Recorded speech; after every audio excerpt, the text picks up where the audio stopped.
send the feed? Do they send it to YouTube? No, they probably do it. Well, from the truck, it's in that feed to YouTube. Probably. They're probably just checking to see if it was up on YouTube.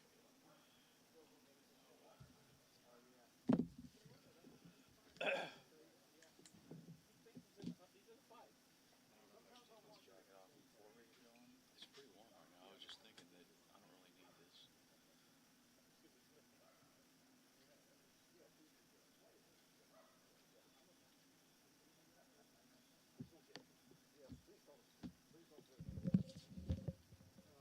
Good morning, sir. Fantastic. How are you? Pull up the scoreboard.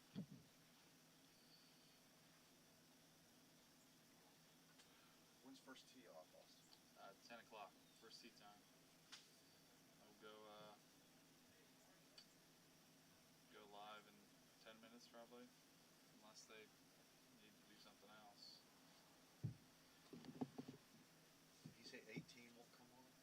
Yeah, which isn't the biggest problem right now, considering there won't be anyone there for Yeah, they got a little 2 while. hours, 2.5 hours or so. Yeah, they got a little while to.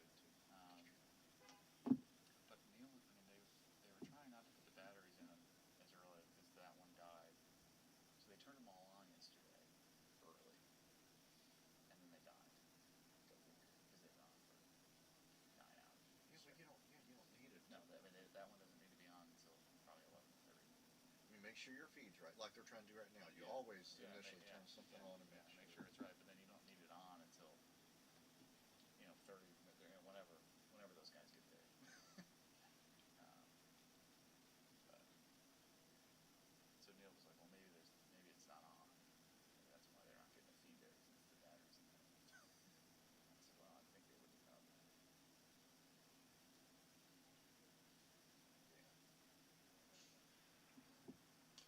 Do we have anybody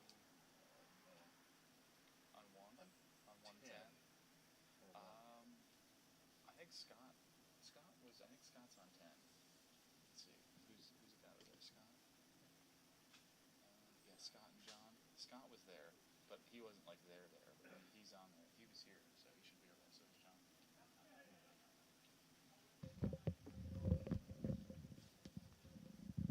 all right, Scott, are you with your camera on 10 yet?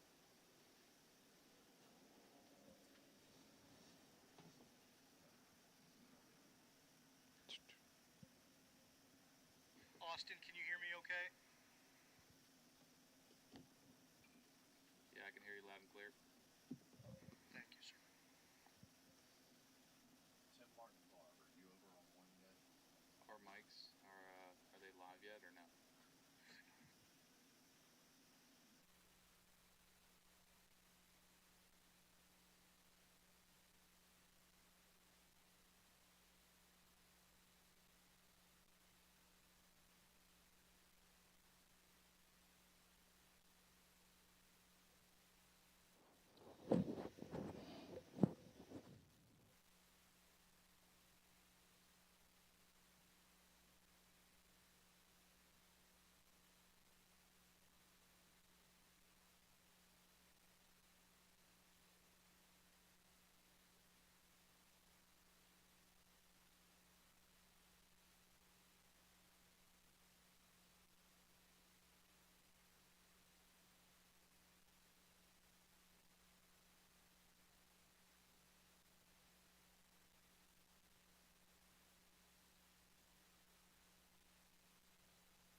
And Heatherwood Golf Club would like to welcome you to today's live coverage of the Ohio High School Athletic Association Southwest District Division II Boys Golf Championships.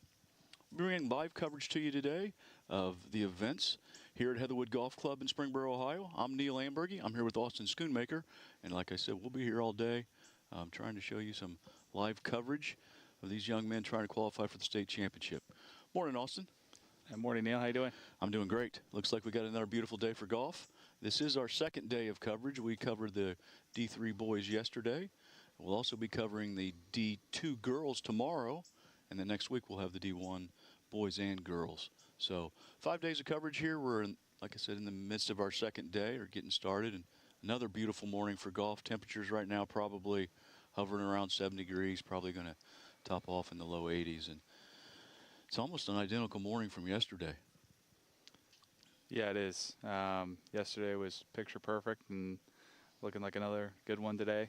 Hopefully we get some similar action to yesterday. Had a playoff individually yesterday, so looking forward to some more golf. Good golf today. Yeah, you're looking at a live shot of the driving range there this morning as players are getting ready. Tee times are going to be going off both sides this morning. Off number 1 at 10. Off number 10 at 10:05. So hopefully we'll get to show you everyone's tee shot as they get their round started this morning. Again, pre-round preparation being done there on the range as you're seeing the live overhead view. Austin, let's talk a little bit about pre-round preparation, what the players are trying to get done this morning. What's their process here as they get ready to hit this first tee shot here at the district championship? Yeah, so trying to prepare both mentally and physically before their round. Obviously hit some shots on the range, get warmed up, get loosened up that way. Obviously practice short game, get the speed of the greens down, and then obviously the mental side of things. There's always going to be some nerves getting started for your round, but especially today for the districts. Obviously they all have a chance to qualify for the state tournament, so any sort of visualization and mental preparation can help with those nerves. It looks like we've got a live shot of number 1 tee there right now. Again, first tee shots are going to be hit at 10 o'clock, so we still got a few minutes before we get the rounds underway. How long a process when you were warming up, Austin, before a round? How long what time did you get at the course? What kind of time frame did you do to get yourself ready to go? Yeah, so typically, you're asked to get to the tee box, roughly anywhere from 5 to 10 minutes before. So usually my warm-up consists of, 45 to 50 minutes of warm-up time. So that, leaves you about an hour before your actual tee time. So, spend about 20, 30 minutes hitting balls and about 20, 30 minutes on the short game, and then head over to the tee box. Again, I would think that that's pretty typical from what most of these players will be doing this morning. I did see some rolling into the parking lot a little bit earlier, some a little bit later. Some of these teams aren't even going to be teeing off until almost 11 o'clock. So, there's still quite a bit of ways of time for them to even be on property, maybe even. Again, this is the Southwest District, so schools are from all over Southwest Ohio, obviously. Don't know all the locations, but there's some pretty close to us and some pretty far away. So different amounts of travel time, what time they had to get up this morning and get things going for each individual team. Again, we've got 12 teams here today and 12 individuals that qualified not being on a team. And we are going to be sending 3 teams and 3 individuals not on those 3 qualifying teams to the state championship next week. They're going to be playing that Friday and Saturday at North Star Golf Club in Columbus area. So again, that's the goal for everyone right now this morning, is to play well enough to get to play at least one more week. So again, all these teams have qualified through sectional qualifying, so they have played well enough to get here. This isn't the first round. So sectionals were last week. They made it out of those sectionals. Again, from those 3 sectional spots, they took 4 teams each. So they qualified last week to move on to the districts here today. And again, the goal of everyone here this morning is to qualify this week to move on to the state championship next week. Again, looking at 10 o'clock tee time off of number 1 here in just a minute. And again, our goal today is to bring you every tee shot of everyone, get everyone on camera, get a little bit of some camera time for these young men. Probably something that some of these guys for sure probably never been in a camera and maybe feeling a little bit of nerves with that too. We do also have a large video board on the driving range, so the broadcast is being shown to these kids on the range, so you can get a little bit of butterfly nerves knowing that everyone's gonna see your tee shot. And in fact, yesterday we had a couple kids mention it, that they got here and saw the video board and kind of gave them a little bit of angst, thinking that their swings were going to be on the board. So that's definitely a thought. As we're looking at this shot here, that's a great shot at number 1. Austin and I are going to be talking about number 1 a lot today, because we're going to see all the tee shots on number 1. Number 1 dog leg right. You can see how that hole plays out there from the tree line there, which now we're switching to the tee. It does play a little downhill to the green. Again, dog leg right. Little choice here on what club you want to go with, depending on your line of play. This is Cam Miller to get the day started. Cam's from Indian Hill High School, and he's a junior.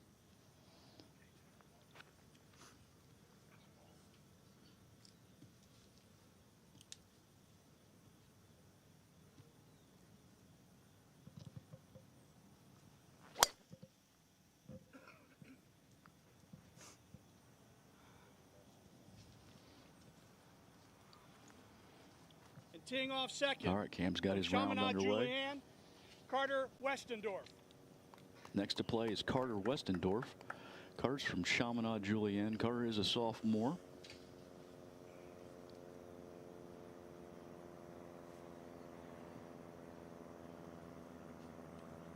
Looked like Cam went with driver earlier here, and Carter looks like he's taken, looks like a fairway metal here. Again, depending on how long you are and what your strategy is on this hole is going to determine what club you're going to hit off this tee. And Austin and I, we're going to talk about that a little bit as we move forward.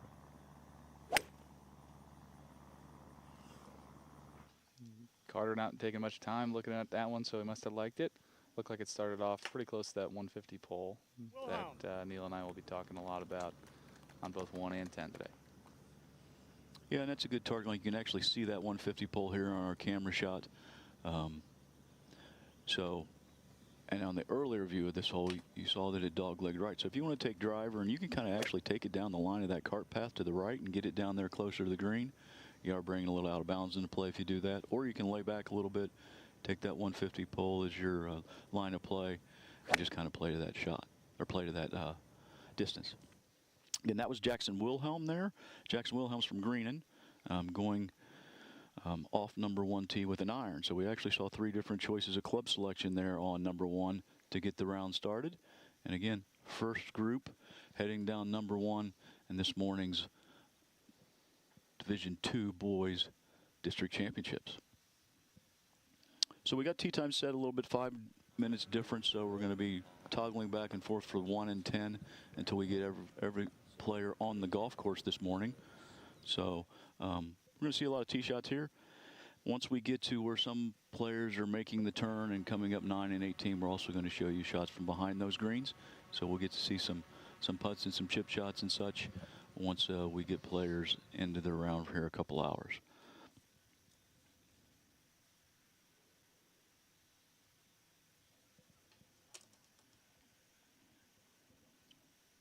We did have the boys D3 championship here yesterday, as I mentioned earlier, and a couple teams, Seven Hills Stingers, qualified for the state championship, along with the Russia Raiders. The Russia Raiders. So they've qualified, and then there were a couple individuals making it out.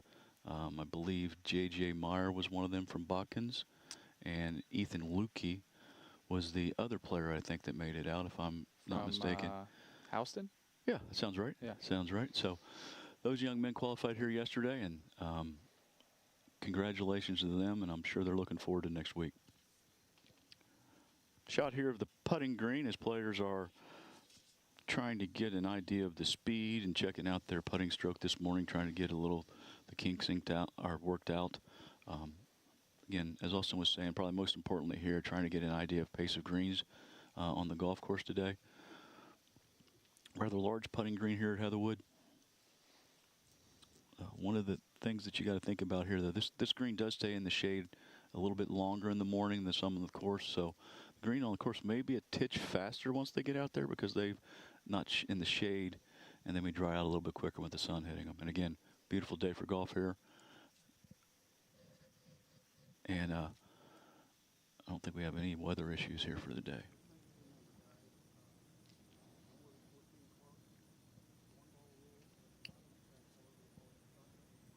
So that's actually the starter over there on number 1 tee still. That's Ken Herr, kind of going over the rules, having players exchange scorecards. We're going to be able to give you boys district qualifier today for the Southwest District of the OHSA. number 10. Teeing off first in a 10:05 starting time for Marymount High School, Ethan Hearn. So first player to play off at number 10 is going to be Ethan Hearn, as you heard Mark say. Ethan is from Marymount.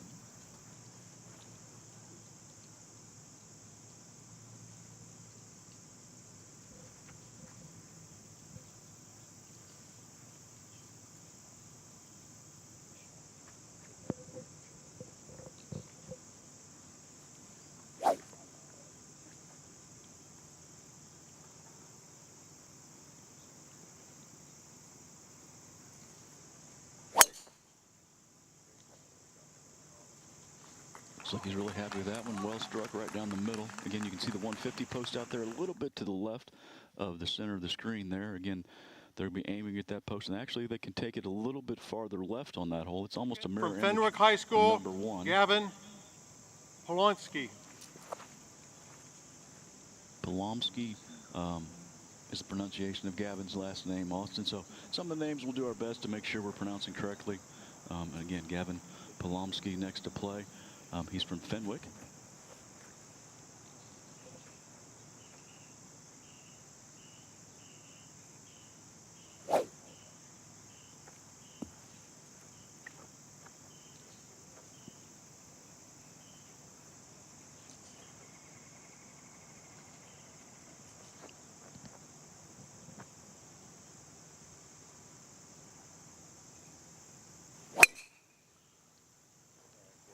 Gavin also going with driver here on number 10. And as I was saying earlier, this is a dog leg left, almost a mirror image of number 1. So you can also take it down the cart path if you want to take driver on this hole also. Teeing off third from Greenview High School, Chase Allen. Austin, I think we can handle pronunciation of Chase Allen today. Yes, we can. Chase is from Greenview, getting ready to get his round underway here on number 10 tee.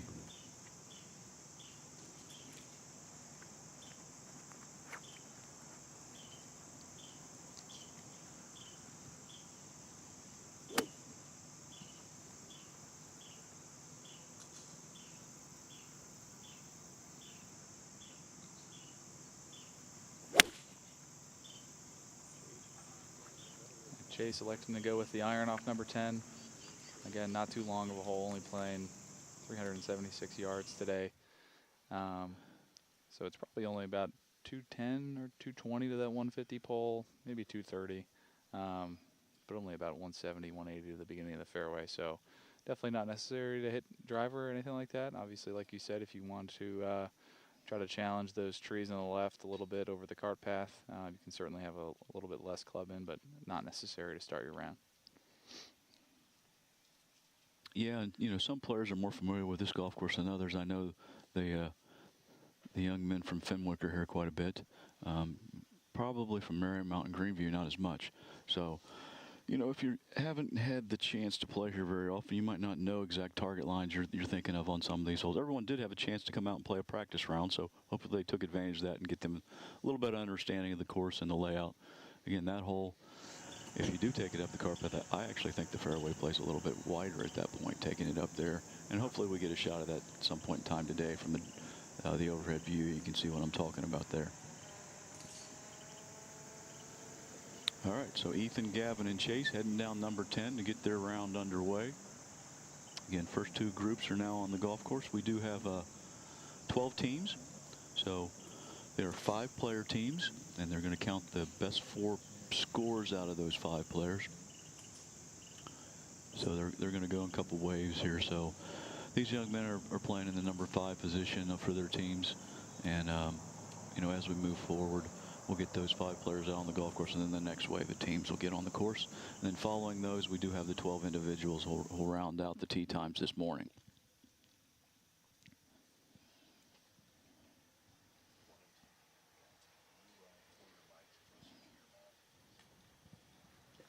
Good So morning. again, This tee is a time's going every 10-10 10 tee minutes time. off both tees. Teeing off first from Indian Hill, a freshman, Jake Lewis.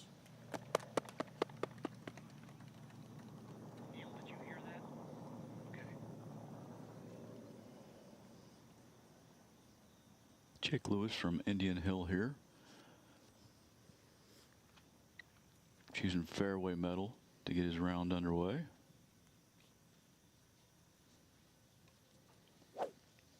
Jake, a freshman for the Braves.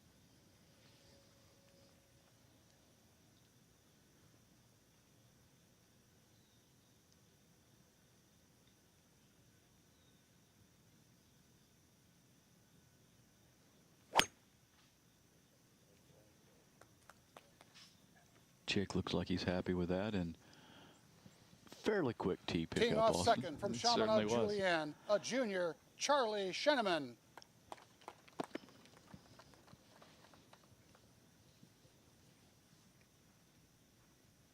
Charlie next to play here on number 1. Looks like he's also going with less than driver here.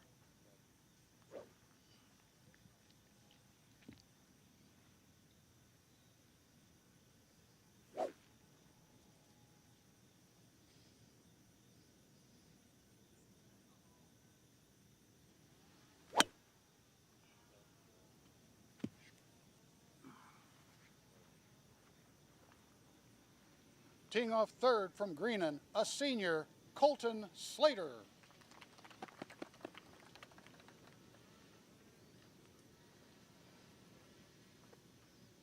And Colton last to play for the 10-10 group here off number 1.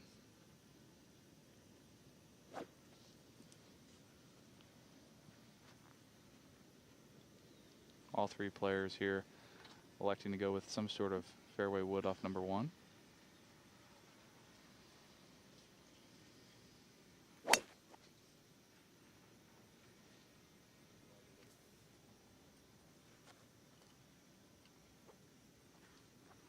You guys play well. Looked like Colton was looking a little bit right of that 150 pole, so it should be a good spot to start his round. Yeah, and like what I said earlier, 1 and 10 almost mirror images of each other. 1 is a little bit longer, so both holes are good opportunities to get your round started in a positive manner. I think you could call them both birdie holes, wouldn't you say, Austin? Yeah, for sure. Definitely have to hit, a pretty good tee shot off both 1 and 10, but you can certainly leave yourself at or inside 150 on both holes with a well-struck tee shot. So, with that being said, certainly a birdie chance. Here we're seeing Charlie Sheneman. Obviously didn't hit a great tee shot there. No, but good opportunity here just to get it down there in a good area to attack the green and then still give yourself an opportunity for par. yeah, I mean, he's probably just looking to advance it down there inside that 150 pole, give himself a good chance to get a wedge on the green and possibly have a putt for par, or start your round with a chance to get up and down, or even a bogey here. There's so much golf left to play, so again, lots of golf. Chance to get that bogey back. Sure. Again, probably or par. He might have a chance to make a par here. Yeah, so no question. And again, probably feeling a little district jitters maybe on the first tee, which everyone has a little bit of first tee jitters.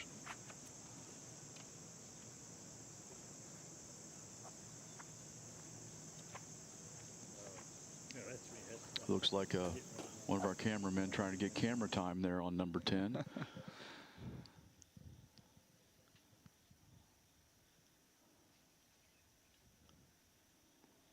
Now here again, an overhead shot of number 1. You can see what we're talking about here. If you want to attack it with a driver, you can get it down there, taking the line just to the left of that tree line and get it down pretty close to the green and down about 100 yards or 120 yards or so. Or you can play to the 150 post, which you can see there in the fairway, kind of at the bend where the dog leg bends. So again, choice off the tee, what you want to do.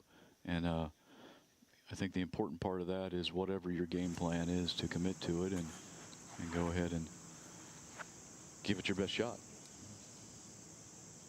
All right, back over to number 10. This would be the 10-15 group getting ready Teeing to be off announced. first in the 10-15 group from Marymount High School, Cooper Drum.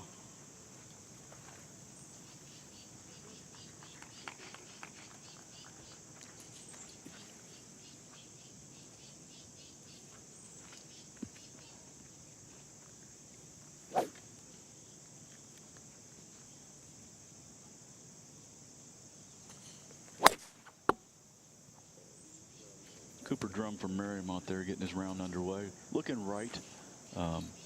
There is out of bounds right. The driving range sits over there. So depending on where that ball lands, you Teeing could be in off a little bit of second trouble there. from Fenwick High School, Danny McDonald.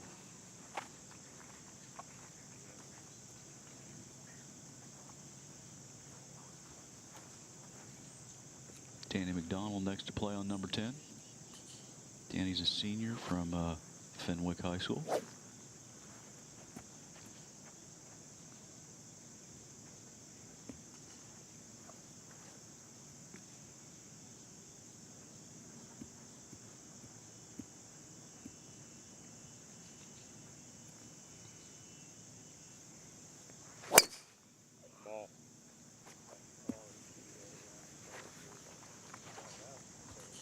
Looks like Danny's happy. That one didn't watch that one too much, but again, with driver off that tee, I think you wanted to at least start it at the 150 post, or maybe even a little bit left of that. Teeing off third from Greenview High School, Hagan Witt.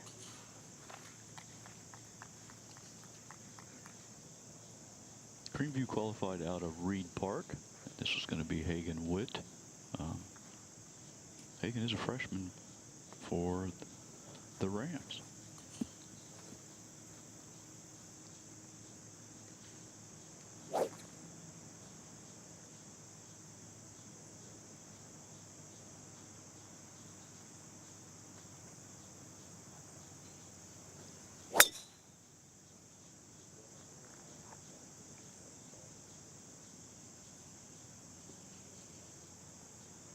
Okay. Good luck, guys. Play well. All right, so the 10-15 group is underway. We now have two groups on both the front side and the back side here as we're getting play started this morning. Again, showing you, try to show you all the tee shots of these young men in this morning's district championship here at Heatherwood Golf Club in Springboro, Ohio. As we're getting the day underway, it'll be a long day of golf here, but an enjoyable day. Hopefully for some of these young men, it's going to be really enjoyable. If they make that qualification and get to the state championship, it'll be something for them to remember here at Heatherwood this morning. Again, we're looking at the 10-15 time of Cooper Drum, Danny McDonald, and Hagan Witt heading down the cart path on number 10 there this morning.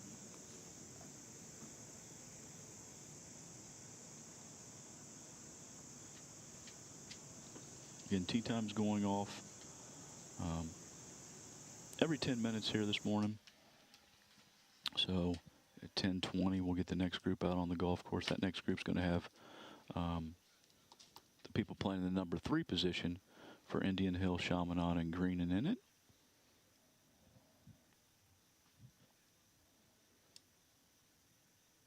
Again, taking a live shot here of the putting green here at Heatherwood. Austin, does that statue have a name? What do you guys call that statue? Or can you not say that on camera? The Putter Boy. The Putter Boy. That's that's what at least my understanding of what his name is. We need to name that statue. We need to get that should. statue a name here today. What do you think? Yeah, I mean, I've always called him the Putter Boy, and then the Putter Girl. Yeah, they're on the other side. That's right. There's a statue over by 10T of a young lady, and yeah, I don't know that they've ever been named, but this should be our goal, to get our statue some names here today. Yeah, we should get him. What do you? I mean, he's got a nice head of hair on him. Yeah, so we're not going to call him Neil. No, not at all. We cannot call him Neil. There's no way that's possible. Maybe we can call him Tom. There we go. Because our general manager's got a nice head of hair on him, right? Yes. His name is Tom, so In fact, I think Tom was responsible for putting those statues on the golf course. This could be a perfect name for the boy. It could be Tom. It is. Yeah, so that may be where we're going. We'll revisit this at some point in time. And obviously, it's good to get golf on the camera so we just don't have to talk. Yeah, that's very true. Jumping over to number 1 here, we got Danny Hazen from Indian Hill, first to play here on number 1.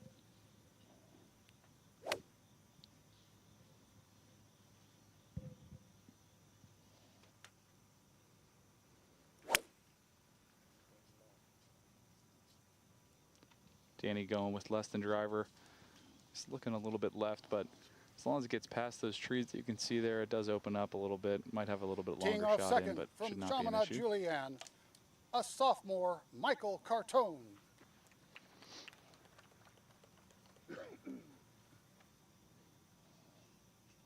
Michael Cartone next to play.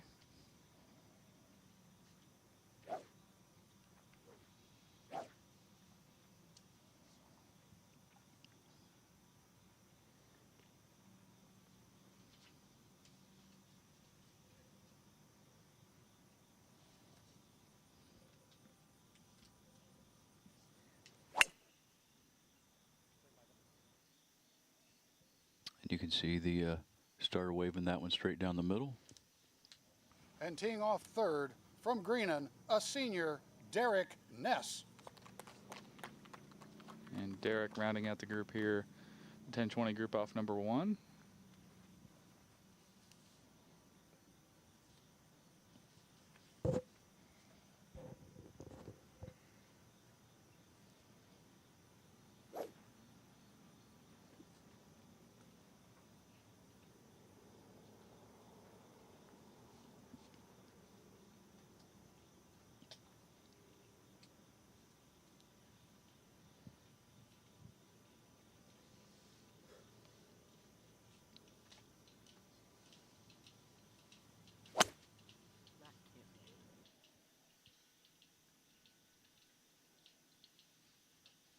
Another wave, relatively straight, so Derek should be headed down at least close to the fairway. If Yeah, not I think in the maybe fairway. a little bit to the right there, but I think he might be all right.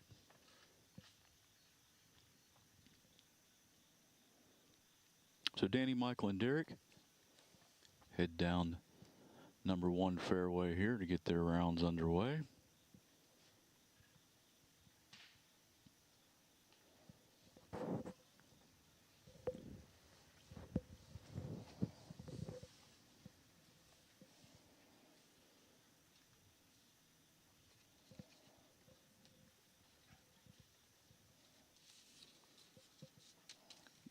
Got off to a pretty good start here, Austin, with these young men this morning.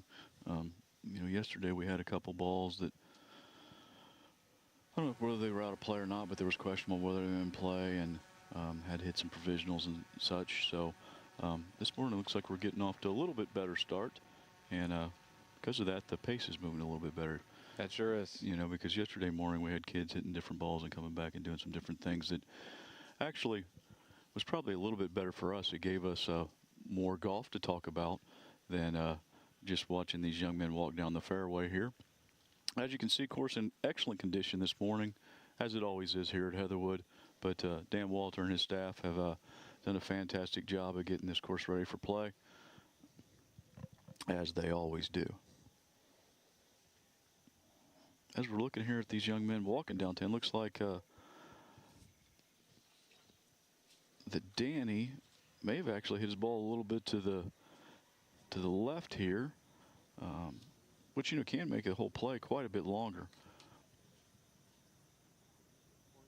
That would be Derek there, walking to his tee shot. He's there by the car pass, so he's on the right side, so a little bit shorter for him than it would be For Danny. Yeah, if Danny's ball is over there to the left, which it sure looks like he was walking down the left rough there. Yeah, we're going to have 4 cameras today covering the live golf. So right now we just have play behind number 1, or camera behind 1T and 10T showing his tee shots. But once we get to some action on number 9 green and 18 green. We're going to be bringing that to you also. Also do have a drone in the air giving us a few drone shots, so we'll get the opportunity to see some of those also.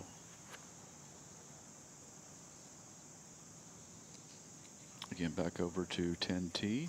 Playing first in the 10-25 group from Marymount High School, J.P. Whittacan.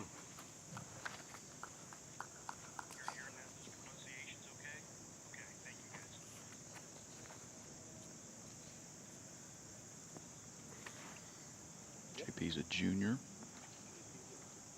for the Warriors.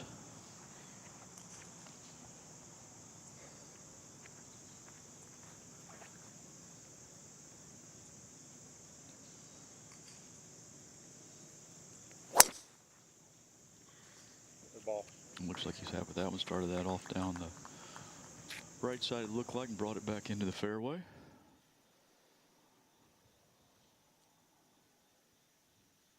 Teeing off second from Fenwick High School, William Linz. Williams, a sophomore for the Falcons.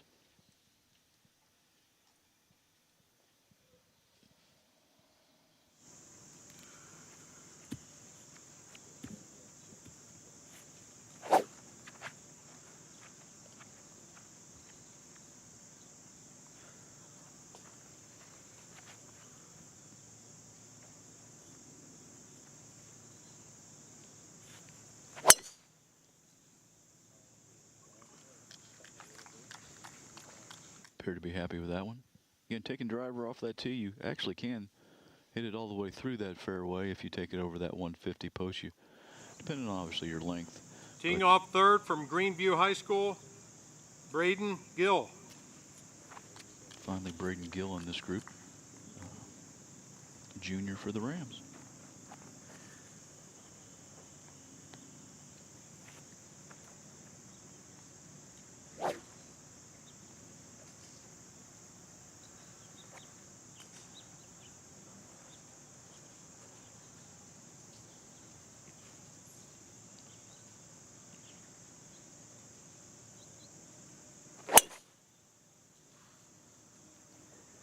Braden started that down the left side and looks like it was cutting back toward the fairway. Again, that left side with the driver is not necessarily a bad line. In fact, I think that's a good line over that cart path. That fairway actually gets a little bit wider out there if you take driver and hit it out there. And the, what do you think, 240, 250 from that tee, Austin, would get you in a nice landing spot out there. Yeah, it sure would. And obviously it's whatever you're more comfortable with. If you can work the ball from right to left, or take it, you know, high enough, or get it high enough to get over those trees, you can hit it, you know, in that 240 to 260 range up there, left of the 150 stick. But again, like we talked about earlier, if you can just, you know, there's really nothing through the fairway. Obviously, you want to be in the fairway, but preferably, you know, you can basically just take driver over that 152, and you're not really going to get in too much trouble other than just a little bit of rough. So. At least on this hole. So, yeah, here's a good angle of it, and it's, as you can see, if you can have a big difference if you play to the right side of that fairway, you're going to have 180 to 200 yards into that green as opposed to playing to the left side of the fairway. And you know, like say you're taking drivers, you can see it widens up there. You can get it 100 yards or so from the green, depending on how much you want to cut off and how you can work it around that tree line right there. Those trees would be in play unless you hit a really high ball flight from that tee. So you got to kind of work it around those trees. But you know, if you can carry that little, let's just call it a finger of fairway there, the fairway becomes, you know, huge up there at that 240 yard area. and again, that's the group of JP, William, and Braden, the 1025 group off number 10 there. You can see to be all heading for the fairway. Yeah, again, the fairway set's probably a little bit higher than the tee. They do walk down a little valley. You see as they're walking uphill there, that tee shot isn't as much uphill as it looks when they see them climbing the hill there to get up to the fairway. Maybe a little bit elevated, but not a whole lot. And here we are back at the statue of Tom by the putting green. And we'll call it Tom Boy. Tom Boy? You don't remember the Waltons, do you? You're too young to remember the Waltons, aren't you, Austin? Yeah, Walton's was a TV show, and one of the characters on that TV show was called. Good morning. Yeah, it was This is a John Boy, 10:30 wasn't tee it? time. Not Tom Boy, John Teeing Boy. off first from Indian Hill, a senior, Logan Rindo. Again, I thought you were going towards the Tommy Boy movie. No, Tommy Boy. I like Tommy Boy. We may go with Tommy Boy there. All right, let's get back to Logan. Logan's from Indian Hill, getting ready to get his round started on number 1.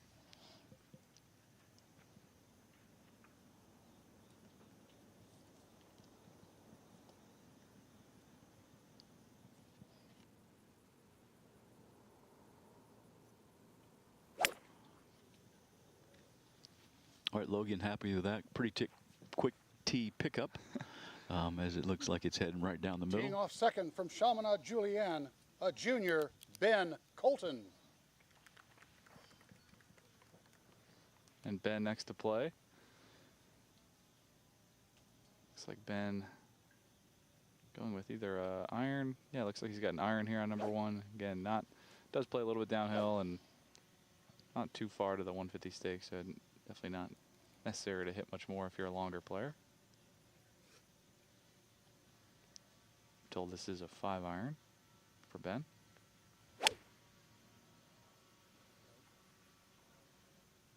He's pointing a little right, but he did give us a club twirl.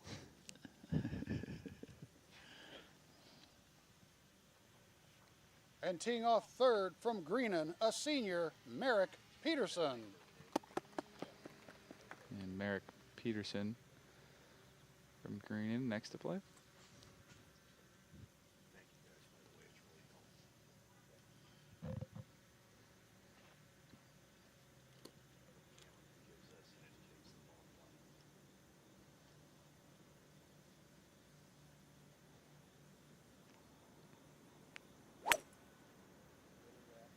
All right, looks like he started that one off left. Cutting it back into the middle, I believe, but looked like to be pretty happy with it.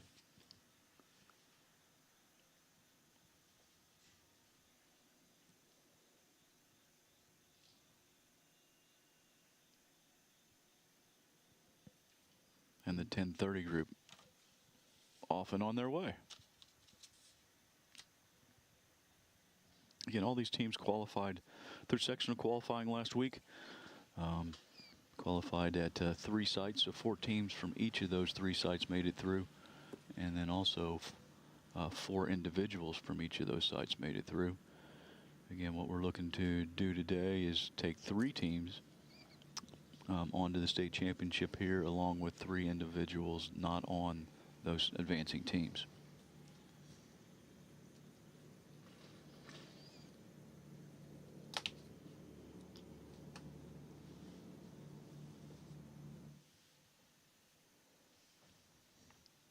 So be getting ready to head over to number 10 tee here in a second. We're going to have the 10:35 group next to play over there. But we are looking at the 10:30 group right now, heading down one fairway.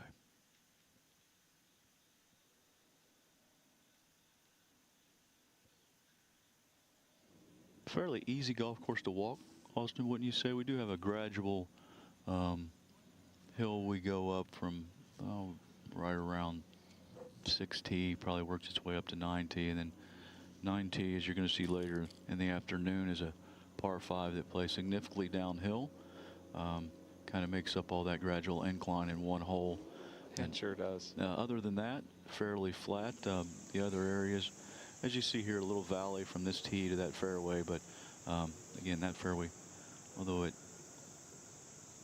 looks a little bit higher, it's not too much higher as far as elevation change goes. Yeah, there's really not a ton of long walks in between greens and tees. We do have a section of the golf course that you have to go kind of under the road, but other than that walk, it's really very, very easy. Very short distances from green to tee. So, and like you said, not very undulating, other than just kind of gradual slopes throughout a couple holes. Yep, and again, we're going to be shuttling those players under that road back and forth today, and also from 9 green to 10 tees, a little bit of a walk, so we'll shuttle the players from 9 to 10 just to help pace the play, but that's really the only reason to be doing that.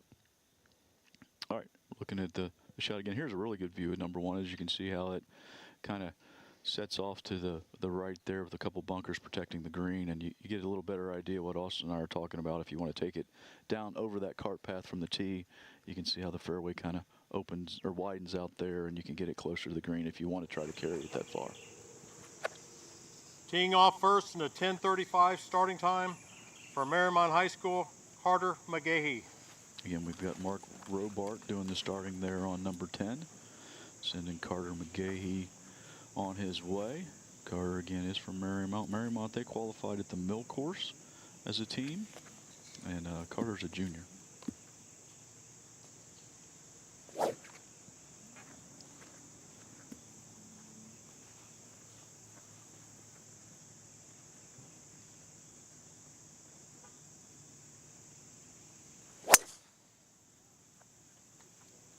Looks like he's real happy with that one. Fairly quick tee pickup. Yeah, really solid swing there for Carter to start his round. Yeah, again, as Austin, if you followed Austin and I are all, the quick tee pickup usually means that they've hit a shot that they're happy Teeing with. off second from Fenwick High School, Hugh Lenz. Hugh's a sophomore.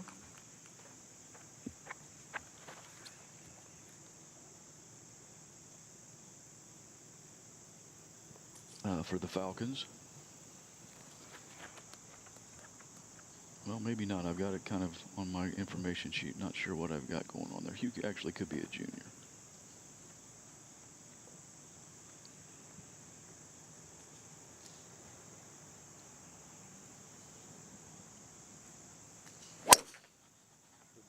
Again, being told Hugh is a junior. So getting his round underway. Looking a little bit to the right. But I guess now being told that that shot is down the middle.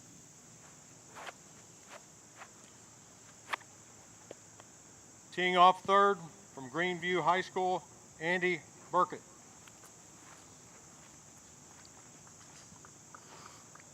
Andy is a junior for the Rams. The Rams, they qualified at Reed Park to get into today's district championships.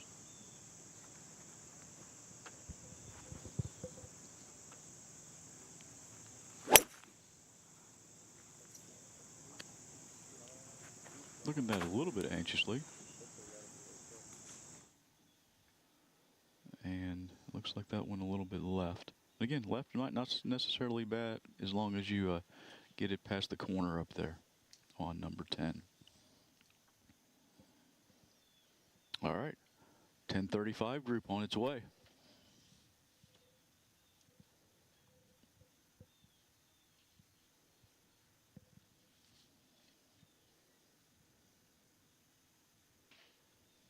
Again, the 10:35 group, those young men were playing in the number 2 spot for their team. So what we're looking at right now is the last groups going off. Number 1 and number 10 are the players playing in the 1 spot. So after these 2 groups get out, we're going to have all the first 5 players from each team onto the golf course. Then we'll start the second wave of teams. So again, just one more group for each of the morning's teams to get on the golf course. Good, how are you?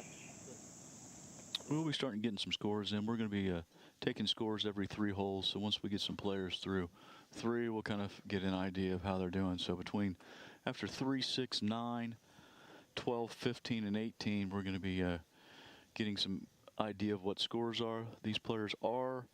They're keeping a paper scorecard. So that is the official scorecard. They're going to be doing that. But then as they play, they're going to kind of be giving us a little update on how they're doing, so we can kind of see how things are playing out. A couple options on how you can see the live leaderboard if you're at home and want to pull it up on your phone.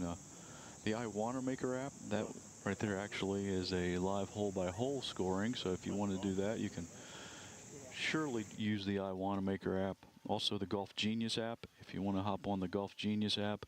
The GGID code for the Golf Genius app today is D, the number 2, DMVG. So that would give you access to a leaderboard that's going to be updated after every 3 holes. Again, back quick shot of the putting green here, and what I think is going to be known from now on as the Tommy Boy statue. Morning. This is a 10:40 tee time. Teeing off first from Indian Hill, a senior, Alex Holzapple. First to play here, Alex from Indian Hill, going with less than driver on number 1.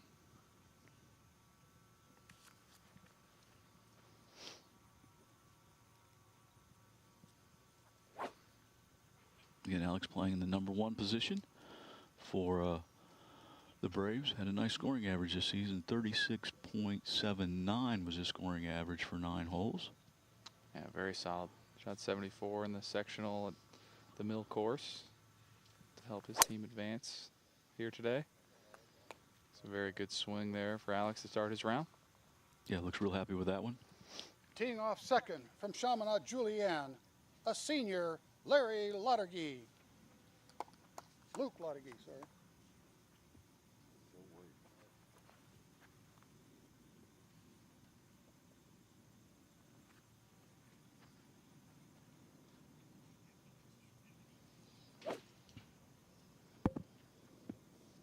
And Luke next to play here for CJ off number 1.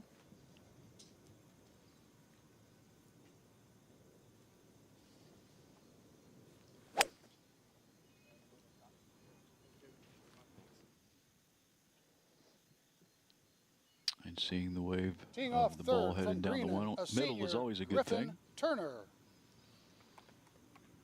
Finally, Griffin Turner for the Knights. Griffin shot 72 at Reed Park last week.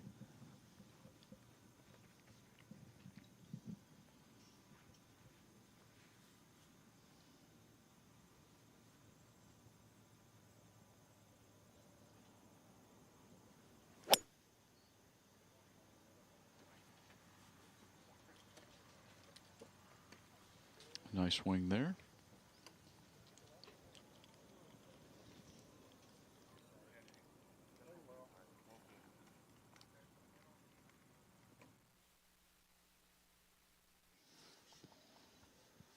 And the 1040 group off number 1 is on its way.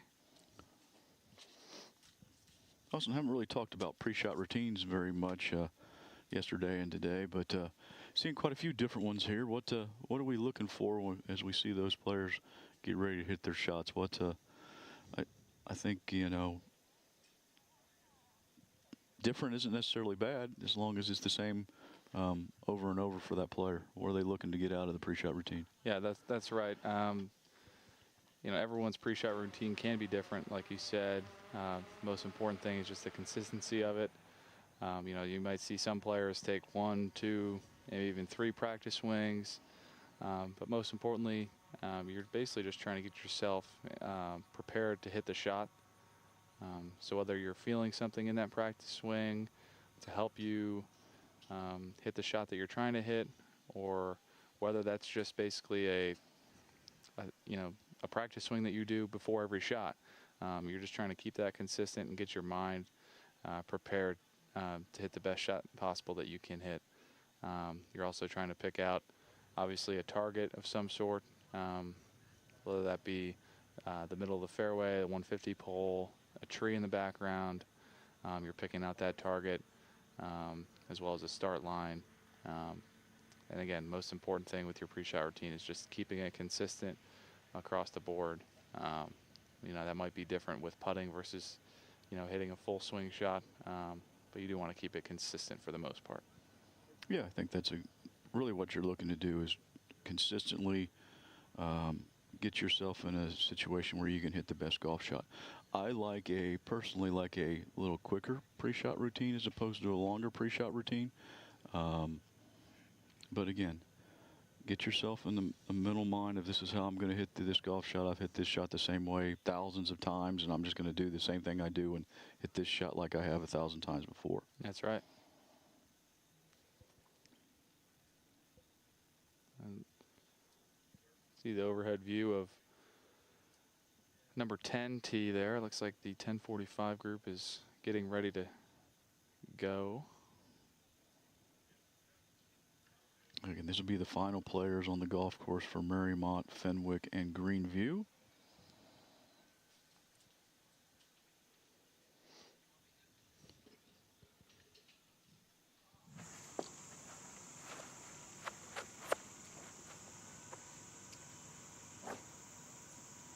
Teeing off first in the 10:45 starting time for Marymount High School, Will Stevens.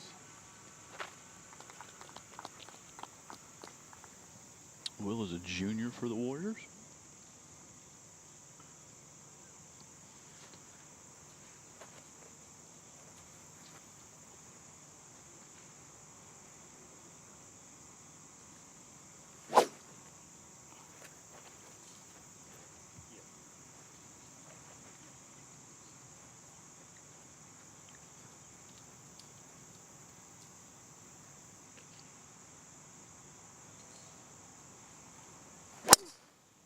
Ball.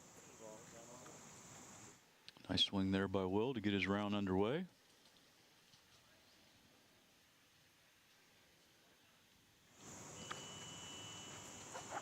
Teeing off second from Fenwick High School, Luke Ferris. Luke's a junior for the Falcons. Again, Fenwick, they qualified out of Pipestone last week. And Luke going with it's like a hybrid here.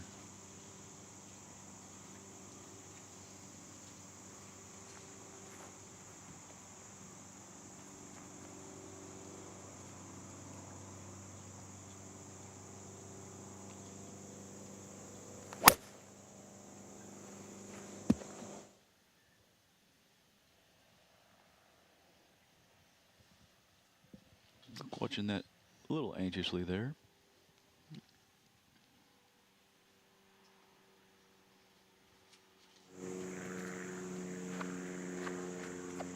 Teeing off third from Greenview High School, Andy Burkett.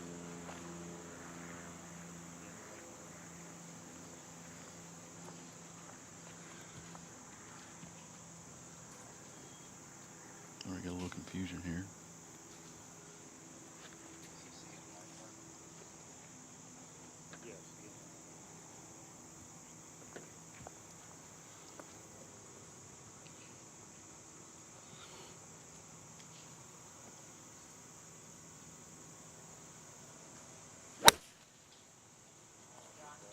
That ball started down the left side. A little confusion in which player that is. Ball. We're showing Ian Reinhardt, but starter announced Andy Burkett. So I believe that was Ian Reinhardt, but we'll check on that and find out for sure. All right, we're being told that as hard as it is to believe that the starter may have made a mistake there with the name, so we're going to go with Ian Reinhardt as the player in that group. Yeah, the league player of the year. He announced the 10:35 guy on accident. Okay, again, being told that Mark made a little accident there and announced the group before that at that point in time. So again, Ian Reinhardt was the player we just saw tee off there on number 10. Ian's a nice player from Greenview. Being told he was the league player of the year. So again, he's off and underway for his round here. So all the players for Marymount, Fenwick, and Greenview are now on the golf course. We're going to get to see our first look at the next wave of teams. So we're going to have teams here now from Wyoming, Alter, Shawnee, going off of number 1, and teams from Madeira, Clinton, Massey, and Northwestern. We're going to be heading off of number 10.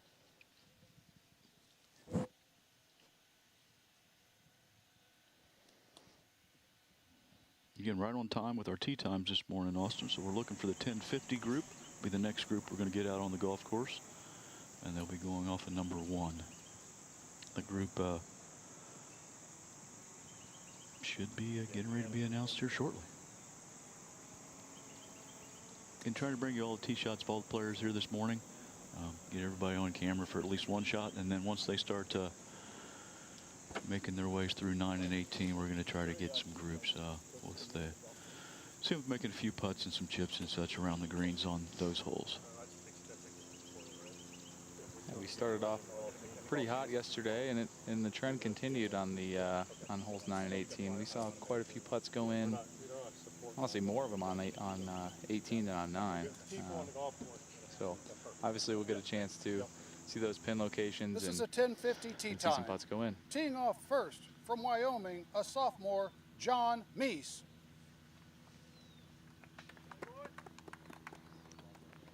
Again, John here from Wyoming, first to play on number 1. John's a sophomore for the Cowboys. He shot 78 in the sectional tournament to help Wyoming get through the district tournament here today.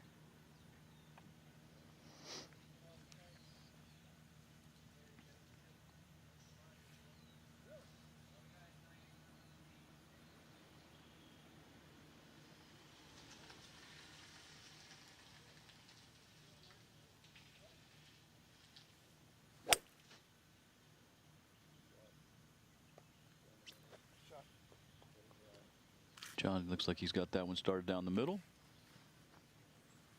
Teeing off second from Alter, a junior, Grady Tabar. And Grady next to play.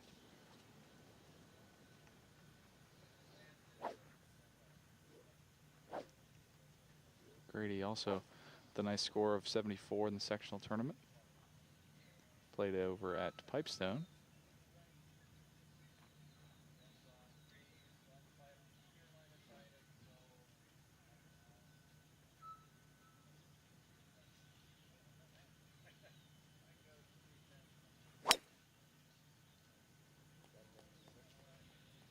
Looks like hit it right down the middle. Yeah, nice swing there for And Grady. teeing off third from Shawnee, a senior, Landon McCloskey.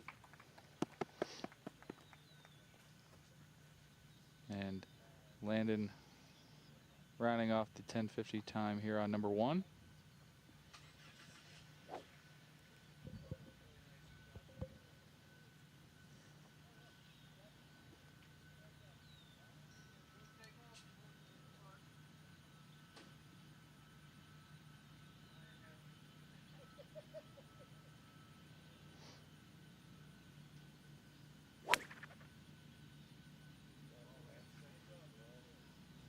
Looks like that might be headed a little left. Very well, guys. Again, talked about it earlier. It might leave him a little bit longer shot in, but if it got around those trees up there that you can see on the left, I should have a pretty open shot. There is not really any trouble over there other than those trees, so provided it got past those, you should be all right.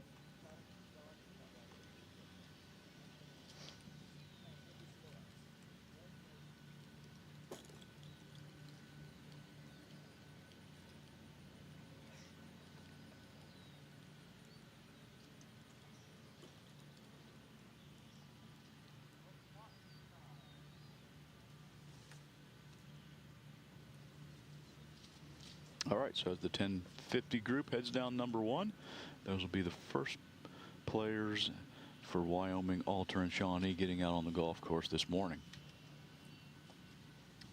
Like I said earlier, we're going to jump over to number 10 and see the first group of players consisting of Madeira, Clinton, Massey, and Northwestern to get on the course. And that's going to be the 10:55 time.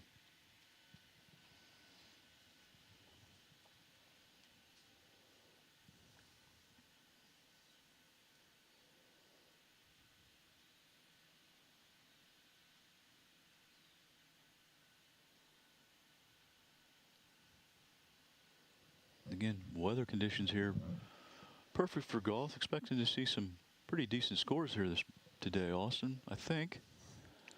Yeah, I did get a chance to look at the weather. I mean, it's going to be perfect as far as sunshine, not really any clouds today. Might see a little bit breezy conditions like we did yesterday, starting around 11 or 12. I think wind can get up to like 10 miles an hour, so nothing crazy. But it should pick up a little bit, make it just a touch more difficult. But other than that, pretty perfect scoring conditions today.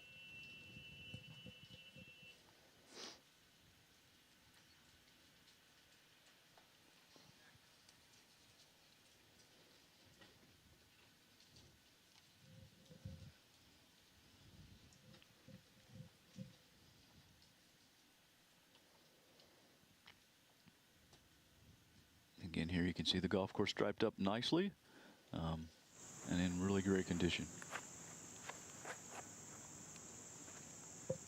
Teeing off first at a 10:55 starting time from Madeira High School, Andrew Sampson. Andrew's a senior for the Mustangs and be the first player from Madeira to get on the golf course.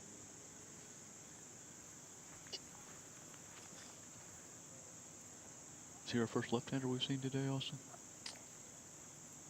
I believe so. So quite a few left-handers yesterday.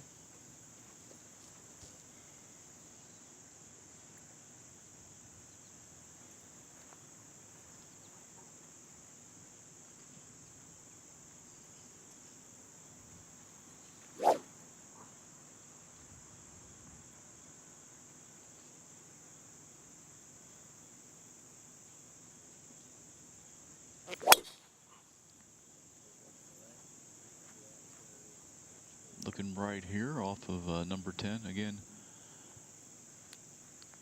there is some out of bounds over there on the right. It looks like the spotter up there is given the safe sign, so looks like Andrew is in play.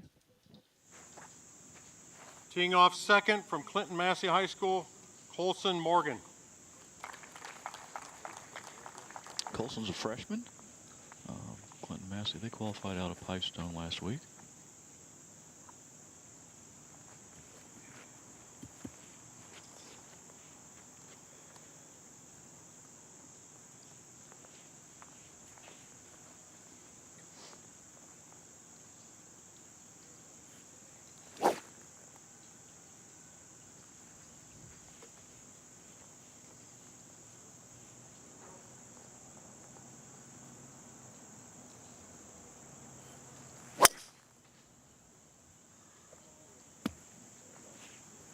Looked like a pretty good swing there, but he didn't look very happy with it. Obviously, it looks like it's gone to the left. Again, left isn't necessarily bad there if you get it farther enough up there to reach the fairway. Yeah, if it gets around the corner over those trees, it certainly can be almost advantageous. I would agree. Teeing off third from Northwestern High School, Nolan Hockett. Nolan's a sophomore for the Warriors.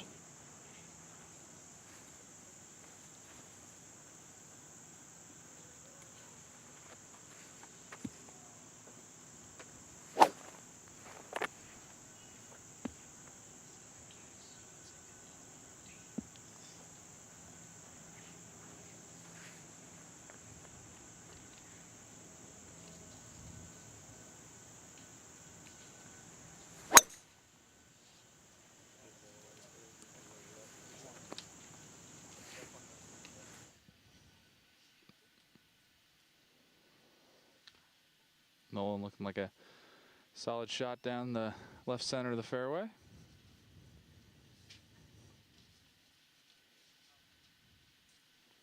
All right, first players for Madeira, Clinton Massey, and Northwestern are now on the golf course.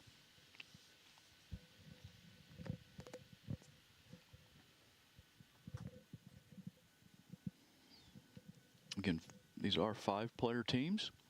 We'll be taking the best 4 scores of those 5 players to determine the team score here today. And again, 3 lowest teams will be moving on to the state championship next week at North Star Golf Club up in the Columbus area.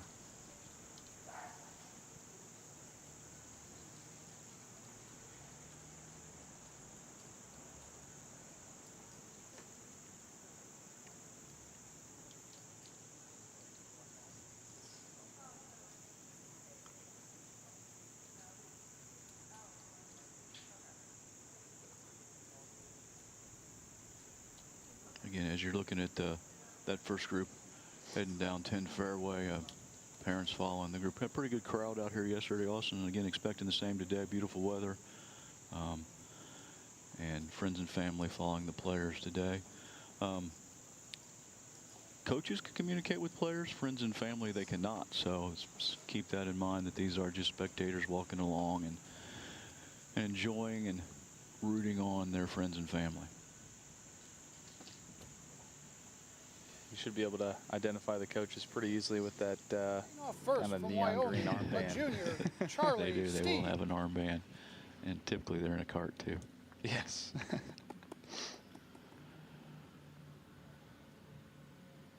All right, let's jump back over to number 1. This should be Charlie Steed from Wyoming.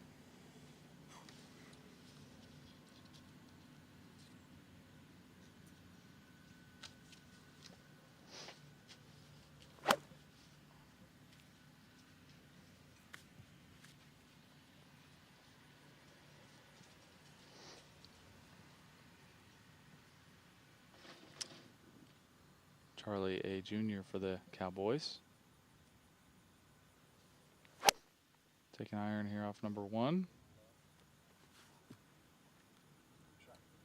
Looks like he may have hooked that one to the Teeing off left a little second bit. from Alter, a sophomore, Andrew Gokenauer. I believe Charlie's ball was pretty close to the 150 pole, so good shot for him to start his round. Andrew Gokenauer next to play for Alter. Andrew, a sophomore, going with an iron off his tee.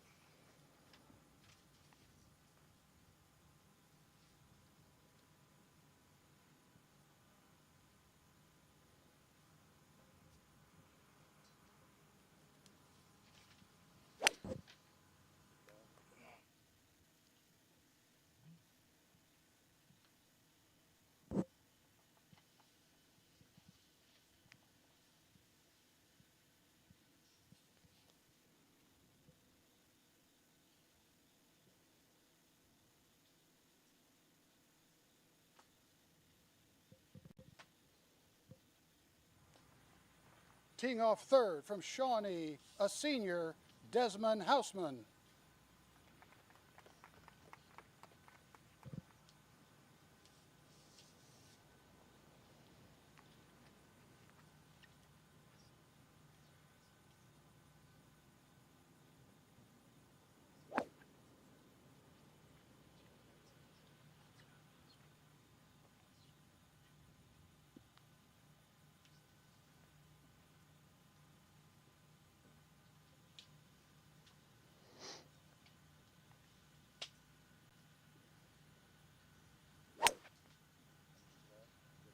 It's Desmond Houseman there on the tee for Shawnee. Looks like he got that one started going left. He was fading back a little bit, though.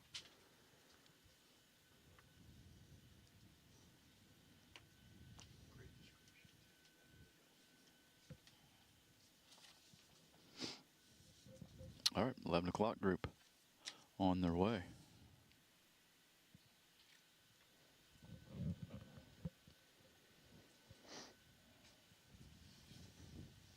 I think it's just about halfway through the times this morning, Austin.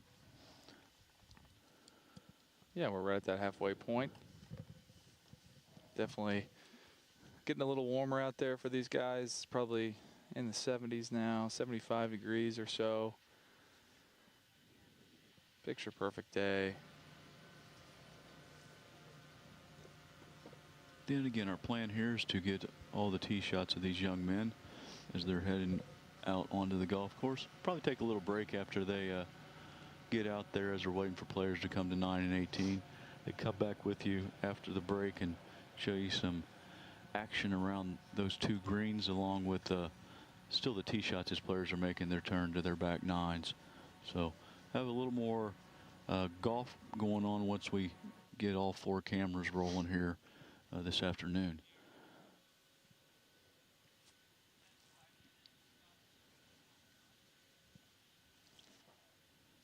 Next group we're going to see is going to be the 11:05 group, and that group's going to be going off the number 10. It's going to have Tanner Tamar in it, Evan Davidson, and Bishop Brock. Again, beautiful shot there on the screen of number 1 and what they're looking at. You do see the pond there. I mean, a really long drive can get into that pond if you're, but you got quite a bit of rough to get through there. But yeah, you can definitely get it into that pond off the tee, but it's a pretty long shot to get it into that pond. And I don't know that we saw any balls in that pond yesterday. No, definitely not from the tee shots. That rough that you can see before the pond does slope towards the pond a little bit, but like you said, it's probably over 300 yards from the tee to down number 1 to get into that pond, so shouldn't see too many balls hit there.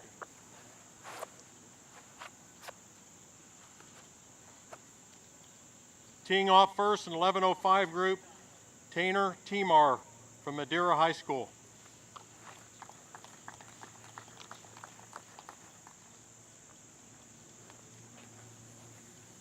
Tanner's a senior for the Mustangs.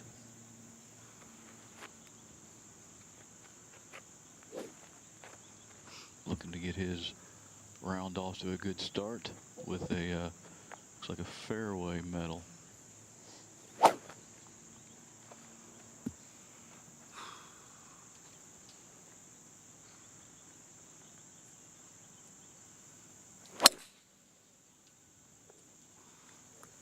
Nice swing for Tanner there. Looks like he's happy with that one.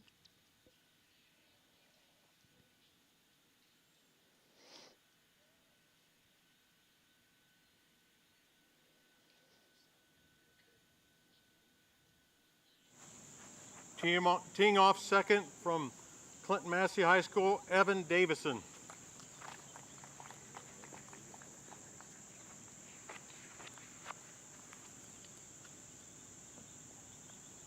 Evan Davidson next to play for the Falcons.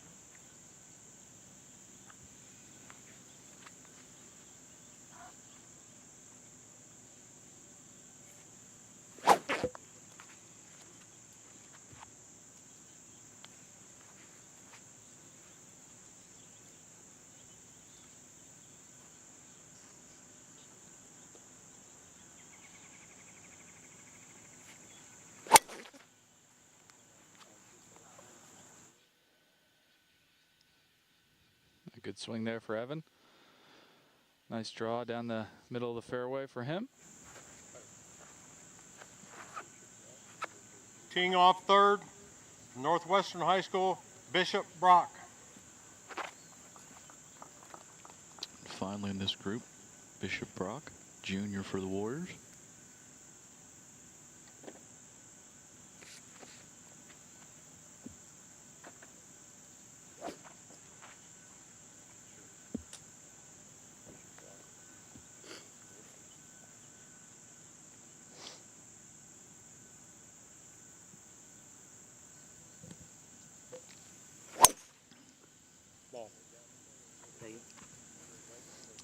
Nice swing there by Bishop down the right center of the fairway.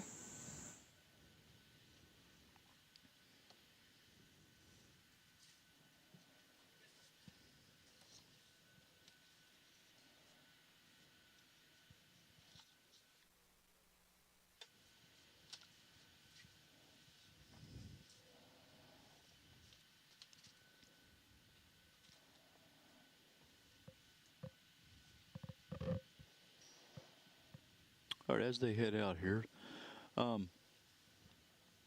chance these guys have played together at some point in time this year, but there's also a chance they haven't. They're kind of spread out a little bit, and might be the first time that they've got to meet each other as they head out on the golf course.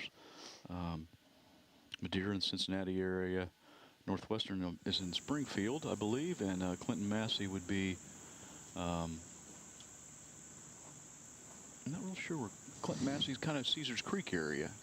So not too far apart, but again, different conferences and different areas. So depends on the tournaments they played in, obviously, but this might be the first chance they've got to meet each other as players.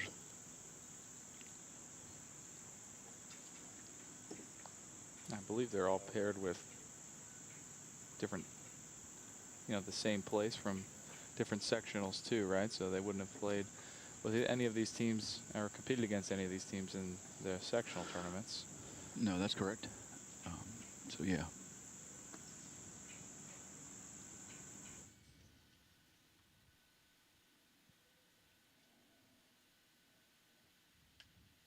So again, more concerned about their golf game than who they're playing with, but again, get a chance to meet some new individuals as you're playing golf.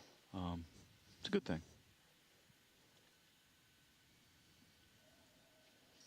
Good morning, this is the 11:10 tee time. Teeing off first from Wyoming, a senior, Hagen Kaler.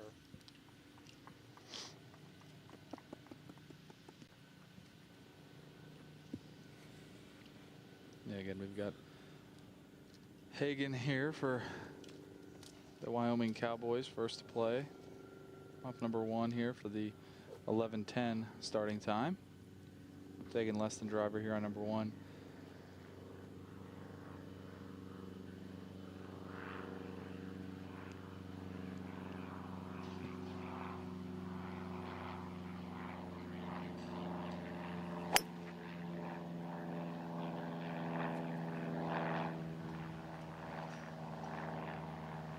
Hagen looking like he's hit one down the right side of the fairway. He might sneak into the rough a little bit, but should shorten Teeing up the off hole for him. second from Alter, a freshman, Matthew Crush.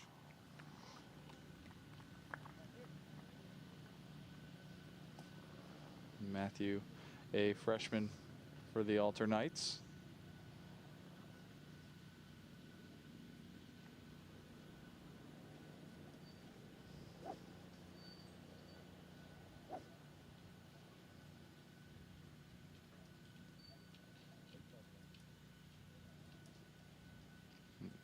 Looks like we've actually got a couple sets of brothers here for the Alter Knights. Matthew and TJ Crush. Looks like Matthew has hit it down the right side of the fairway, so should be in a good spot. And teeing off third from Shawnee, a senior, Cameron Kazmierzik. And last to play here, Cameron for Shawnee. Cameron is a senior. I want you to say his last name. Again, Cameron Kazmierzik getting ready to tee here for the Braves. You didn't have to.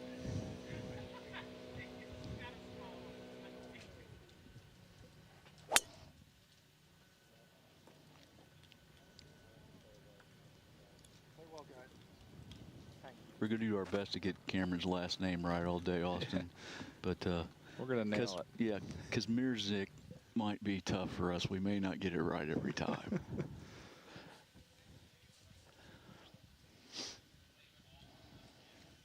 But Cameron is a senior for the Braves. And he's underway on hole number 1 here at Heatherwood Golf Club in the Southwest District Division II Boys Golf Championships.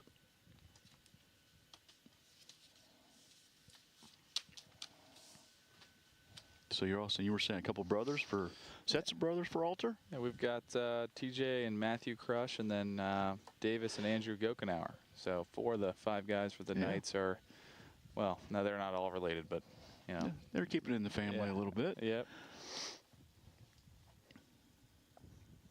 Grady Tabar must feel a little left out. I'm sure their parents are glad that they're at the same place. They don't have to go to different locations and follow them, which I'm sure they've done in their younger days. But yeah, so we'll see how they do today. Again, they're trying to qualify for the state championship. 3 teams from here today are going to get out and get to North Star Golf Club in Columbus on Friday and Saturday of next week. Again, that'll be the 13th and the 14th. That they'll be playing the state championships for the Division II boys up there.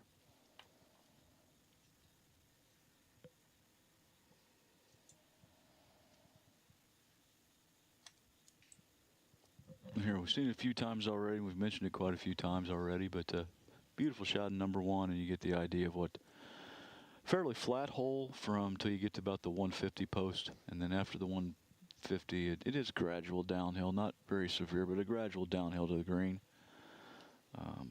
Looks like we've got Cameron here who didn't get his drive out there as far as he wanted, but he's going to be probably in the what do you think, Austin? 230 range probably to the green from here. So a solid fairway shot can get him down there at least close to the green. Yeah, he's definitely got over 200 yards. The water does pinch in. Obviously, we've seen a couple times the shot of the greenside bunkers down there. He'll have a decision. It looks like he's got some sort of iron, so he might just be deciding to try to advance it down there inside 100 yards and give himself a chance to wedge it onto the green and have a chance for par that way. Teeing off first in 11-15 group, Jackson Cunningham from Madeira High School.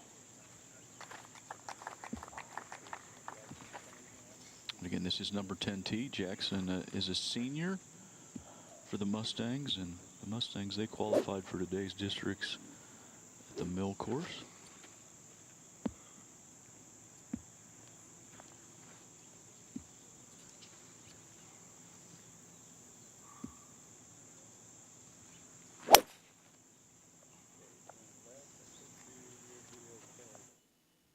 Again, Jackson looks like the second left-hander we've seen today.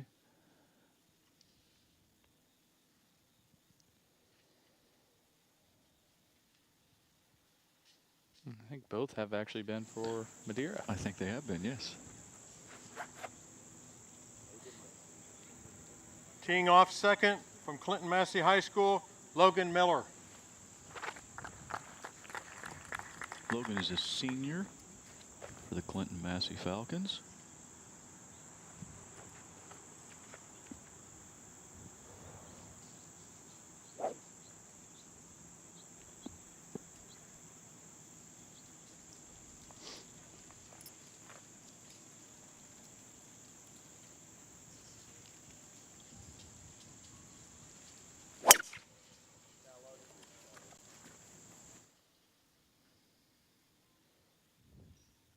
Looks like he's getting the wave that one was down the middle with a little bit of a draw.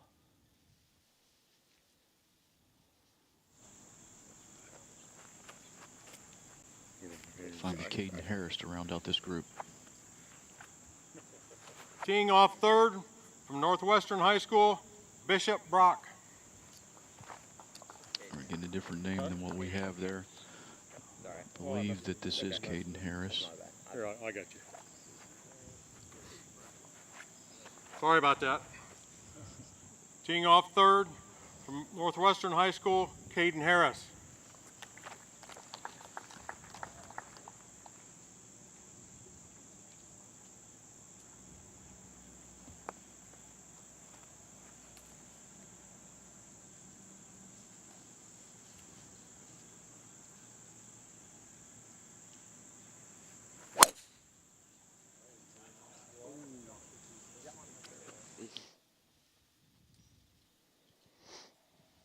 Looks like he's got that one in the fairway. Yeah, good swing there by Caden to start his round.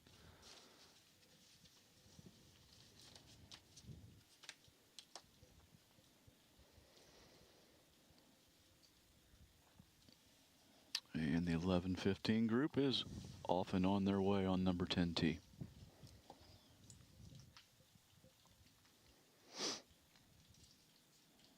Again, we're showing you live coverage today from Heatherwood Golf Club here in Springboro, Ohio, of the Ohio High School Athletic Association's Southwest District Division II Boys Golf Championships.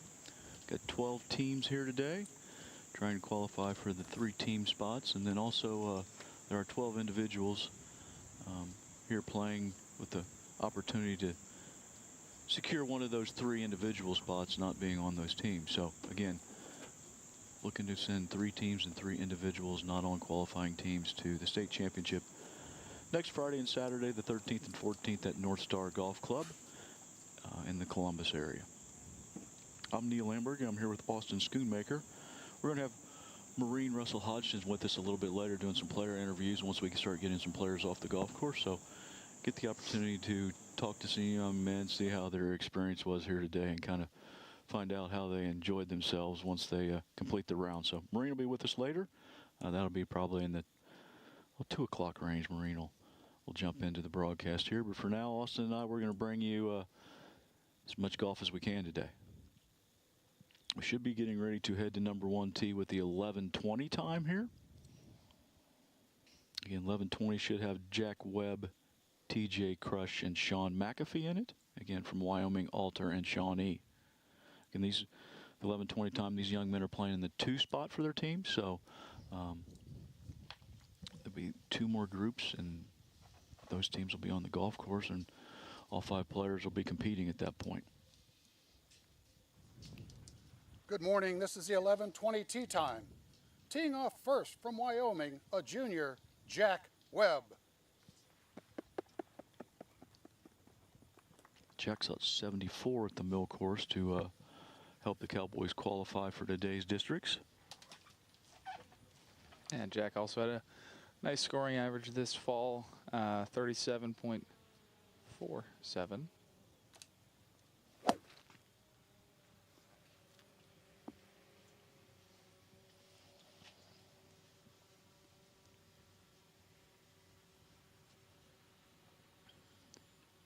Jack looks like to have some sort of hybrid or fairway wood off number 1 here. Pretty popular play for most of these guys.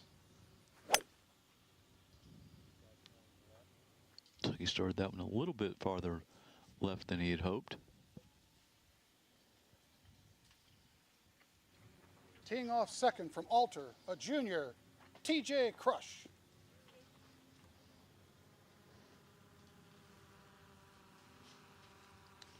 TJ also shot 74 in his sectional over at Pipestone, though.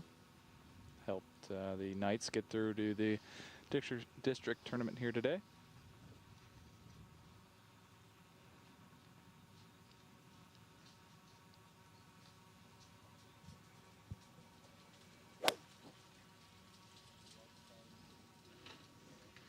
Looks like that one's going to the right.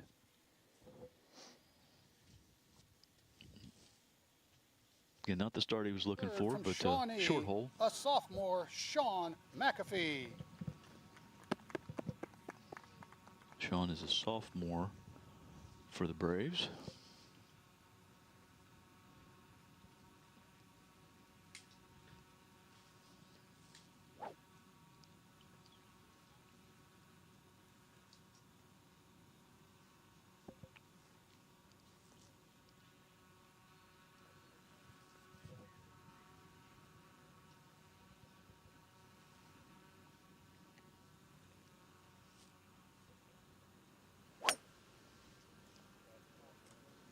Looked like it was heading down the left side of the fairway there, so shouldn't cause him any issues.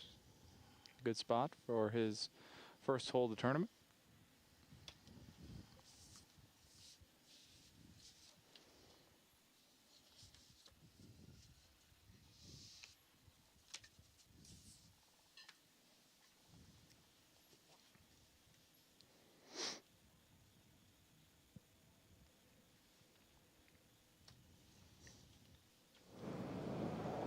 All right, so as Jack, TJ, and Sean head down number 1 fairway. Just leaves one more player from each of Wyoming, Alter, and Shawnee to get on the course in about 7 or 8 minutes before we have a couple groups of individuals tee off number 1. Again, we have cameras behind 1 and 10 tee here, bringing us all the tee shots this morning. Once we get some players on 9 and 18 greens, we also have cameras behind there, so we'll get some action from those 2 locations once we get those first groups making the turn and coming that way. So we're still, half hour or maybe a little bit more than that, close to an hour before we get anyone making the turn. So a few groups here left to show you teeing off, and then once that happens, Austin and I are probably going to take a little bit of a break, and then we'll come back and bring you more golf action once we start getting some players onto 9 and 18 greens.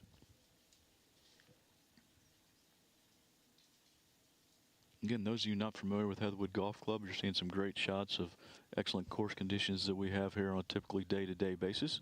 We are a municipal facility located in Springboro, Ohio.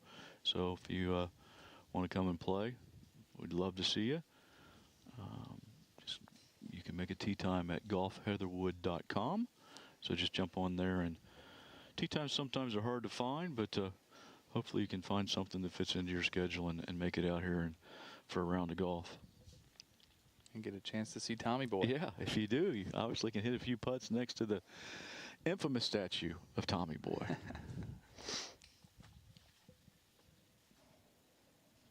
Tommy Boy does sit on top of a concrete pedestal there, and actually that concrete pedestal has some plaques on it. I think, Austin, you might, did we do that after your teams won that or before that? Tommy Boy's relatively new, probably within, I don't know, 3 or 4 years, but we put the champions of the high school invitationals on there. We have a major boys invitational and a major girls invitational.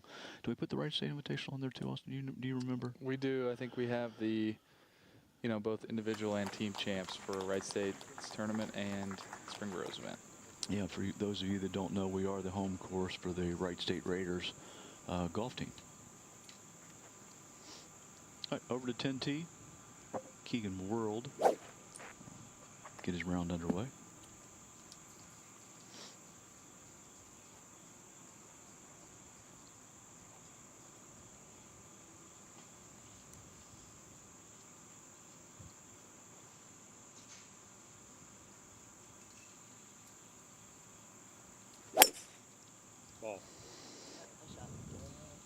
Nice swing there as he gets his round started. Yeah, it looked like he was drawing that one down the middle of the fairway. Yeah, starting at that 150 post and just turning it over a little bit is kind of the perfect play there, Austin. Teeing off second from Clinton Massey High School, Owen Godwin.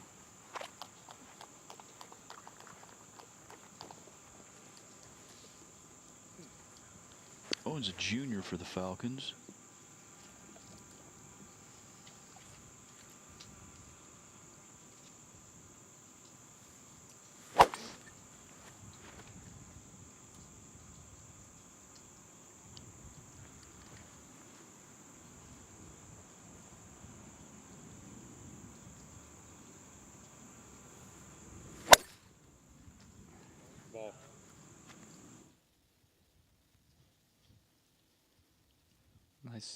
Nice draw there for Owen off the 10th tee there. Good swing for him. Teeing off third from Northwestern High School, Carter Atkins.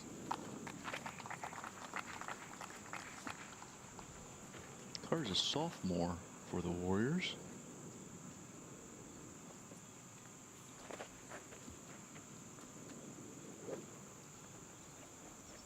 Carter's rocking a bucket hat today. I dig it, Austin. Me too.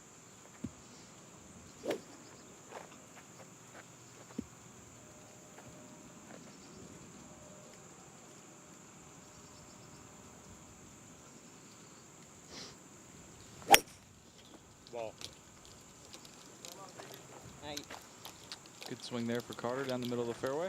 They're good, man. All right, so that should leave us just 3 groups left on each one of the tees, so 6 total groups left to get out on the golf course. So still have the players playing in the number 1 positions for each of their respective teams to get out there. So 4 players from the team on the course now for each group here left in the afternoon, or I guess we should call it the later wave of teams. It's not really the afternoon wave, it's just the second wave, as we're seeing Keegan, Owen, and Carter head down 10 fairway.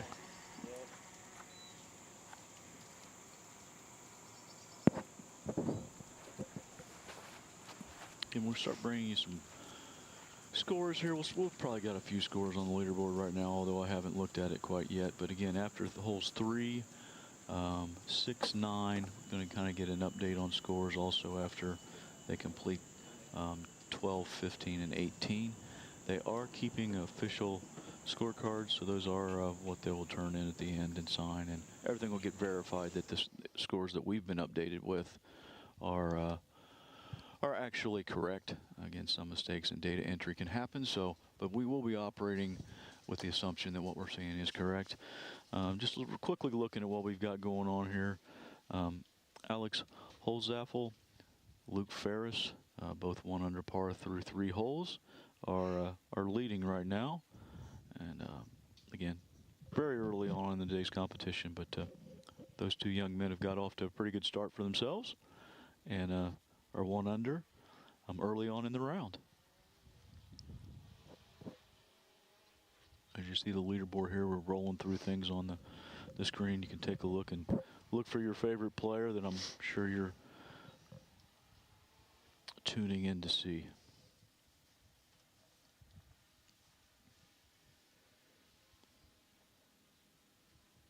So we need a little music playing behind the leaderboard. This is the 11:30 should, tee yeah. time. Teeing off first from Wyoming, a junior, Finley Bartlett. Finley shot an excellent 67 at the Mill course to qualify. Scoring average for the season is 33.9, so almost a little more than 2 strokes under par. Yeah, that's fantastic very, here. very good. He is a junior.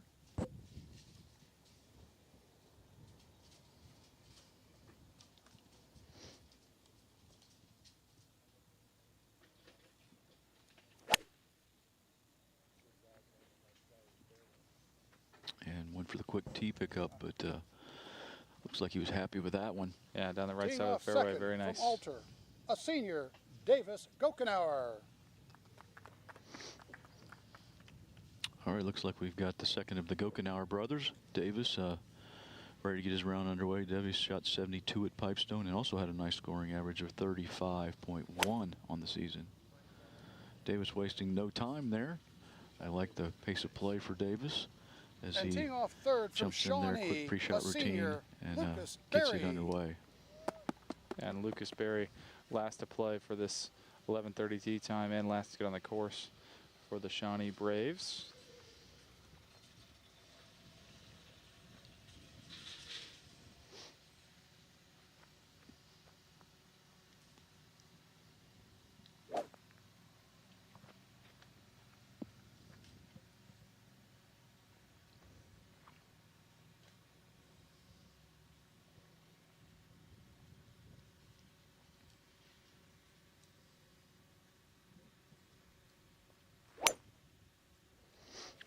Starting out at that 150 pole that you can see. Should leave Lucas in a good spot for his opening hole.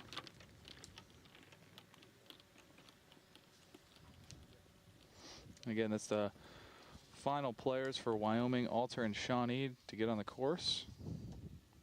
So all the teams on the front 9 are off on the course. Just 2 more groups of individuals off the front 9. Yeah, so again, we've had 12 individuals qualify out of the 3 locations. So again, if they were not on one of the qualifying teams, they took the 4 best scores from those locations, and that got them in today. So some kids here today are just trying to make it to the state as an individual, not part of a team, which still a nice opportunity for them if they play well to move forward to next week's state championship.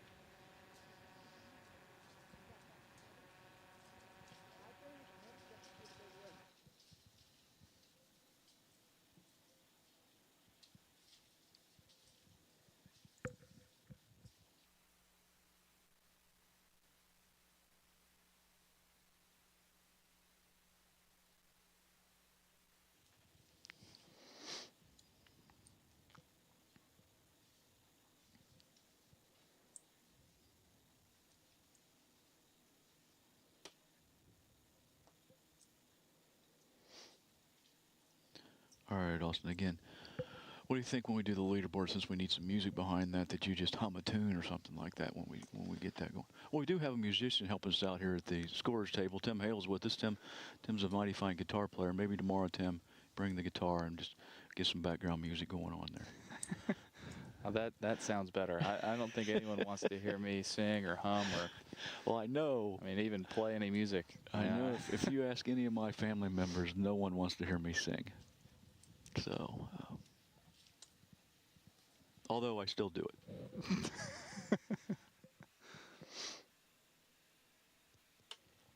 Again, looking to head to number 10 tee here shortly for the 11:35 group. Again, that will be the last group for those 3 teams to get on the golf course from Madeira, Clinton, Massey, and Northwestern. Again, things moving on schedule here, so we should be ready for them any second over there. Again, starters today, Ken Herr is handling starting duties on number 1. Mark Robart handling the starters duties on number 10. And here you... Question for you to ask Austin.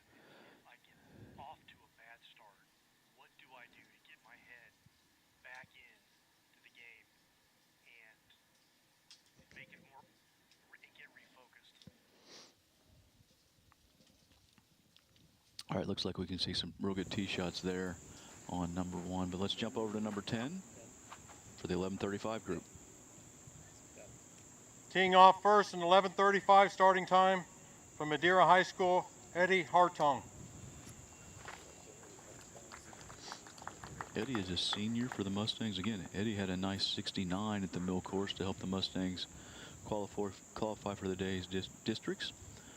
Also, a nice scoring average, 37.5 for his matches this fall season.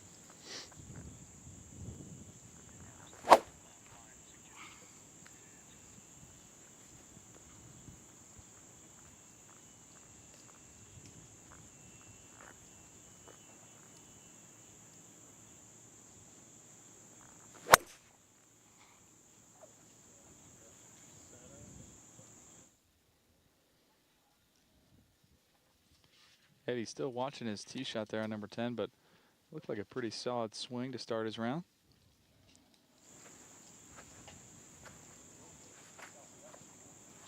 Teeing off second from Clinton Massey High School, Andy Steed.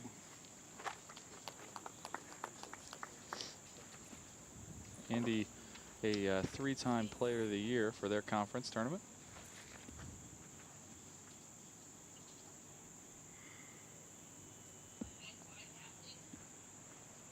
Yeah, and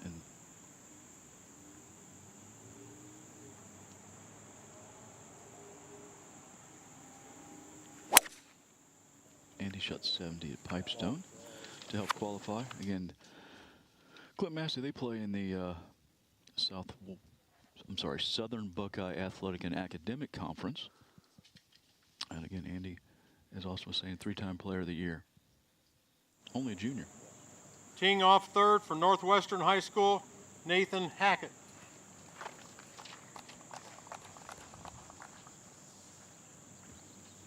Finally, Nathan Hackett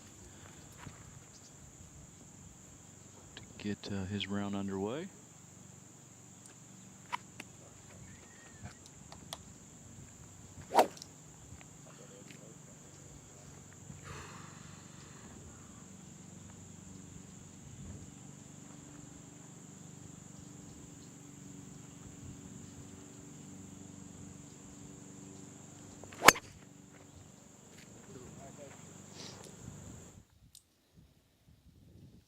Looks like he's off and running. Good luck, guys. Thank you. Have fun. Yeah, it looked like Nathan found the fairway there on his first shot on number 10, so solid swing for him. All right, Austin, we're getting some questions coming in on the Twitter account for your golf expertise. So one of the questions that's popped in here this morning is, what would you do if you didn't get your round off to a great start on that first tee shot? How would you move forward? Let's say so-called regroup, or what was your process of if you have a tough first hole? Yeah, obviously, try to minimize the damage as much as you can. If it is just the first tee shot, salvage what you can on that hole. Trust that there's, still 17 holes or however many holes left that you can bounce back. But just stay in the moment. Just keep hitting the best shot that you can. That's the one that's right in front of you.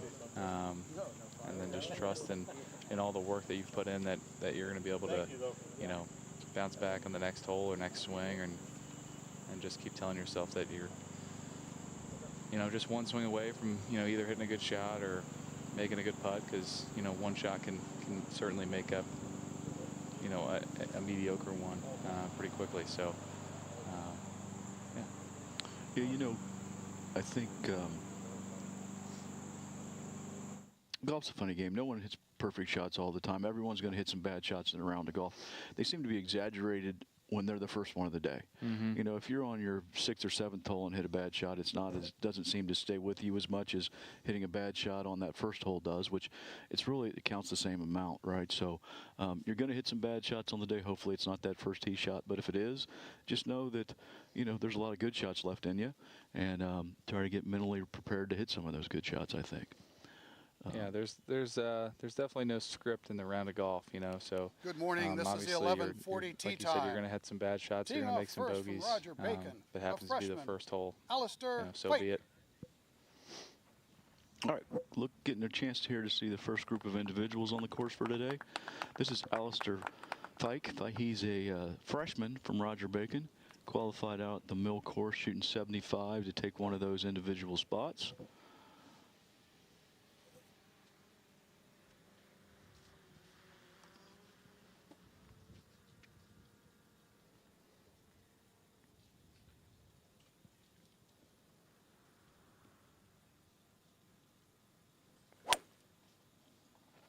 Got that one started a little bit farther left than he'd wanted to, I'm sure.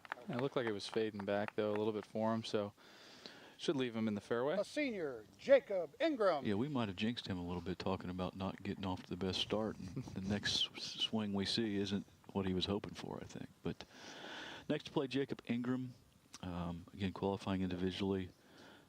He's from Carroll and a senior.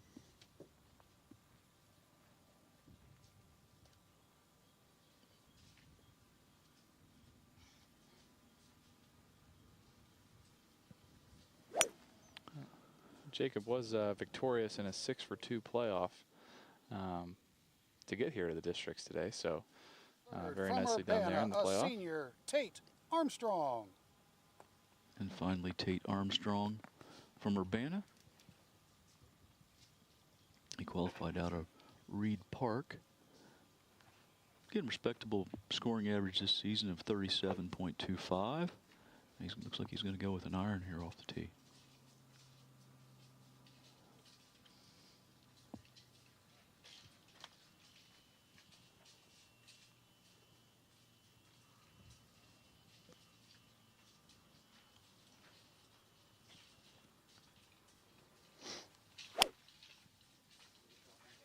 All right, club troll there out of Tate, so good swing by him to start his round.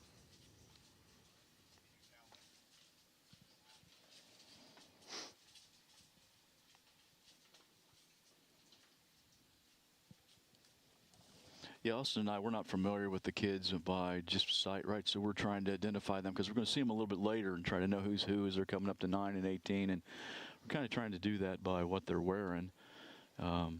Alistair and Tate decided to wear very similar outfits today, or chose things. So white shirts, white hats seems to be their choice of apparel for today, but we'll try to identify them later by using their short color, I guess, Austin. And they could have done us some favors and, one of them worn a pink shirt or. So, yeah, for the most part, it's been easy to differentiate the kids as far as what they're wearing, and we'll be able to identify later. But yeah, so again, it's kind of how we're trying to identify the young men later when we see them on camera. Again, as you can see, the crowds are starting to grow here as we get a little bit later in the afternoon. Yeah, looks like one of those young men have quite a following. If not, maybe they're all for different. Yeah, it could be. But yeah, definitely a pretty good-sized gallery heading down number 1 there. Again, if you're fairly close to Springboro and want to come out to see some golf today, we'll be playing golf here all afternoon, probably be around here until at least 5 o'clock. So if you want to come out and watch some fine high school golf, we'd love to have you come out and check it out. Yeah, and if not today, we've got another full day tomorrow with the Division II girls, and then next Wednesday and Thursday as well for the Division I boys and girls next week.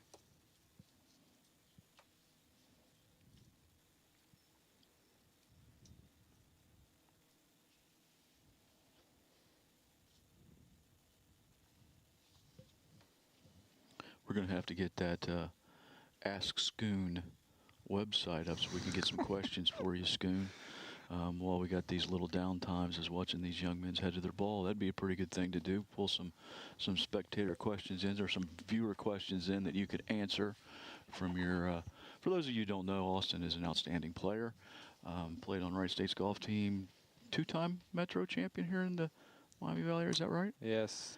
And giving it a whirl right now, playing professional golf, trying to find a place to showcase his talents. Just got back from European Tour qualifying school. Didn't go quite as well as he had hoped, but Yeah, we're going to try to figure out a way to do that. Get some questions in for you and get you to answer some of this stuff while we're waiting for some downtime here.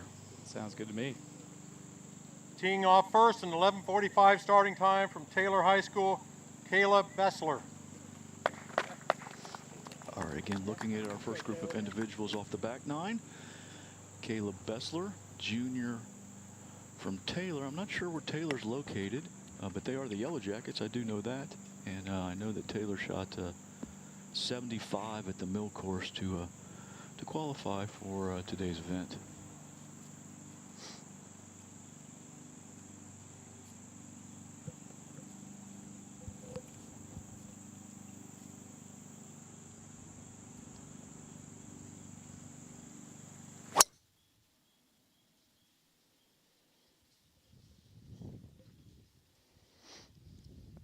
Yeah, Caleb from Taylor hit a nice draw down the middle of the fairway there.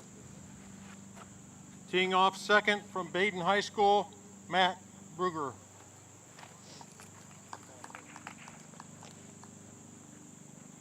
All right, Matt's next to play.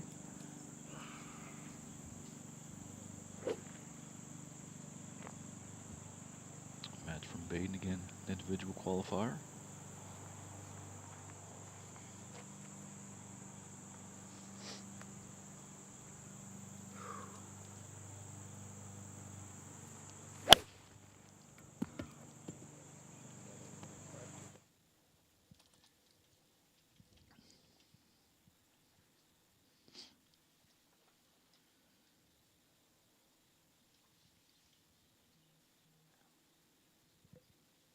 All right, looking for the final player in this group.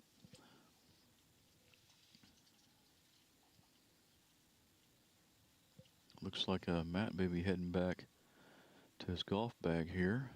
First time we've seen this today. Austin's kind of tell us what's going on here. I couldn't tell if that went left or right from that camera angle, but obviously he's hit something that may be out of play, so he's really just going to go back and hit a provisional ball just in case.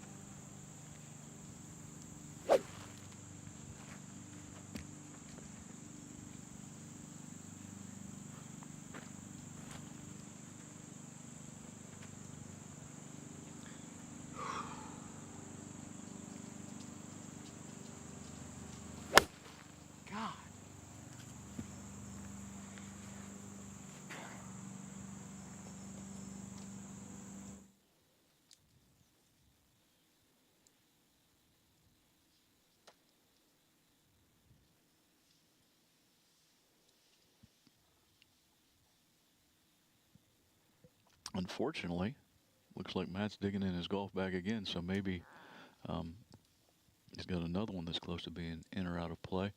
Again, hitting provisional ball here just in case his ball's out of play. We do have a spotter up there, so I mean, could be spotted, maybe not spotted. But again, if he can find that first ball and it is in play, he wouldn't play either one of these two. He'd play that first ball.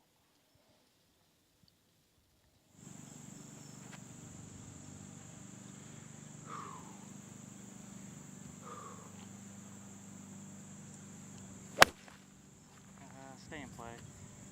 Again, not solid contact, but I think that one is in play. Again, we may be to blame for this a little bit also. We don't have any trouble with tee shots this morning. We talk about Teeing what off happens third if you hit a bad one, from and Bethel High we School, get a couple. Josh Fiery. Yeah, Josh is a junior for the Bethel Bees.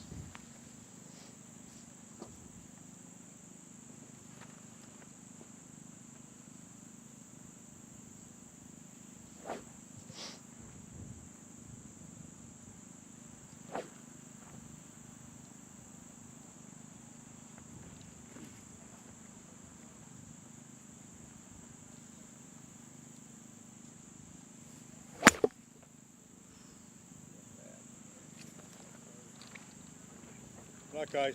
Play well.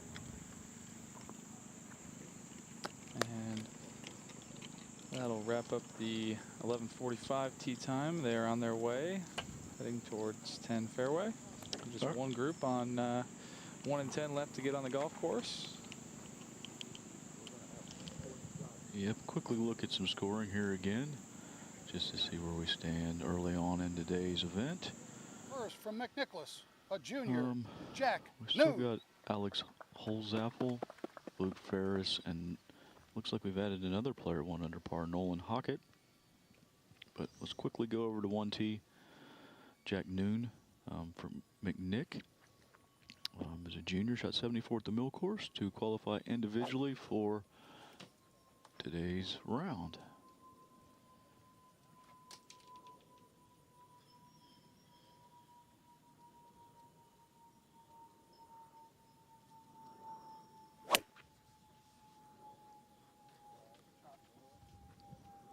Yeah, Jack looked like it started off on a good line down the middle of the fairway, so a good way to start his round. Teeing off second from Carlisle, a senior, Micah Powell.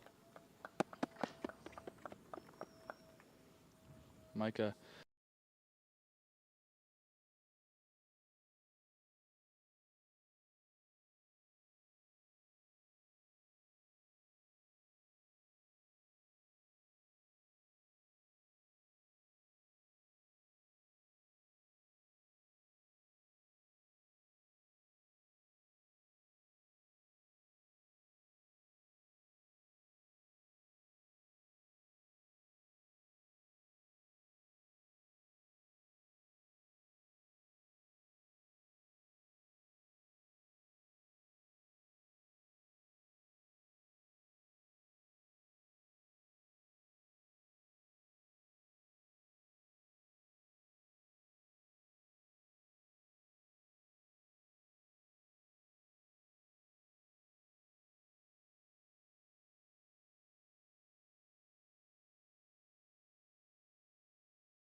is basically going to show us everything that's going on with that golf club. So as you can see here, it's even able to give us the point of contact, which is the red dot on the face. It's giving us the path where the face was and tells us the lie angle of that club, which is extremely important.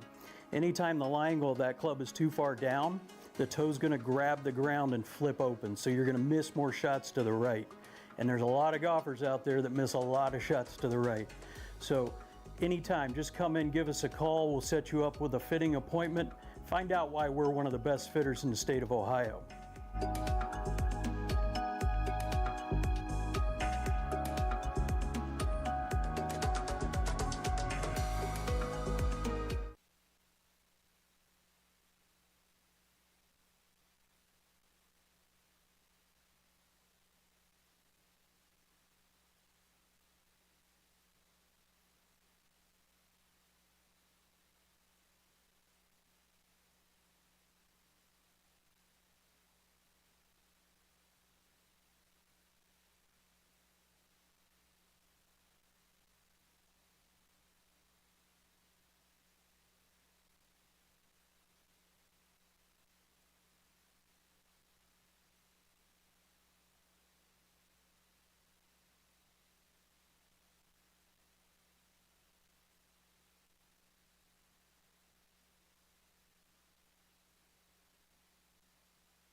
Hello and welcome to Heatherwood Golf Club. My name is Tom Bach, PGA professional, owner of the Bach Scoring Academy located here at beautiful Heatherwood Golf Club. Today we're going to work on our putting stroke a little bit.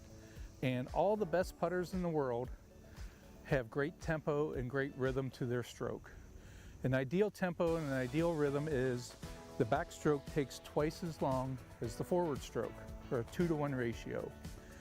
Today I have my Blast motion sensor with me in my iPad, which is a great device that we use in the Academy to help train tempo along with many other features in the putting stroke.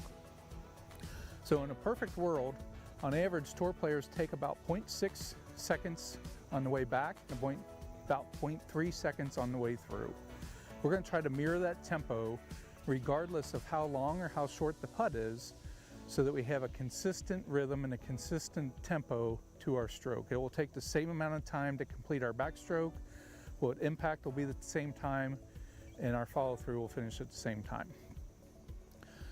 So we're going to set up. We have a pretty straight putt here. We're going to get into our athletic posture. I'm going to make some practice strokes to feel the tempo and feel the amount of stroke or the amount of swing that I want to put into the putt. Then we'll set up and aim it, get back into our posture, and just have a nice rhythm to our stroke. The more consistent your rhythm to your stroke can be, the more consistent you will be on your distance control, then your putting numbers will go down, and most importantly, your score will go down. Thanks for joining us today. We'll see you soon.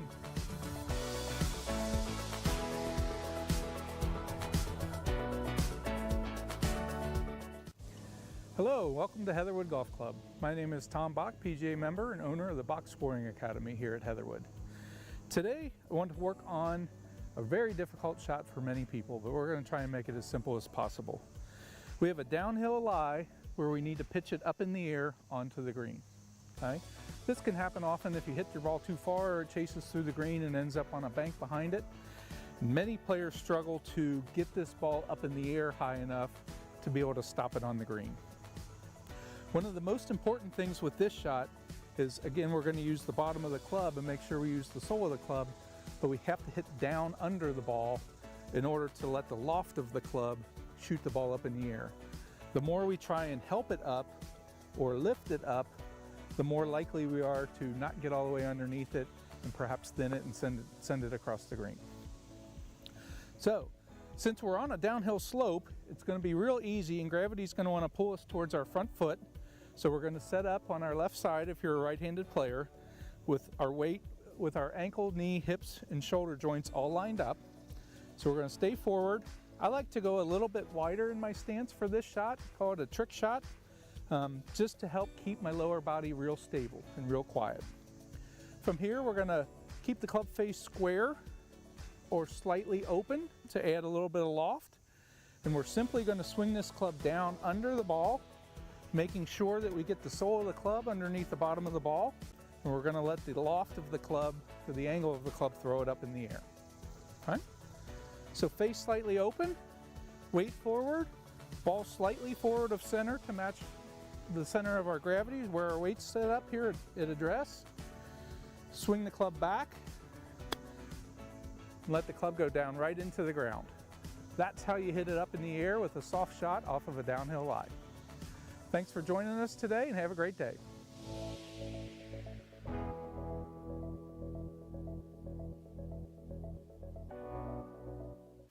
Hi, welcome to Heatherwood Golf Club. My name is Tom Bach, PGA member and owner of the Box Scoring Academy here at Heatherwood.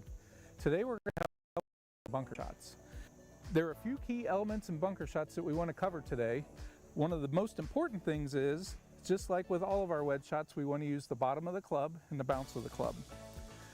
The setup in the bunker shot is going to be a little bit more of a wider base than we would normally have, and we're going to set all of our weight forward, or for a right-handed player, on the left side, so that again we're lined up over our ankles, knees, hips, and shoulders. From here, we'll open the club face slightly. Again, with the wider base and setting our weight forward, we want to keep our lower body quiet. At this point, we're just going to swing the club back as if we were hitting a pitch shot or a flop shot. Maybe open the face up as we go back a little bit and splash the sand. As long as we splash the sand, the ball will come out.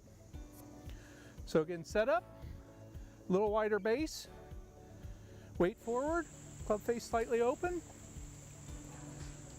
open it up on the way back, and splash. In the follow through, you want to keep your arms relatively close to your body, and that will help elevate the shot up in the air.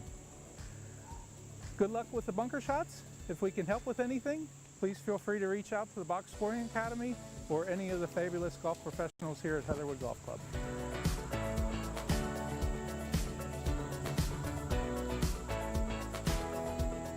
Hi, welcome to Heatherwood Golf Club. My name is Tom Bach, PGA professional and owner of the Box Scoring Academy. Ever struggle with those uneven lies from around the green? Well, here's some suggestions on how to tackle them. In our setup, just like with all of our greenside wedge shots, we want to set our weight a little bit forward with everything posted on our lead side. So our ankle, our knee, our hip, and our shoulders are all lined up together. And with the ball below my feet, we're going to have a little more squat in our stance so that we can get down and get the club underneath the ball. It's important with all greenside shots to have the club face set either square or slightly open, so that again we expose the sole of the club and we can use the bounce of the club to help us get through the turf. So in the setup, ball's positioned a little bit forward of center since my body is forward. I'm posting up on my left side, have a little more squat, and since the ball is below my feet, I'm actually going to raise the handle of the club a little bit so that it goes with the slope of the grass. And now, when the club comes through the turf, the bottom of the club or the sole of the club will be level with the ground, and I'll have a lot less chance for the heel to catch and turn the club over, or the toe to catch and turn the club over. So from here, we're just going to set up forward, a little more squat in our stance, club face slightly open. We're just going to swing our triangle with our shoulders and our arms and let the club go under the ball, and it'll pop right up in the air. That's how you deal with the ball below your feet. If you run into a situation with the ball above our feet, everything will be the same from a setup standpoint. We're still setting up on the left side. Ball position is still slightly forward of center. We don't need to have extra squat at this point because now the ball's higher than we are. We actually will maybe grip down on the club ever so slightly to counteract the hill. And this time we're going to lower the handle again so the bottom of the club is laying flat, level with the ground. swing our triangle, and let the ball pop right up in the air. Thanks for joining in today. Have a great day.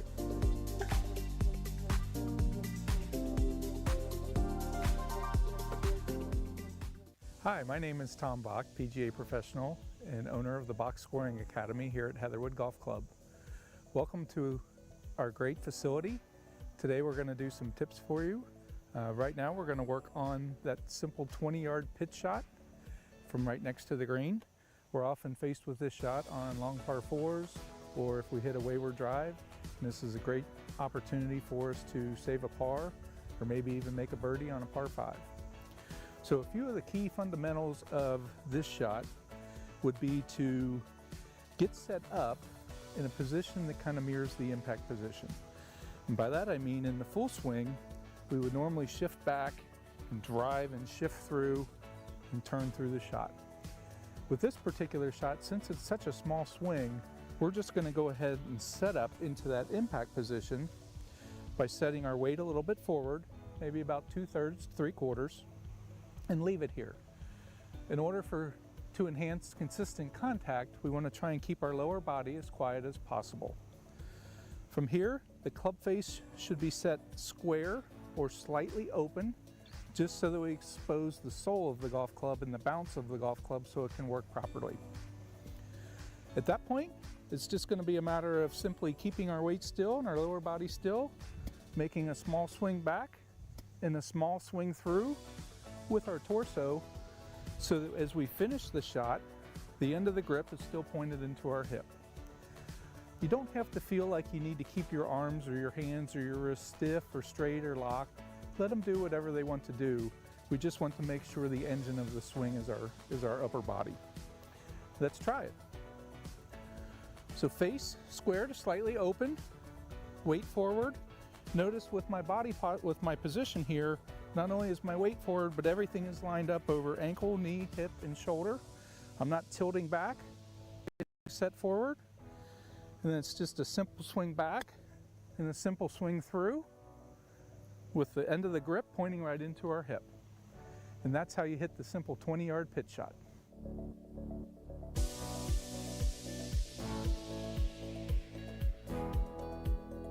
I'm Tom West, General Manager here at Heatherwood Golf Club. I'd like to tell you a little bit about our great facility. As you've seen, you've been here now for a little bit. Our practice range is first class. We are the only facility in the area that has a Bermuda tee, grass tee, which means the grass grows in 7 to 10 days versus the bent grass. We always have a great hitting surface. We've got a great short game practice area. We've got 2 bunkers, a greenside bunker. We also have a fairway bunker, about a 4,000 square foot putting green. The golf course itself is 18 holes, challenging, uphill, downhill. You're going to need to hit shots left or right, straight, high, low. It's going to require every club selection in your bag. Now, once we get into winter, we also have an indoor teaching facility. We are one of the only facilities that has a putt view, which is dealing as kind of like a TrackMan for your putter. We have that. We have 3 simulators. We have the GC quads. And the big thing that we do here is we have our Junior Elite program. The program is phenomenal. It's geared toward helping every student to progress, get better, and work on physical fitness. We do that January through March. If you want some information on that, please contact the golf shop. We'd love to have you out here. Again, enjoy the facilities. We're proud of it. I'd also at this time really like to thank the entire staff, the golf staff, Neil, Matt, everyone involved. The maintenance crew has done a phenomenal job here getting this golf course ready for the event. And again, we hope you enjoy it. We're glad you're here. Good luck at the state.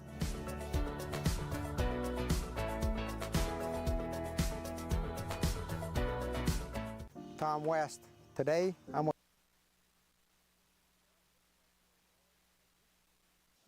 of the Ohio High School Athletic Association Southwest District's Division II Boys Golf Championships here at Heatherwood Golf Club in Springboro, Ohio. Austin and I are back. Now we've got some players actually working their way through number 9 greens and number 18 greens. So we'll get some shots of them around the greens now. Also, we'll still show you some tee shots too from 1 and 10 once people roll through there. But as you can see, we're on number 9 right there. That was Ben Colton finishing up with a nice little putt there. Austin and I will get to see the pin locations for the first time today and see what we're looking at on the greens. Looks like as we shoot there, number 9 looks like that pin's in front there, Austin. So an accessible pin. So we should see some birdies there on number 9. We can kind of see 18 green from here, and looks like a little tougher pin on 18 today, Austin, than it was yesterday. 18 was probably in the easiest position yesterday. So a little tougher pin there on 18, so maybe not as many birdies on there today as you might think. But again, number 9, as you're seeing on the screen right there, a downhill par 5, definitely reachable with 2 solid shots. Playing today at 509. Number 18 is kind of going in the opposite direction, so it's an uphill par 4. We're playing that today at 378. So even though it's a shorter golf hole, it does play significantly uphill. So we're going to get to see both of those as we come back for live coverage this afternoon. All right, again, you can see there, this is number 9. These are young men walking from the tee toward their tee shots. Again, significantly downhill, so a nice solid tee shot gets you down. Austin, what do you think? You hit one really solid there. You can get it down 180 or so from the green, probably somewhere in that range is what we'll be looking at today. Yeah, something like that. Definitely around that 200 yard. It should be a little bit downwind, so got that going for him. And like you said, pretty significantly downhill too. So well-struck shot. Should get you down there pretty good. This is hole number 1. This should be Hugh Linz.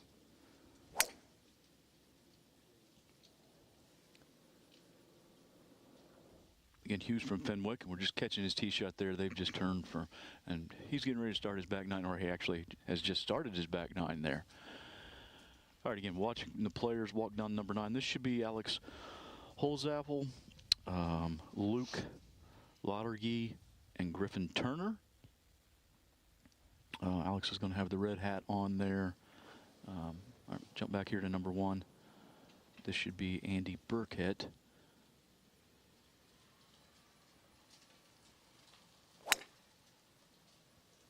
A little question on whether that shirt's blue or navy. I think that one's the, nope, that would have been Carter McGahee. So let's, again, Austin and I are kind of trying to make some notes here on what these kids are wearing, kind of help us determine who's who. So this will be Andy Burkett from Greenview, getting his back 9 started on number 1. Yeah, good swing there by Andy down the right center of the fairway on number 1.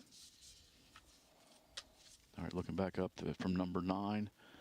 Going to be Griffin Turner here behind the trees. And from our camera view we got, and if you do block your tee shot a little bit to the right from that tee, you do end up behind these trees. So Austin and I yesterday had a difficult time recognizing who was behind the trees at points in time of the day, and we'll probably deal with the same thing today, it looks like, as you see. But that was Griffin Turner for sure in the gray shirt that we saw back over there. Red hat, Alex Holzapfel. Looks like he's in a great spot. And Alex is 2 under to this point. Well, through 6 holes, actually. So we really don't know what he's done on 7 or 8, but he is in 9 fairway and in great position there. I only gave himself a little bonk on the head right there for some reason, Austin. I don't know if he's maybe he's 2 yards farther left than he wanted to be. But he's playing great so far today. And again, the leader right now as we're looking at him in 9 fairway.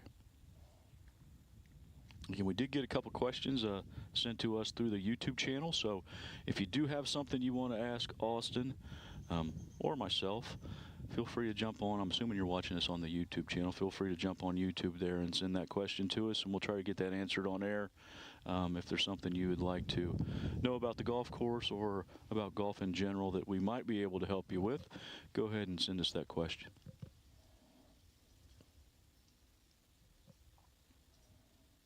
Again, looks like Griffin has played from that position.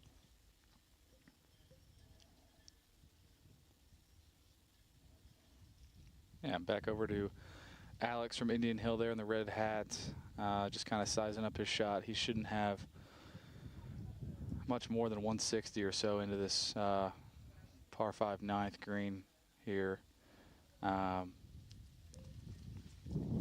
Again, blowing downwind. It does play downhill 5 or 6 yards or so from where he is at.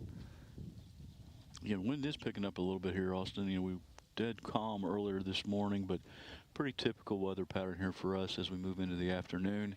Getting a little bit of a breeze blowing. Not huge yet, but we are starting to see the leaves on the trees blow a little bit.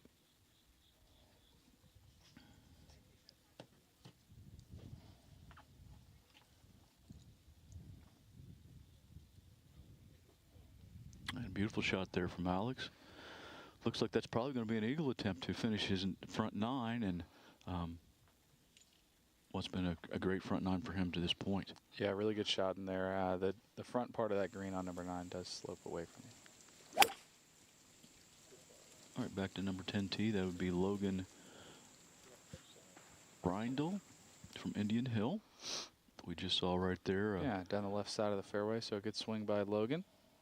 And then cutting back to number 9 here to see the young men heading toward the green. Again, par 5, 500 yards or so down the hill.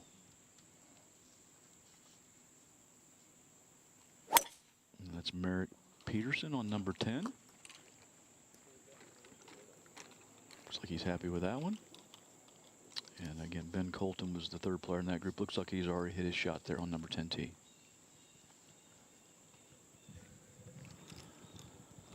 Again, what we got going on here now is we got 4 cameras bringing you action from the Southwest District Division II Boys Golf Championship here at Heatherwood Golf Club in Springboro, Ohio.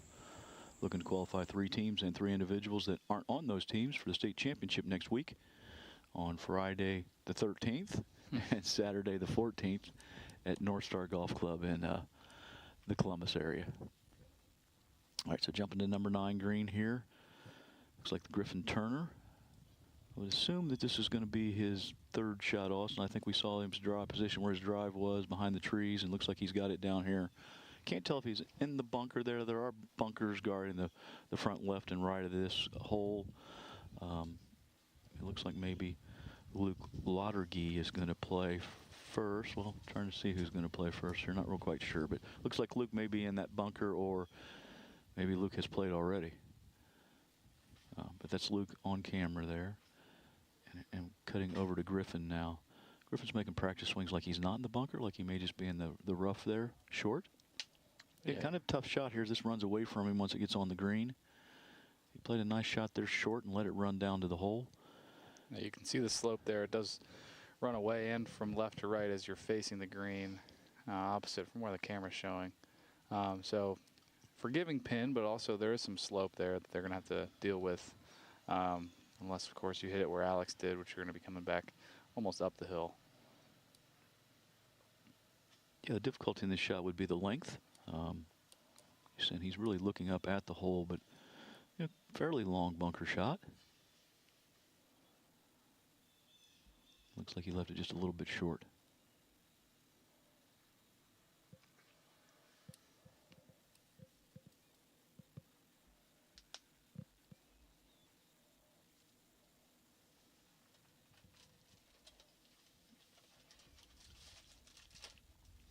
Again, we're looking at Alex Holzapfel there, lining up what we believe to be is an eagle putt.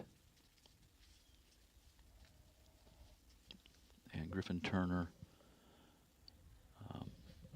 they're taking a few practice strokes as Luke Lottergy goes ahead and comes up with a little pitch shot. Jumping over to 18 here real quick. This would be Ian Reinhardt from Greenview.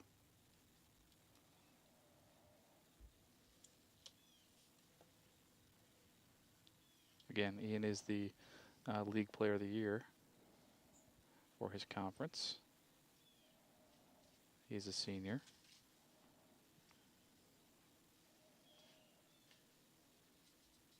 First look at the pin location here on 18.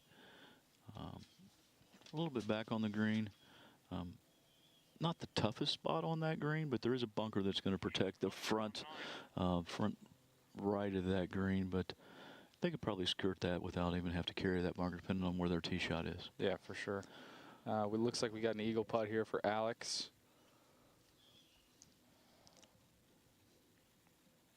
Again, the latter part of this putt should be back uphill a little bit, but should have a pretty good amount of break from right to left, especially as it slows down by the hole.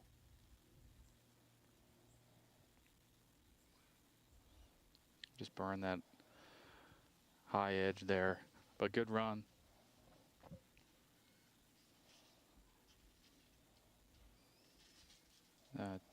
Top right of your screen there in the navy shirt there, that's Will Stevens for Marymount. Well, we believe would be Griffin Turner. I believe this might be a birdie putt for Griffin here, straight up the hill on number 9 on the bottom left. You could tell immediately he didn't get that started on the line that he wanted it on. Yeah, just left it out to the right a little bit. We've got Luke Ferris on the top right of your screen there on at hole 18, junior for the Fenwick Falcons.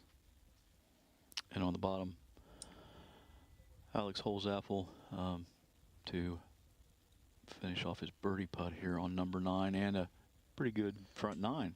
Yeah, for sure. And well holed there by Luke in the top right of your screen. And Alex pours it in himself on the bottom. So depending on what Alex did on 7 and 8, could be 300 par as he makes the turn. Very well could be. And again, this is Will Stevens from Marymount on the top right of your screen. Just catching the edge of the hole there. We'll tap in. And I've got Luke Laudergy from Chaminade tapping in on number 9. We've got Ian Reinhardt again here for right around 2 or 3 feet or so on hole 18 for his 2 putt. We'll talk about a little bit what Luke was doing there with his feet and kind of standing in between his line. What's he trying to do right there? Yeah, so he's trying to feel the slope with his feet. You see a lot of guys on tour do that as well. Most of them are using aim point, which is basically just an equation for the percent of slope. They're trained to feel what percent is what using their feet, and then determine the break from there. Yeah, pretty popular way to read putts. Now, you see a lot of guys, like you say, on tour doing it. Again, it's just a different way of determining what how you think a putt's going to break. I don't know if any of you that's stood on severe slopes and you stand sideways, you definitely know you're on that severe slope. They're just trying to determine how much of slope they're on, but just using their feet instead of their eyes. And again, a lot of guys having a lot of success doing that. All right, so we got a shot here on number 9. It looks like we're trying to actually get the tee ball way back up there. I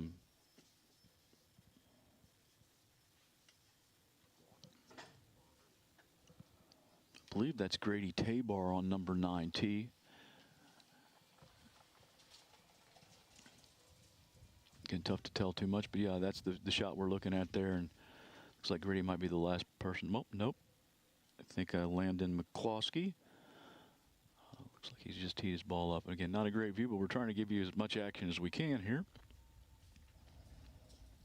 Again, as we're looking at this shot, fairway does, as you see the cut of rough right there, that fairway does run from our camera angle on the right side of that, left of the player's angle as they're playing down there. Kind of narrows up there and then opens back up once you get past that little finger of rough there. That's going to be about 225, 230 yards from the green where that finger cuts in there. And if you get it down to that fairway on the bottom half of that, you're going to leave yourself 180 yards or so. Something like that, Austin, don't you think, to the green from there? Yeah, for sure. Get a good kick off the downslope and downwind, so definitely can get balls down there pretty far if you hit a good shot there on number 9. Again, you can kind of see on the camera a little bit, but it is pretty severe slope there. That rough is a pretty severe slope of rough there. So looks like this will be Ian Reinhardt getting ready to hit his tee shot on number 1.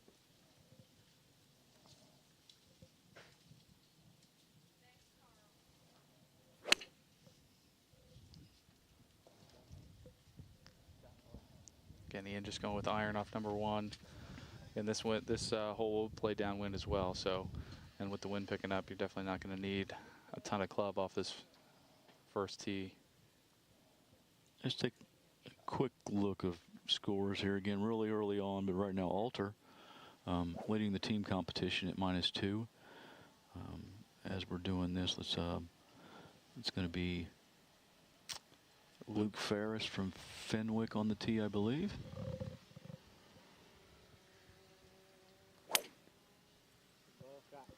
Again, Alter leading the team competition at 2 under. Madeira in second place at 4 over. Wyoming in third place at 5 over. Again, very early on in the scoring today. Clinton Massey, Springfield Northwestern, Springfield Shawnee following closely behind. In the individual scoring so far, Alex Hosaffel -2. I'm showing Andrew Gokenauer also at -2 now. Finley Bartlett and Andy Steed both at -1. Again, early on in the scoring, but they're off to a good start in today's round. Again, a lot of fairly good scores here. Once you get down, I mean, if you're looking at 37th place, you're only 3 over at that point. So quite a number of good scores going on out there. Again, it's been a great morning to score. I'm starting to pick up with the breeze a little bit, so that may change a little bit now once we get the wind involved, and you know, the sun gets up a little bit and the course firms up a little bit. But this morning was a great day as far as scoring goes, so we'll see how that plays out the rest of the afternoon. Let's jump over to 10 tee. This is going to be Alex Hosaffel on number 10 tee. Again, just finished his front 9, finished off with a birdie there on number 9, and looking to keep his momentum going.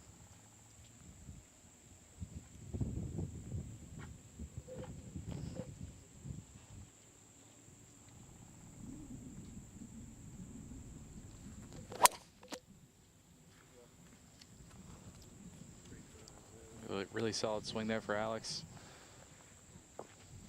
Down the middle of the fairway. Good start to his back 9.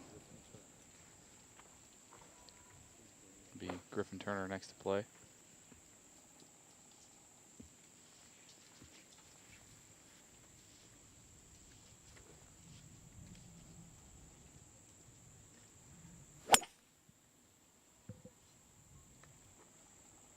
Is that too far left?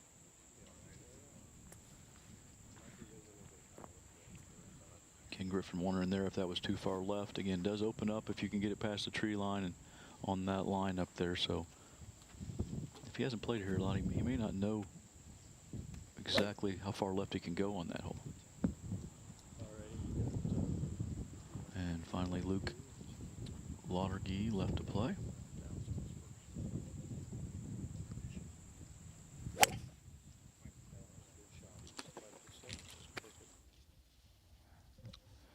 Quickly jumping back over to number 9.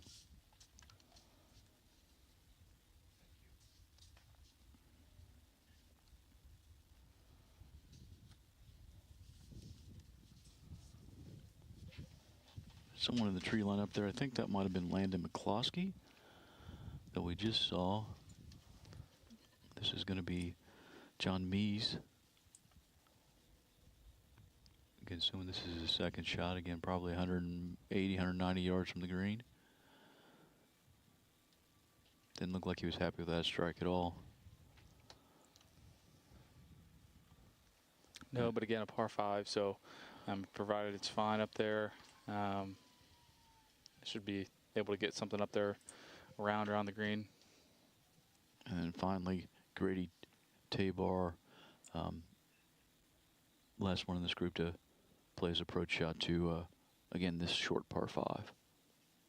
Yeah, obviously in a really good spot. We just saw Alex play from there as well. So it looks like we may have had a little technical difficulty with the camera there. So kind of jumping over to number 10. And this is that, that'll be the 1040 group. Oh, looks like we got Grady back on camera now. Yeah, only probably 170 or so yards into this par 5, 9th hole. Hitting his second shot. Looks like he found the back left portion of the green, so we'll have a eagle putt. Yeah, a tricky eagle putt there, actually. You know, like you're saying that hole right there kind of sets on a little bit of slope on the front of that green, so. Yeah, he'll have to play that out to the right a little bit. It will have quite a bit of left or right to left movement. but back into the wind a little bit, so it shouldn't get away from him too bad. Yeah, they're getting a bird's eye view of number 10 with the bunkering protecting that green. Again, relatively small green, but it is a reachable par 5. So green kind of in that pin position today would be, as we're looking at this slope from left to right, maybe pitch a little bit toward you there, but just past that hole, everything's going to run off the back of that green. So green would run away from you at that point. Yeah, it looks like John Meese here for his third shot is going to have to manufacture something through those trees.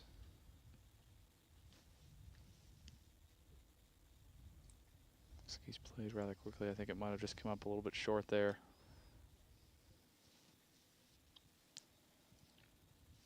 And then Von Landon Turner looks like he may be in the fairway, about 50 yards short of the green, just off of screen here to the bottom right.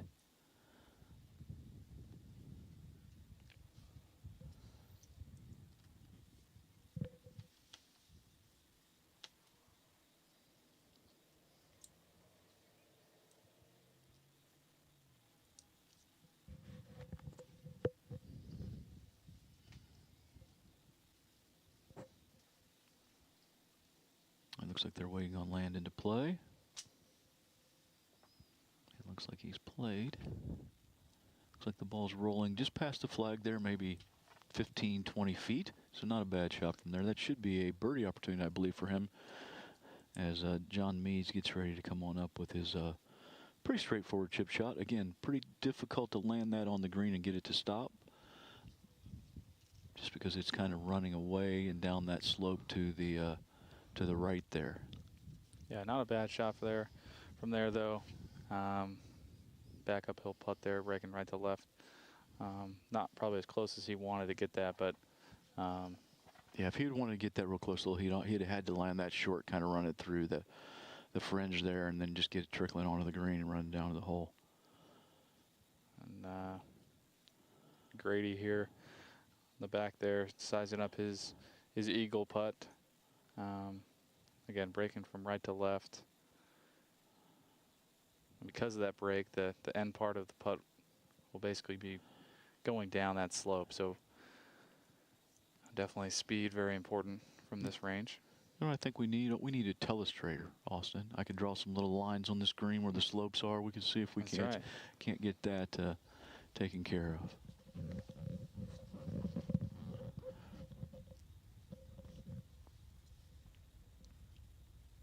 Although an eagle attempt here, I think Brady would be real happy getting this down in 2 and heading on to number 10 tee with a birdie. Yeah, from this range, you're, obviously always trying to make it, but main focus here is just getting it to stop around the hole and leave yourself a little short one just to tap in for birdie. Yeah, I think, 4 feet, 5 feet or something would actually be a really good result from that distance. He's judged it really well. Yeah, well played there. Only a couple feet left for his 4 on this par 5.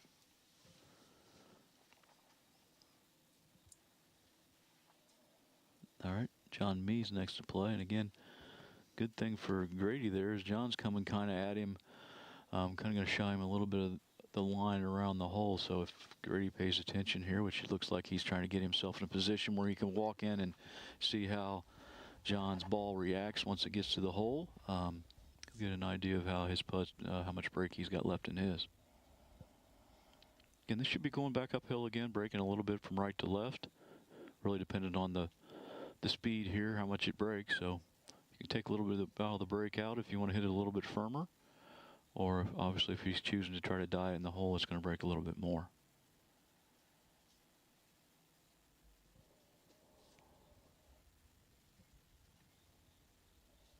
I started that on a really nice line, just needed a little bit more pace. And again, at this point in time, these guys should have a pretty good idea of pace. They're on their 9th hole today, and they should know the speeds of the green fairly well. Greens, for the most part here, not a lot of tiers and severe slopes in them. They're all just kind of gradual slopes here and there at Heatherwood, so let's just call them relatively flat as a whole. Yeah. But these kind of what we're looking at here, just a little bit of these tricky little subtle breaks can be just as difficult as at times. Yeah, for sure. Landon here for his birdie attempt. Just came up a touch short there as well, but he'll tap in for par. After Grady finishes off.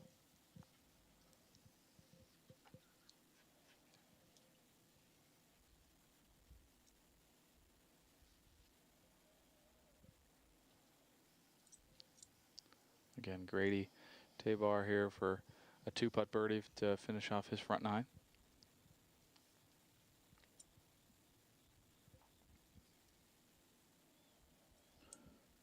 Well, hold there.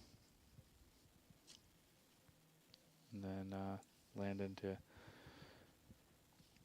hold this putt for a 5 and head over to number 10.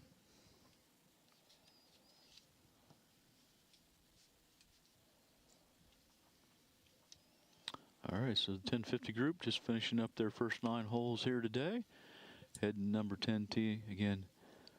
A little bit of distance between 9 and 10, so they're going to be shuttled over by a couple of the staff members here and get them over to 10 tee a little bit quicker as far as pace of play goes. But looking now, again, we're looking to see some people coming through here. Looks like we may have some players coming down 9 fairway again, the group right behind the 1050 group. So 11 o'clock group looks like they are heading to their tee shots on number 9. And Austin and I, we can kind of see 18 fairway. Looks like we have a group at least. Can't tell if that's a group or if those are some spectators kind of working their way up 18 fairway. And there's a really nice drone shot of 18. Again, playing up the hill. And you can see that bunker that we'll talk about off and on right there on the front right. That pin, again, is accessible today, not really behind that bunker. So you can run it up through that little area there short of the green. If you want to play a shot and run onto the green, you definitely are going to be accessible to that today. All right, cutting back to number 9, and again, players looking for golf balls from their tee shots. And as we were looking at the screen, these guys walking off to the left would have hit their tee shots right. There is some out of bounds takes there, as you can start seeing coming into play. Some homes set off to the right side here of this hole, and guys are trying to check and see if that ball is in bounds. Looks like he has found his ball, and it is in bounds. And I think that's Andrew Gukenauer there.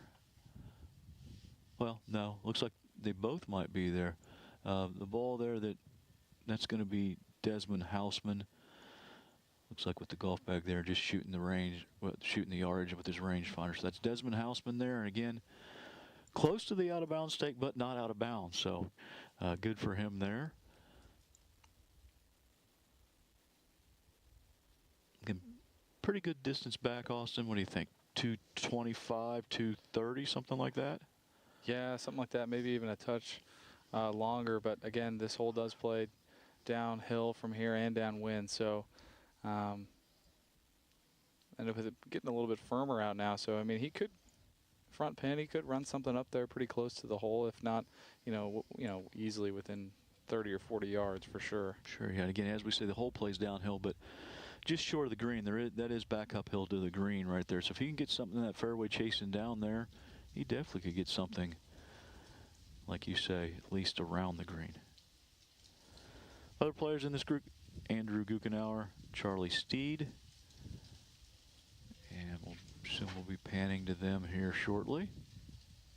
Again, a lot of players that you're going to see today, if they do block things a little bit right, will be kind of blocked from our view behind those trees, but not sure exactly where Charlie or Andrew are at this point.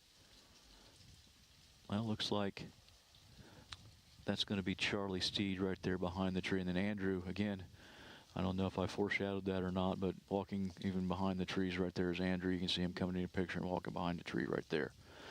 Here's a good view from the drone. You see Charlie's quite a bit back from those trees. Looks like if he hits something, shouldn't have any problem getting up and over. Andrew, on the other hand, is going to have to manufacture something around that tree in front of him, or at least in between those two trees, depending on what line he chooses to play. Yeah, Charlie Steed here from Wyoming.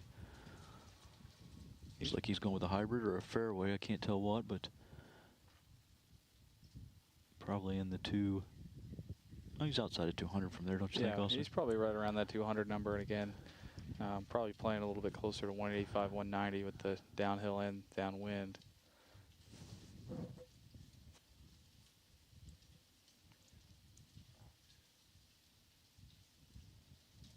And again, looks like he caught that a little bit heavy. Again, wouldn't necessarily be a disastrous result if he got that chasing down toward the green, leave himself with a short approach to, you know, get up and down for birdie. All right, so it looks like maybe Andrew was just trying to get out of Charlie's way there. So Andrew's a little farther or a little closer to the fairway. Hard to tell from this angle if he can get under that tree or not, or if he has to work around it. But significantly closer than Charlie, probably, I don't know, 175 or so, maybe, something like that range, maybe even a little closer. Yeah, probably right around that 170 number, especially to the front flag today. Doesn't look like he should have any tree trouble, really. I don't think it's going to get up quick enough from that close to the tree to have any issues with those limbs there.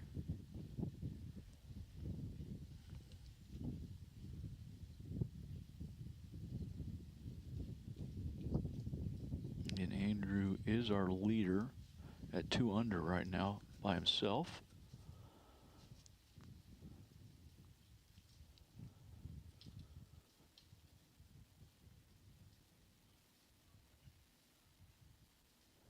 As we're paying into the shot here, looks like he's hit it a little bit over the green, and looks like it is in that back bunker. Yeah, I might have just caught a little bit of a flyer out of the rough there. And again, like we've talked about, downhill, downwind, and then out of the rough too. It might have just got away from him a little bit. Yeah, a little tricky shot there coming back to that green, but this will be Andrew Sampson there, in the blue hat, white shirt, coming up, and then, oh wow.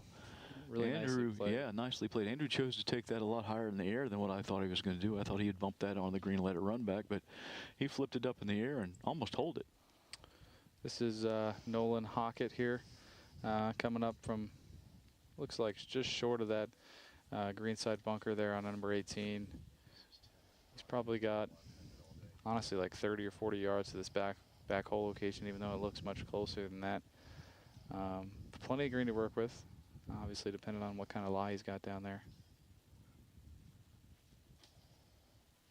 And it's really well judged there. Yeah, there was another beautiful shot in there.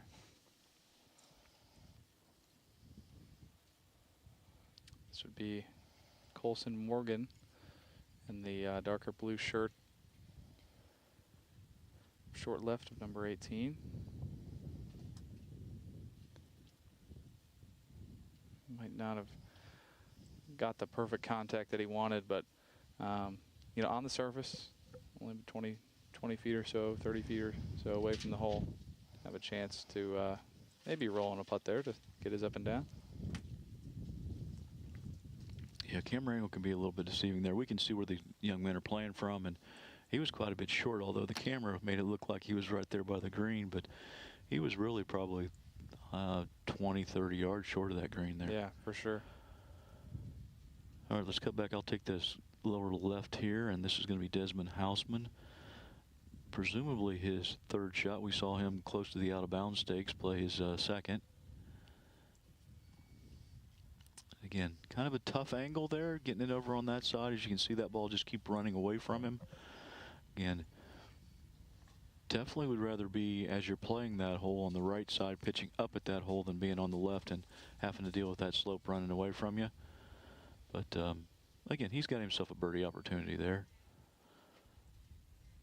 All right, this is back to Andrew Guggenauer. Again, Andrew is the leader at this point with the limited scores that we do have at 2 under par. I believe this is Andrew's third shot on the par 5. Again, pretty tough, tricky shot to judge the pace on. And really good putt there by Andrew Sampson on the top right of your screen there. Really good up and down for him from short of the green on 18. Again, back to the bottom left. Andrew got that shot on the green, but a little bit short of the hole, so he's got himself a long birdie putt left. Colson Morgan coming across the green on the top right, just burning that upper edge there. He's only got a couple feet left to finish off on 18. Again, this is Charlie Steed from the back fringe. When we saw him hit his approach in here, he looked pretty disappointed in it. So I don't know if he's actually played another shot to get to this point, or if he was just had high standards on that approach, because that was a nice shot in there. If that's what he got from the 220 range, it looks like he ran it to the back fringe. So again, tricky putt, kind of down the hill and breaking from right to left. Sorry to talk over there, Austin. And really good putt there by Nolan Hockett there. You saw his really good pitch shot in there from short of the green on 18, short right. So got up and down there for Nolan. And they'll head over to number 1.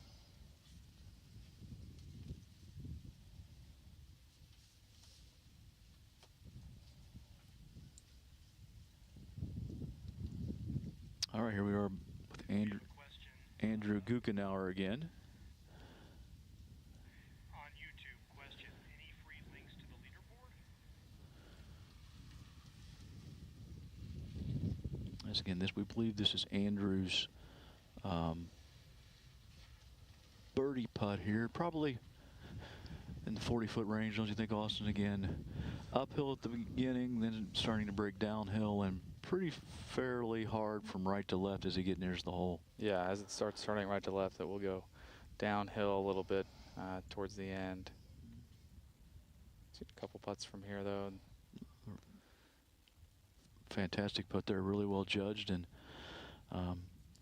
maybe a little disappointed to make par from where he was, but again, still par is a good score. Again, like I said, if you got some questions for us on YouTube, you want to throw them on there, Austin and I'll try to answer them. We did just get one wondering to know if there was a live leaderboard link. If you want to go on the Golf Genius mobile app or download that onto your phone, you can get a link that'll give you the leaderboard after every 3 holes. So kind of what we're looking at.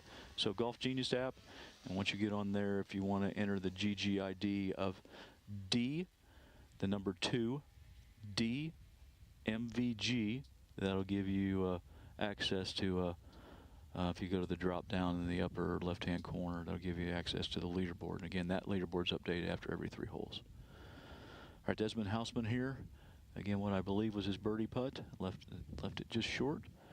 But it looks like it'll be easy tap in for a 5 for him. And again, this may be actually a birdie putt for Charlie Steed.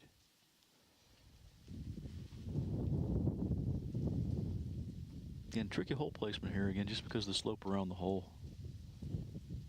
Yeah, he's got probably a pretty good amount of movement here from right to left. Yeah, well holed there. Yeah, very nice putt there. Again, possible birdie there for Charlie Steed. And finally, Desmond Hausman to finish up here. I just gave Desmond the Heisman Trophy there, I think, also.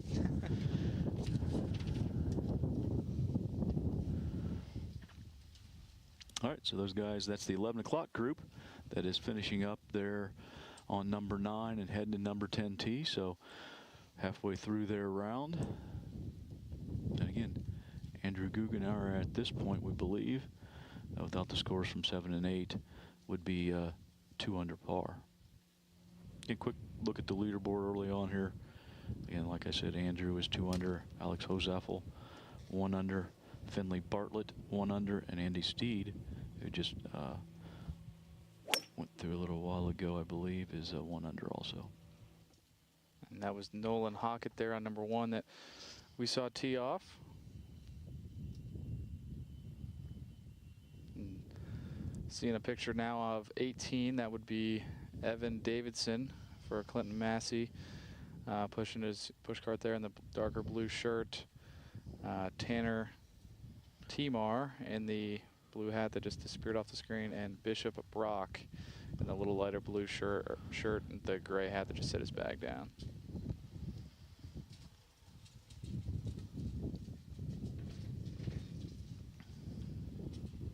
Looks like they're just dropping their bags off there and heading to their balls. Looks like Tanner's got his on the green. The other two look a little bit short, so again, preparing to hit little pitch shots up by the hole. It looks like Evan Davidson's going to be first to play from short of the green. He's probably about 10 yards off the front edge or so. And as you can see, lots of green to work with. But definitely has a couple options here, whether he's going to play a little bit lower one or try to fly one further into the green and try to stop it with a little bit of loft and spin.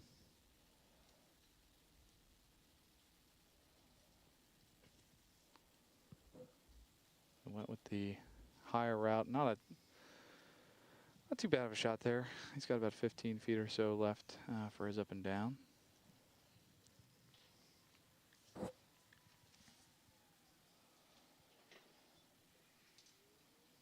Next to play will be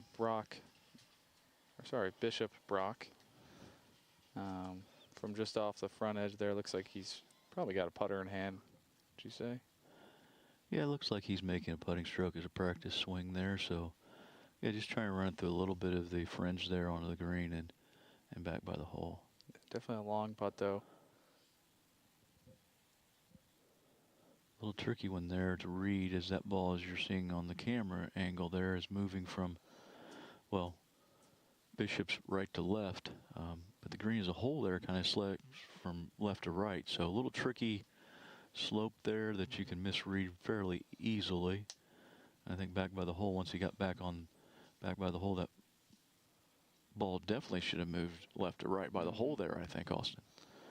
Certainly. Next to play here, Tanner Timar. Yeah, hopefully Tanner was paying attention to those balls as they came up from the front of the green, and from just watching those two balls, this one should move a little bit. Again, kind of interesting right there. That ball didn't take any of that break that we saw go the other way, and actually started to break what we were talking about a little bit from left to right as it got near the hole. So kind of a little ridge right there that's going to kick a ball one direction or the other, and kind of tough to read, but he'll be happy with the two putt from there. Yeah, for sure. Yeah, good speed most importantly, so only left himself about a foot or so to tap in, so he did that nicely. We got Evan Davidson again here for Clinton Massey, about 15 feet or so.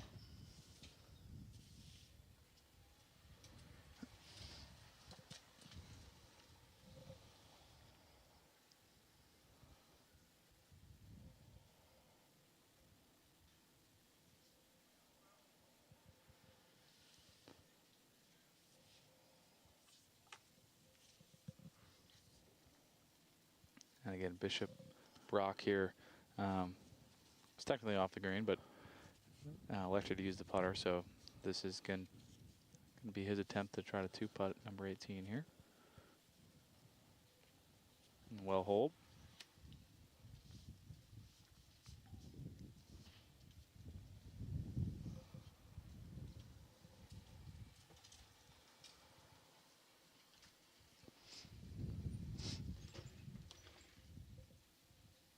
Evan Davidson taps in there on 18. They'll head over to number 1.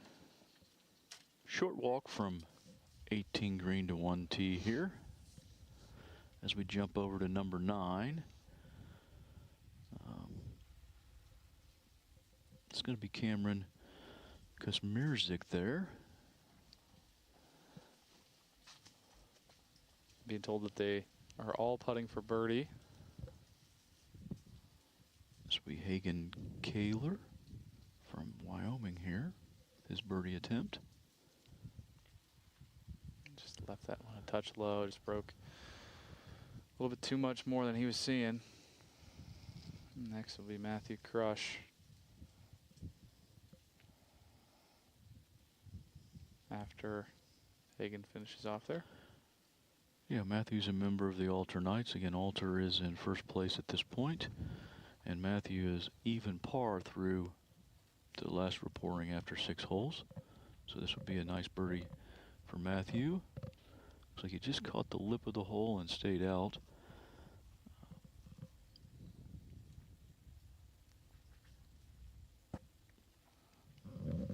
Again, tricky little pin position there.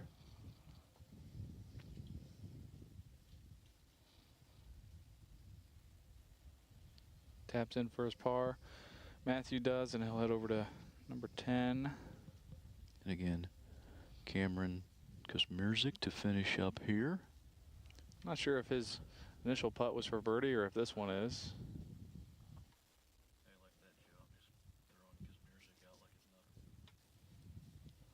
And that group will head over to number 10 tee.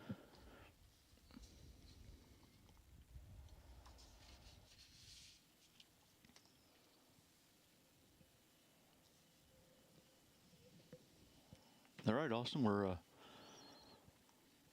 I'd say about halfway through with the play today here. So things going really well as far as pace of play goes for the most part, and a beautiful day for golf. Again, we're trying to bring you live coverage, or we are bringing you live coverage. We're not trying to do it. We are. We have the Southwest District Division II Boys Golf Championship here at Heatherwood Golf Club in Springboro, Ohio. 12 teams and 12 individuals. Teams vying for 3 spots at next week's state championship. And then there's going to be 3 more individuals qualifying, whether they're an individual qualifier here or if they are a member of a team that does not qualify. So 3 teams, 3 individuals looking to get qualified here for the state championship next week in the Columbus area at North Star Golf Club. Looking at the shot on number 18 right now, we've got the group of Jackson Cunningham from Madeira, Logan Miller from Clinton Massey, and Caden Harris from Northwestern. They're approaching the 18th green right now. You can see there Logan Miller walking past the flag there. It looks like his ball's on the right side of the green. Looks like we got another ball on the green as well.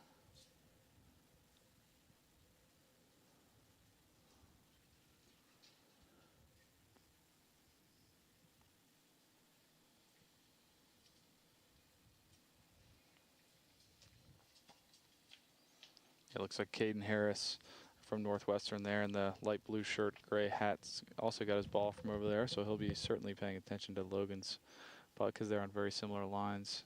And then we have Jackson Cunningham, not currently pictured right now, but he's on the front left portion of the green as well.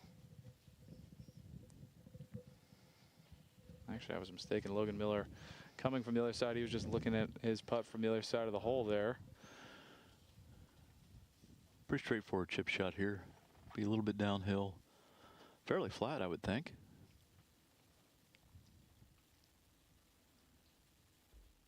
Yeah, well judged there. Perfect pace.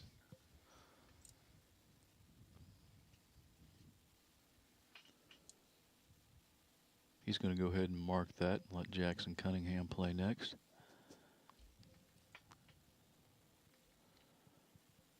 Quite a long putt for Jackson here, probably in the 60 to 70 foot range, I bet. Maybe a little longer than that even. Yeah, honestly. And it's tough from that distance when you're trying to swing the putter that long. Sometimes making contact is honestly more important than anything. Making good contact, I should say. And again, just from that range, a slight mishit obviously can impact the ball greatly, and I think that's partially what happened there because he had it right on line. And truthfully, you don't practice that distance very often, so it's not something that you're that accustomed to doing. Again, we've got Caden Harris here for Northwestern. Coming across the green, should break a little bit from his right to left.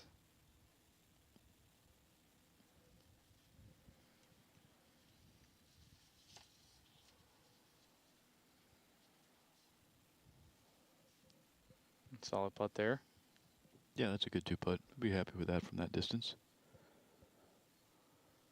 Caden taps in.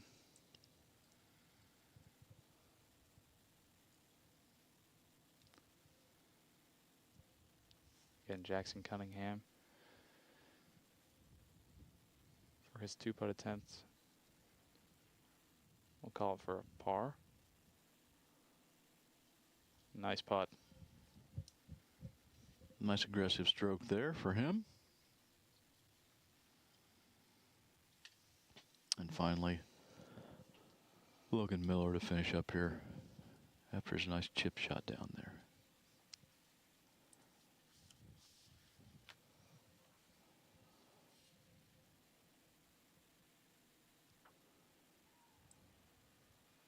pulled that one a little bit, obviously, and very disappointed in that.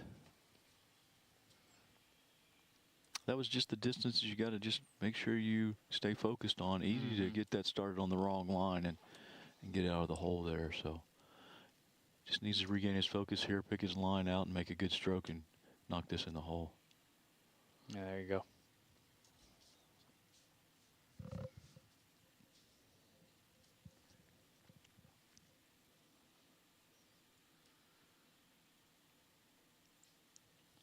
All right, so that's the 11-15 group that went off of number 10, making their way over to number 1 tee. As we cut to number 9 fairway, this will be the 11-20 group that went off of number 1, working their way down there. Again, we're looking up at, trying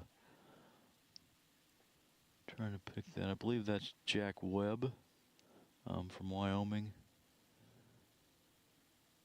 Working his way down here. Also, he's playing with TJ Crush and Sean McAfee. Yeah, Jack there has probably got,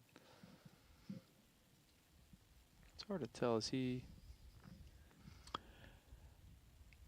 Yeah, it's kind of tough from this camera angle to figure out where he is right there. I think he's in the little cut in that it narrows down at like 150 yards or something there, I believe. Getting ready to say 200, but then yeah, I think that's the next one back up there again. Yeah. It was kind of tough from our angle to make that out, but I do think fairway kind of cuts in there around the 120 range or something in there, and I think he's in that little cutout. Probably a pretty tough shot here. He's got the ball above his feet on a slight downslope. We've seen that front pin today, sloping away from the golfer here, so it's going to be tough if he lands this one on the right spot to get it to stop near the hole. Yeah, again, from that distance and coming out of the rough, he's almost got to land that one short of the green. But again, there's a little upslope on that green there, so really tough to get that one close to the hole and land that in the perfect spot. Because I think if he lands that at all on the front of the green, it runs on back. Yeah, probably all the way to the back edge for sure. So. And again, a little bit of that, as you can see, that fairway pinch in really tight there, may come from lack of course knowledge. I mean, you either want to lay up short of that where it pinches in or try to get it past that there to keep it in the fairway to give yourself a better chance to control the spin on your golf ball and get close to that hole. Yeah, for sure. Again, front pins, although shorter yardages aren't always easiest to get at. In fact, they can be some of the toughest to get at. Mm-hmm. And I'd say this is a perfect example, actually. So if he stopped for his ball there, if he's stopping to watch another player play, I believe someone's playing here just short of the green, down by the trees there. He's just waiting for them to come on up. Yeah, it looks like TJ Crush there is standing on the back edge of the green. So oh, wow, that must be Sean McAfee. Yeah, Sean hit a really nice shot from wherever he was. Maybe from a mystery location, Sean throws it up there and stops it close to the hole. As you see him walking out of the tree, so fantastic shot from there. Yeah, that's very good. He had to go. He had to come over that front left bunker, and again deal with that same slope that we've been talking about. And so again, for that ball to roll down there by the hole, I think he probably had to land that short, trickle it on the green, and let it run down there. And you're looking at Jack Webb there from Wyoming. I believe TJ Crush is long left. It looks like they're waiting for Sean to mark his ball. Again, Jack, although a fairly short shot, is a very difficult shot to get close to the hole. Again, everything here is going to break hard from his left to right and run away from him. Again, I almost think he has to land this just short of the green, trickle it on, and let it roll down to the hole to get it really close. Yeah, without throwing something way up in the air, he definitely has to land something short of this green. And he's done that. Yeah, that's really, really good from there. Well played. Yeah, it just looked like it kicked a little right on him out of the fairway, which prevented him from getting even closer, but still a really good shot. And this is actually probably one of the better spots to be chipping from. It's got a lot of green to work with. It's coming down a little bit of a slope at the end, but looks like he's managed it pretty well. Again, that's TJ Crush. TJ currently in 6th place at 1 over in the individual competition. Alter still still leading the team competition. So they're actually 1 under for their 4 counting scores to this point. And again, they're through 6 holes. We're seeing all their scores, and we've actually got some of their scores as they've turned to the backside. Second place right now, Madeira, and then third place, Wyoming, as we're looking to qualify 3 teams. Again, really early on to get a feel for what a really good score is. And again, we started in 2 waves, right? So, you know, 6 of our teams are significantly farther into their rounds than the 6 of the other teams. So we'll get a better idea of that as we move a little forward in the afternoon here. But now we're looking at, this would be TJ Crush, I would assume, with a birdie putt. Yeah, I would assume this would be for a birdie 4 here on number 9. It's probably only got 5 feet or so. Coming back up the hill, maybe a tough one to read. So it might try to sneak a little bit from his left to right.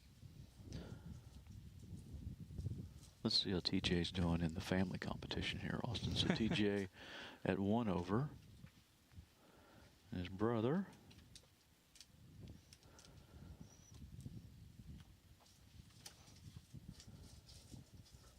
Oh, well hold there for TJ. Nice birdie.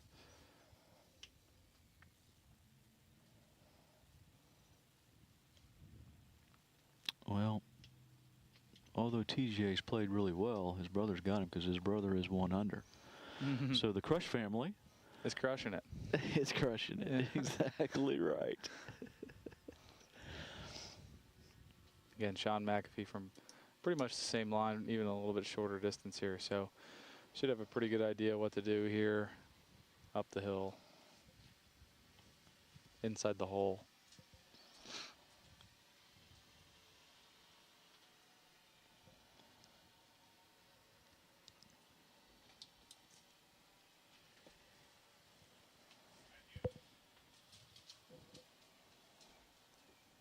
Yeah, good putt there.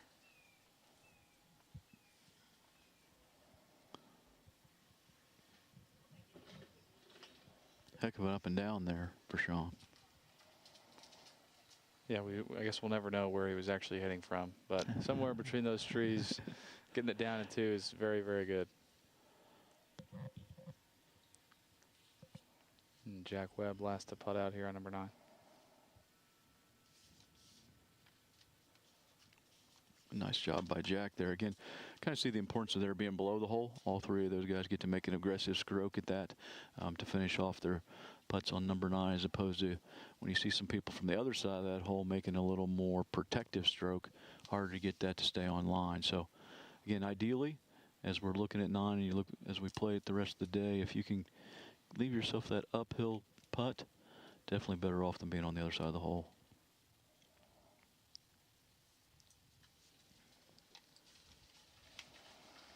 All right, again, here's a shot of 18 from behind the green. Looks like we were looking at the next group making it to their tee shots there in the fairway. The next group on 18 would be Keegan World, Owen Goodwin, and Carter Atkins. Yeah, Keegan from Madeira, Owen, Clinton Massey, and Carter Northwestern. Again, 18, a kind of playing the opposite direction. Remember, 9, if actually it's actually opposite. As 9 comes down the hill, 18 comes up the hill. You can kind of see the slope a little bit in your picture there from the tee, a little bit lower than the green, and plays pretty good distance uphill. Again, we're playing this hole at 378 today, just from one of the front tees, and not stretching them out as far as this hole can go. This hole, I mean, it's a monster from that back tee, Austin. Yeah, it sure is. You can see Owen Goodwin over there, the left part of your screen off in the distance. He's kind of in a grass bunker over there, probably about 160, 170 yards away from the hole today. And again, here's a shot from above. That's number 1 tee you see directly below us and to the left, and number 18 green is the one that's in the picture, right, probably center screen there, or kind of a little bit to the right side. Hole on the top in the distance is number 9, meandering down that hill.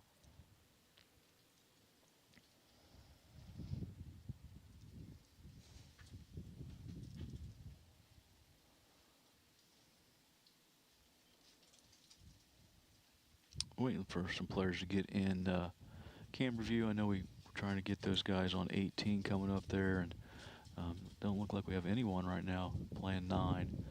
So just waiting for, we may have some tee shots on 10 getting ready to happen possibly.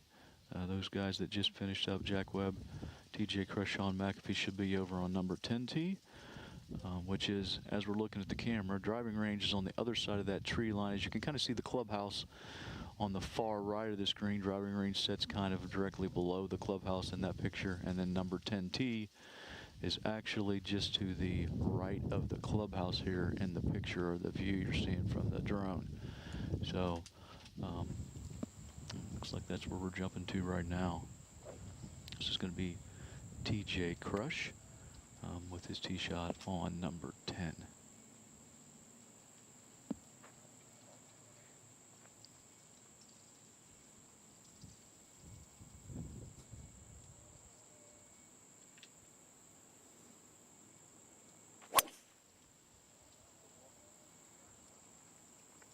Good looking swing there by TJ.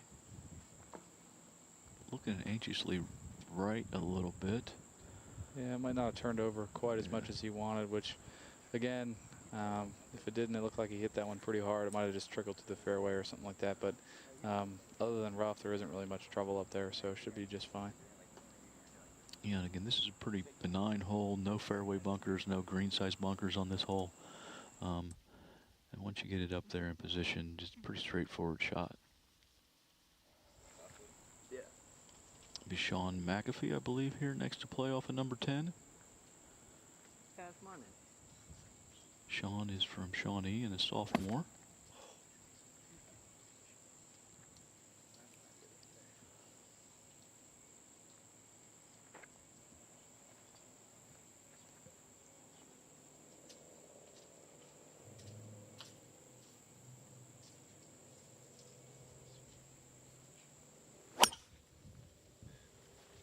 Be good. Out. I think that one may have got started and hooking to the left. He's asking if it was out. Again, opens up a little bit more up there than what they can tell from the tee. But again, if it was hooking hard, there are some out of bounds stakes up there too, to the left of the cart path. But you got to be pretty far left to be out of bounds. And again, a lot farther left than what it looks like from this tee. Yeah, last to play here, Jack Webb from Wyoming.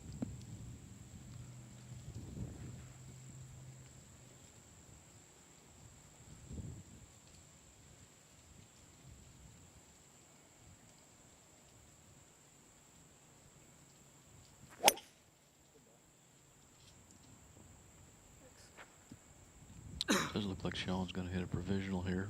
Yeah, good looking swing there by Jack, though. I have no idea. I can't see. Yeah.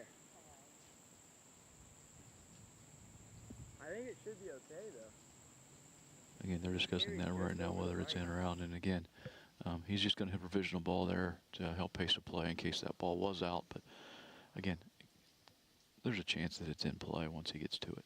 Yeah, over here on 18, we've got the group of Keegan World, Owen Goodwin, and Carter Adkins. Looks like Owen Goodwin,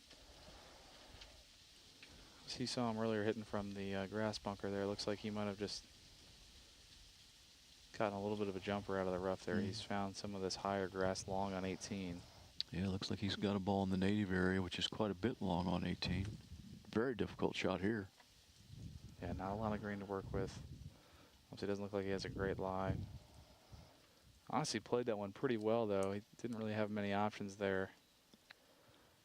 Yeah, he tried to run it through the rough, and it just, you never know. It's hard to gauge how much that ball is going to run through the rough. But like you're saying, not a terrible choice of shots, just not the result he was hoping for, but he didn't play it that poorly. We got Carter Adkins here from Northwestern. Pretty long putt here again. We've seen a couple people come up from this side of the green, 50, 60 feet or so.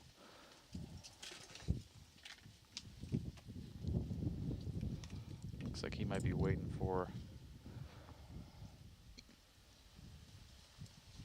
either Owen or Keegan to play. Obviously, we see Owens. Yeah, looks like Owen's going to be coming on up here again. Pretty straightforward chip shot here. Yeah, this much easier than obviously his prior shot. Just kind of has to bump this one up over the fringe and then just let it trickle out. Shouldn't have really any break to it. It looked like it jumped on him a little bit. Yeah, looks like he caught a little bit too much of that one, but hopefully he was paying attention as that one was going by the holes and has a good idea of what it's going to be doing on the way back. Again, actually, this looks a little bit closer than what we were thinking, maybe only 30 or so feet for Carter Adkins. Looks like he just ran that one by a little bit. Yeah, camera angles can be kind of deceiving, right? Because we can see that green in front of us, and he looks a lot farther away from where we're looking here than what it looks like once we see the shot from above.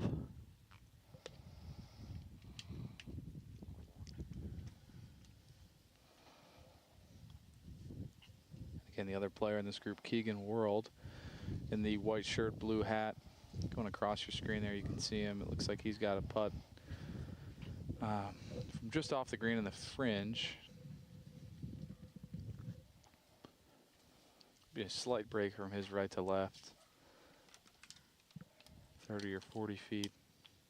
Most important thing, just trying to get this ball to stop close to the hole speed-wise.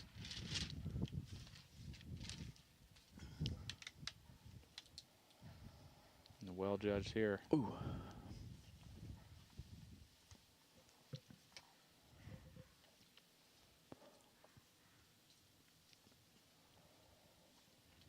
Richardson really haven't had any great feelings yet. I haven't called anything yet today. I got to start looking and seeing if I can't go out on the limb a little bit. And, what do you think about Owen Goodwin's putt? Well, I think, you know, it's a tough one for me to call because obviously chances of him making it are less than him missing it, but I do have a kind of good feeling here for Owen, so I'm going to go ahead and make my first call of the day. I think Owen's going to pour this one in from 15 feet away. Yeah, we've seen a couple putts from here try to go left and right, so it should be pretty straight overall. All right, 0 for 1 today, but it was a nice stroke. It just got started a little bit below the hole. Again, could have been a misread on his part. I don't feel like he pulled that. I just feel like he got it started on the line he wanted, but didn't read the putt properly.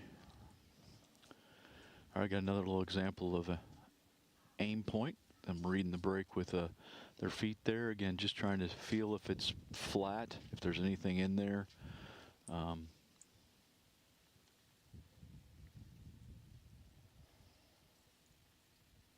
So Owen Goodwin here to Carter Adkins. I'm sorry, Carter Adkins to finish up. Jumping over to number 9. I believe we had a chip for eagle. This looks like this is another one though. Finley Bartlett here. Yeah, this is a putt for eagle here, so really good shot in there for Finley. Fantastic shot if you got it there in 2. Yeah. It's only got. Well, I'm going to make another call quickly here, Austin, and try to. I think he pours this one in. He's going to start this one right there on the right edge and let it just drift right into the hole. Just like that, huh? Excellent. All right, what's the word I'm looking for? Reaffirmed my ability to call a putt every once in a while, and gone to 1 for 2 today.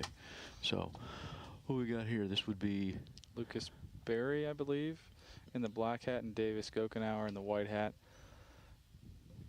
Again, Lucas coming straight up the hill at it, and again, great position to putt from. Yeah, and both of these gentlemen here are putting for birdie now. And it feels like this putt's a little longer than the one that Finley just had, but it could be the camera angle being deceiving. Yeah, this one should be pretty straight up the hill. Not a ton of movement in this one.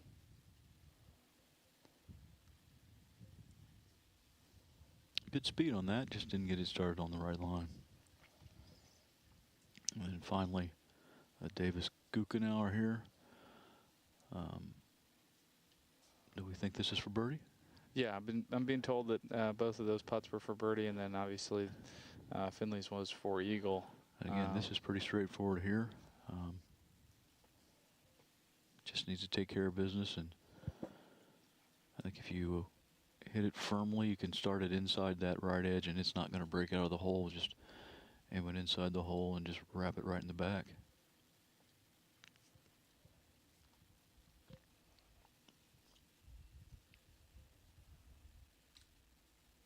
Oh. So you got that started outside of the hole and it didn't move, Austin. Yeah. It's going to be a par there for Davis as he heads for his back nine, starting on number 10.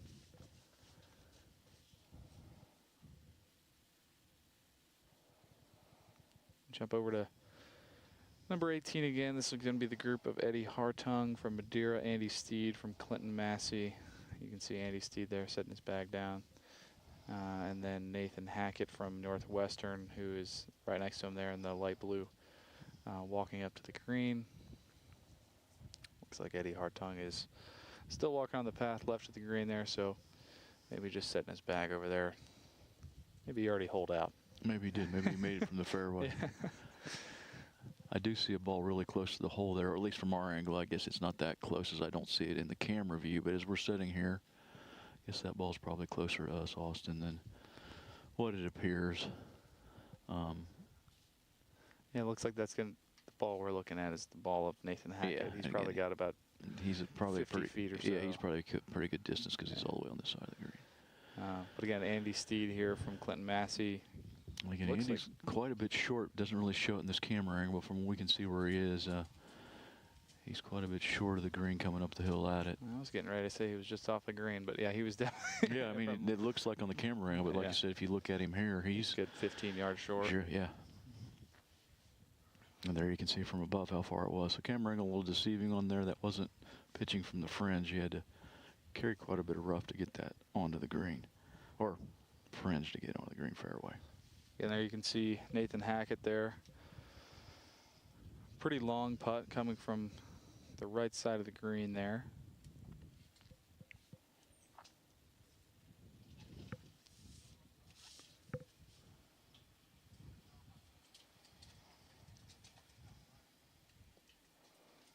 Here we have Eddie Hartung. I think is going to play first. He's looks like he might not quite be in the native grass, just short of that there. It's hard to tell. Again, difficult shot either way to get this onto the green and get it to stop. So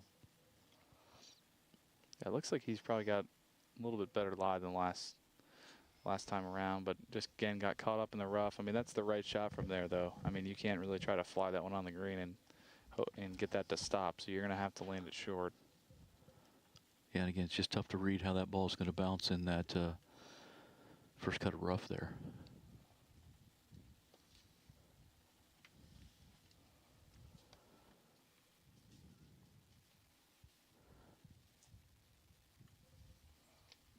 This is Nathan Hackett with the lengthy putt here on number 18. Again, from this distance, just trying to get that thing in a 3-foot circle around the hole. And well played there. Yeah. Maybe just that side of that 3-foot circle, but still really solid speed from that distance. Yeah, I'm sure he left himself a little bit a little less of a putt with the nerves involved in that, a little outside of the gimme range, but still not a bad attempt from there. There we got Eddie Hartung here from the back of the green. Fairly straightforward again. I think also I haven't called the chip shot in any of the stuff that we've done, but I think Eddie's got a good chance at just knocking this one in. I'll leave you out there on the limb. No, I'm just kidding. I mean, he took the flag out, or kept the flag out. And if it gets to the hole, it might go in. That was right, right on Main Street there. Pretty good shot there for Eddie.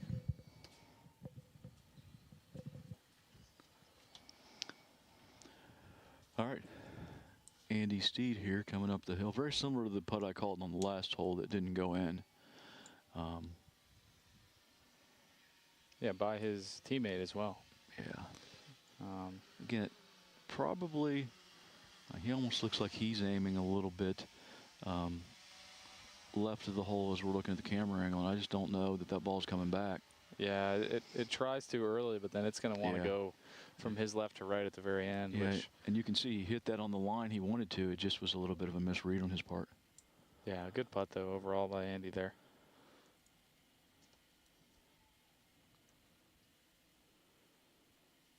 All right, we're going split screen here. Looks like on number 9. Trying to make out who we've got here. Someone in the shadows there on the trees. Looks like they've just come up on the green a little bit short there in the first cut of rough.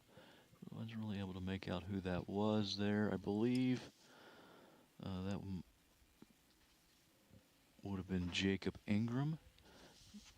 This is going to be Alistair Fike coming on up again. Really relatively short set, but a difficult shot to get close to the hole. Using elevation to throw it up in the air. I don't really see where that one's come down at.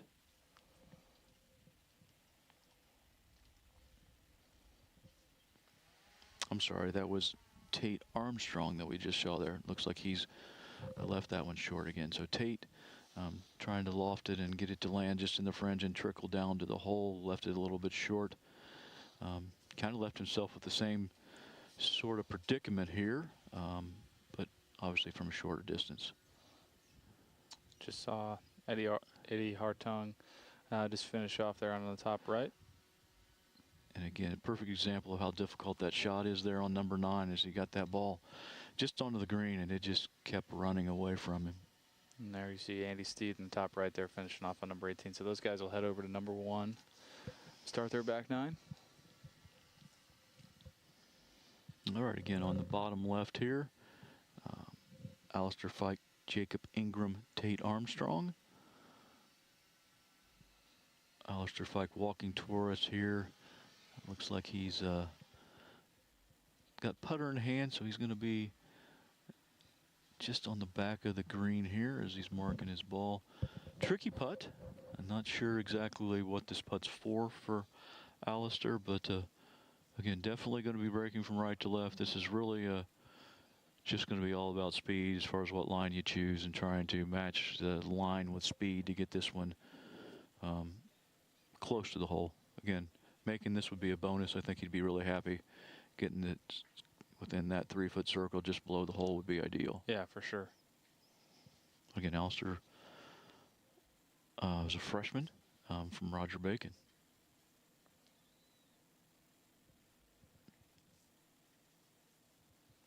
You can see how far right he is aimed here.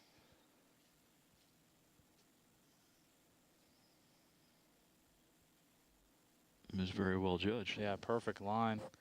Doesn't look like he has too much left there on that one. We can hear the crowd going wild from where we are for that. must be close. Yeah.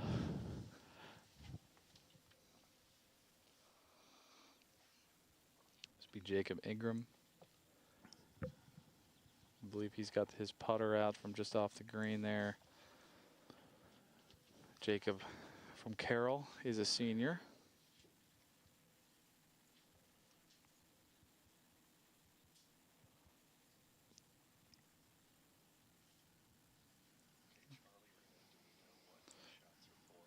Just left that one a little bit short.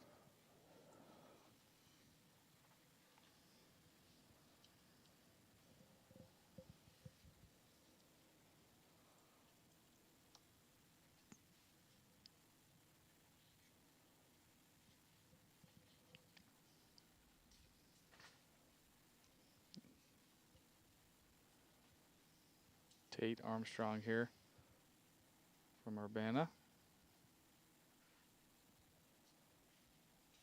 Pours it in.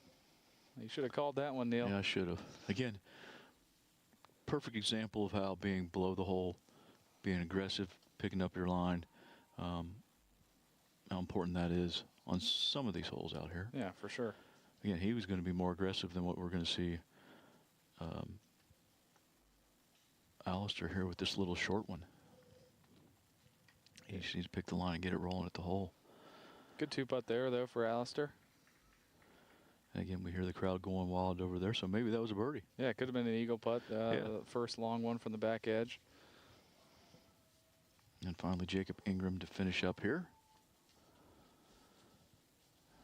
And he does so nicely. All right, so the 1140 group just making the turn here and heading to the back 9. As play continues at the Ohio High School Athletic Association Southwest District Division II Boys Golf Championship being hosted here at Heatherwood Golf Club in Springboro, Ohio. Again, if you're around the Springboro area today and want to see some good golf action, feel free to stop by and check out these young men as they're competing for the opportunity to go to the state tournament next Friday and Saturday at North Star Golf Club in the Columbus area. Looking at a shot here of 18 green as Caleb Bessler, Matt Brugger, Josh Fiery head up 18 fairway toward the green. Again, these 3 young men qualified as individuals, so not part of any of the team competition today, but are trying to shoot a low enough score to qualify for one of the 3 individual spots in next week's state tournament.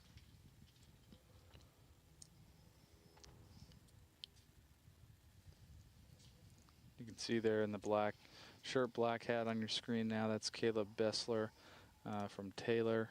And that green shirt would be Josh Fury. And the other man right there coming up on the green there with his bag still, Matt Brugger from Baden. Baden? Baden? Yep. The Rams. They are. The Hamilton-Baden Rams.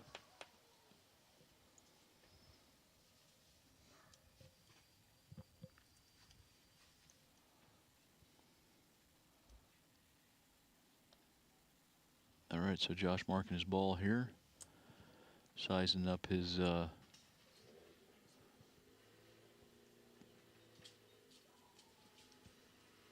putt for whatever that's for. We're not sure, but quite a lengthy putt here. Yeah, at least 40 feet or so coming across the green, right to left. Yeah, definitely one of the 3-foot circle putts we've been talking about. Yeah. Just trying to get it in that area here and making yourself with an easy second putt, and he's done beautifully. Yeah, really good putt there by Josh. Yeah, got to be happy with that. Easy tap in, and that's really what your goal is. If you're that far away. Looks like Caleb Bessler is going to be next to play. Yeah, and again, Caleb, seen this putt quite a few times, and we've seen it do different things. If you get, there's like a ridge there, so if you get it to the right side of the ridge as we're looking at this camera angle, it's going to keep breaking right. But if you push it a little bit and get it outside of the hole on the left, it's not going to come back. So difficult putt to make. This is the best line we've seen, though. And you can see as he got it on that ridge, it just kind of went that way a little bit. And then if he would have pushed it a little bit, I think that's the impossible putt. That's what I was going to say. I said maybe might not see any putts made from that from that line. But Caleb there taps in. Yeah, again, Caleb's goal there is to make that an easy 2-putt, which he did. So can't be disappointed with that effort. Just leaves Matt Brugger here.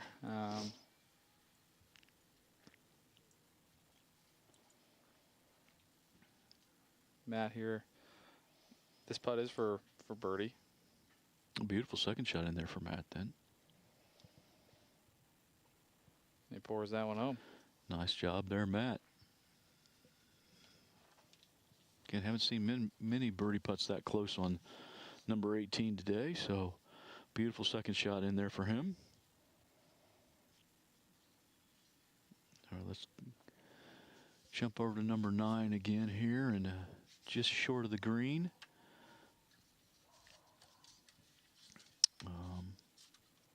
Obviously, he's got his second shot down there short of that, and that's going to be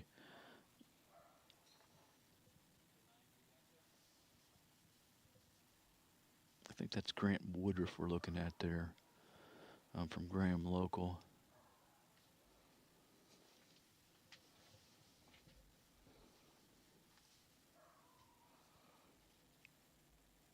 Again, a little easier shot as you're coming uphill and you're below the hole than what we've seen from the other side of the green. But still, you got to control your distance here. You can actually probably land this one on the green and get it to stop scoon if you get a little elevation on it, I think. Yeah, and from this angle, like you said, it might be a slight upslope that he's going to be landing on. So, you know, provided he hits one up in the air, he might not be in the worst spot here.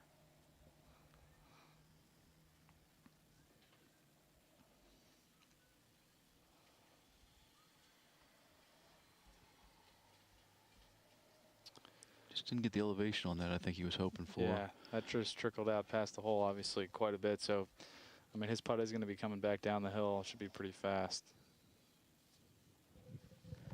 And here we look here. I believe this is Micah Powell from behind the green from Carlisle.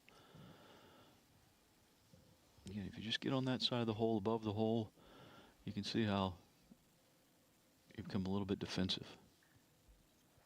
And finally, Jack Noon from McNick here on the back of the green. Looks like he's got putter in hand, so he's going to try to put this through a little bit of the rough, get it traveling down the hill. And what he's doing at this point right here is trying to judge kind of what that putt's going to do the last 10 feet. So as that putt slows down, obviously it's going to, the slope in the green is going to have more of an effect on it than back closer to where he is. So he's just trying to get this, he was trying to pick a point out there like 15 feet short and try to come from back here and then try to roll that through that point that he was looking at. Looks like he's judged it pretty well and has to be happy with that from that position. Yeah, just going to have a couple feet left there for his 2-putt.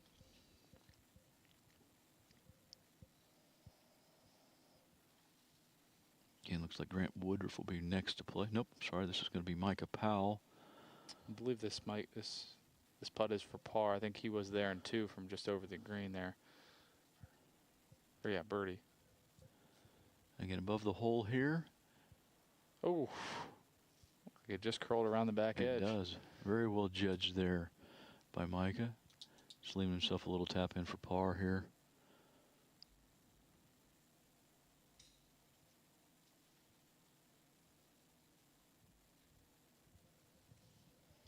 And now over to Grant Woodruff.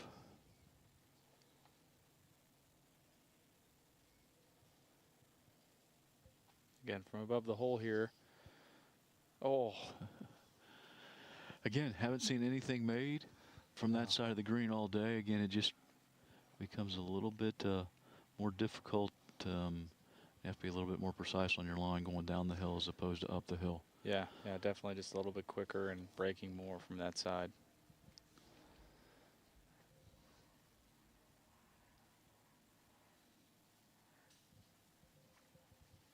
And finally, Jack Noon to finish off.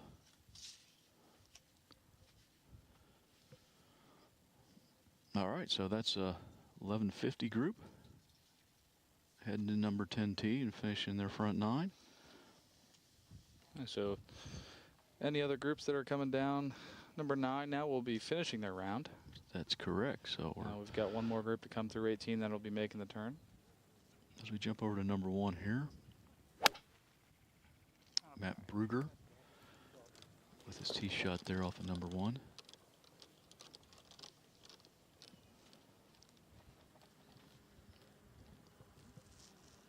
It looks like Caleb Bessler and Josh Fury would have already have teed off, so. Yeah, we can see them heading down the fairway here as we look from our broadcast location.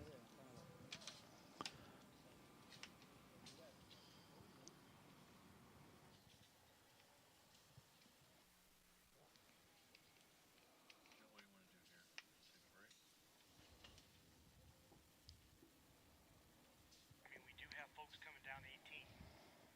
I mean 9, I'm sorry. Yeah, we're going to have everyone playing coming down 9 the rest of the day. Let's do this. Let's wait till we get everyone onto their last 9 hole and take a 20-minute break or so. Okay.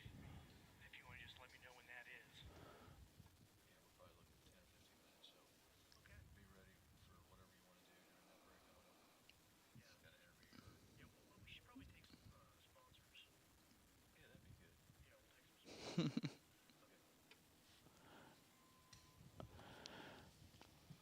All right, here we're looking at, believe that's the group heading down number 1 fairway there. And Caleb Bressler, Matt Brugger, Josh Fury, Austin, disaster averted there. Almost dropped all of our note cards. Yeah, Austin just about threw all of our note cards all over the place. But just because he's such a great athlete and with such quick hands, he was able to nab them before they fell to the ground. Yeah, Spidey sense was tingling a little bit. We're looking back up number 9 fairway now, though, at the group of Ethan Hearn, Gavin Polomsky, and Chase Allen. Marymount, Fenwick, and Greenview, respectively. This is, again, these guys are coming down their last hole. They'll be finishing up their round here on number 9 green.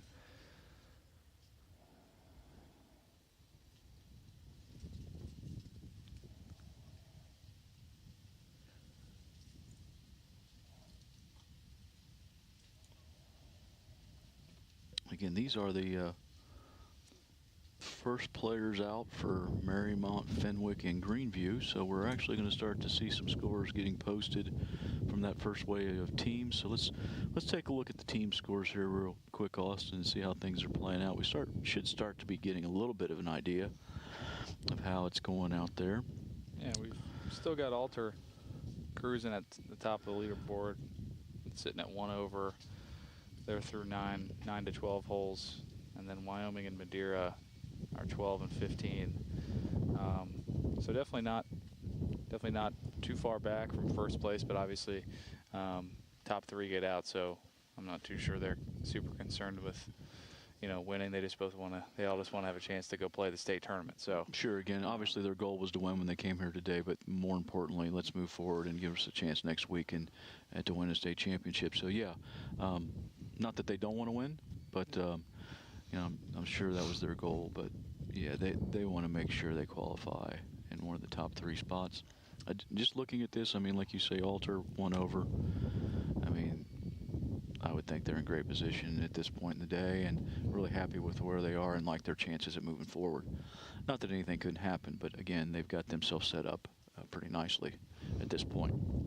One of the things when you're looking at the leaderboard is, we've got 2 waves of teams. So Wyoming, Madeira, even Springfield Shawnee, Springfield Northwestern, Clint Massey, all those teams right there are in the first wave. You can compare them to some teams that are actually starting to finish up. So when you look at Marymount at plus 31 is going to have some players starting to come in and post their final scores here. So that 31 becomes a number we want to look at and say, okay, they're going to be around, let's say, 40 over, something to that one time they get all their scores posted or something in that ballpark. So how does these other teams stand, or how does it look? Are they going to do once they continue to play? Is that number or something that they're going to be under? So again, when you're looking at 2 waves like this, that's something you got to consider. As you can look at the leaderboard, this is a perfect example. All the teams that are in that second wave are the teams that are, leading right now. Part of that is because they are in that position. So as I'm looking at the leaderboard, obviously someone came close to chip one in there, Austin. I wasn't paying attention. Yeah, I can't tell exactly who that was. That was, I believe, it's probably Chase Allen that was chipping earlier. That would have been Gavin Polomsky there that just chipped that ball. You can still see it. He's got about 12 or 15 feet left for his par. And that's Chase Allen getting ready to play right now. So that was probably, well, yeah, no, you might be right. This is going to be Ethan Hearn here. Another good attempt there, but again, just runs away and down that slope.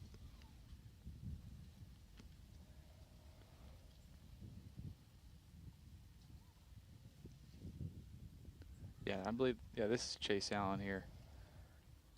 This putt is for a birdie, I'm being told.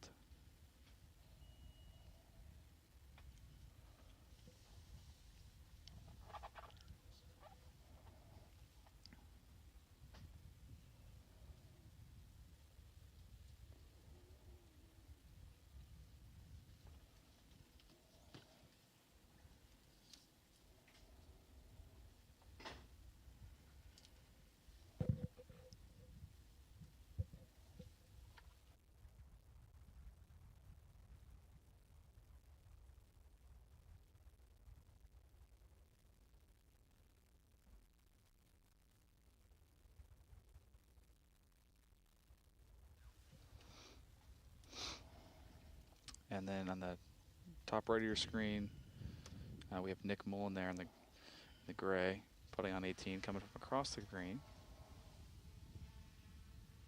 And I think Gavin Polomsky finishing up here on number 9.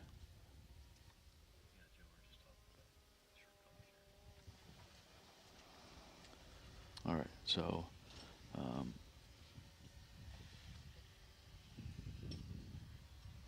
we got Ethan Hearn here on number 9, looking to finish up. Yep, in the top right of your screen, we've got Trevor Huffman just finishing up his front 9 here on 18. Also being told Ethan Hearn here his putt is for birdie.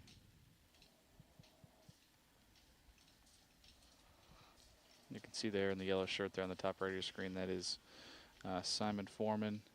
However, Nick Mullen is finishing up for his 2-putt on the top right. And we saw Ethan Hearn just miss his birdie putt but tap in. And finally, Chase Allen finishes out. And these young men have finished their round today. And first group actually to complete play.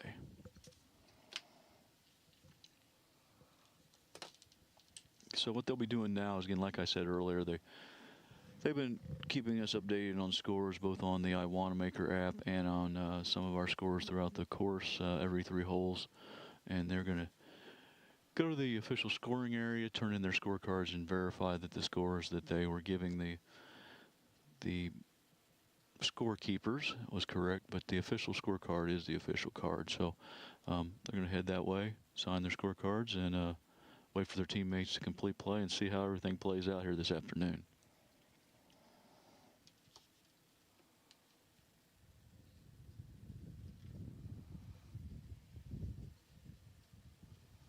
Yeah, looking back up number 9, this is the group of Cooper Drum, Danny McDonald, and Hagen Witt.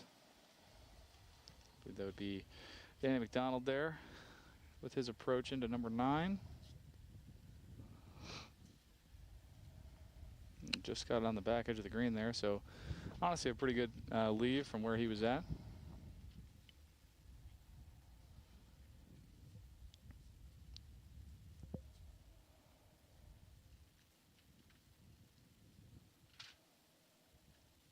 Got Cooper Drum there. Not sure if he's going to be next to play or if there's still one more. If Hagen still got to play back from longer out back in the fairway.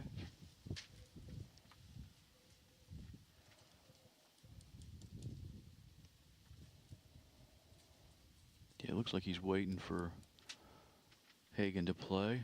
You're not really sure where Hagen is.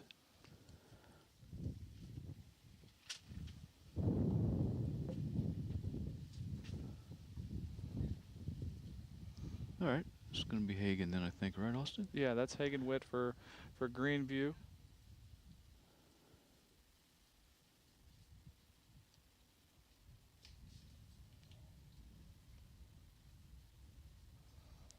Comes up just a little bit short there. Depending on how close that one is to the green, it might not be too bad.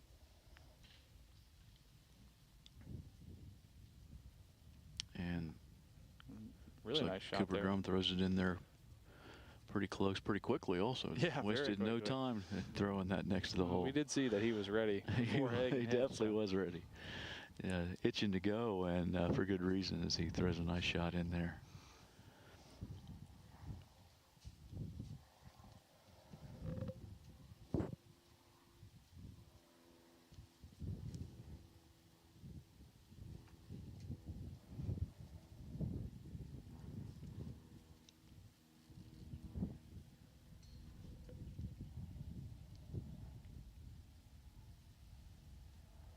All right, we're looking at the 10-15 group.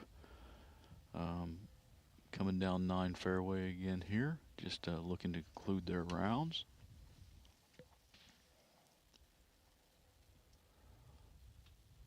So at this point in time, everyone's on to their back 9 today, so won't have any more shots off of number 1 or number 10 tee. Everyone will be finishing play, so we're going to bring you that action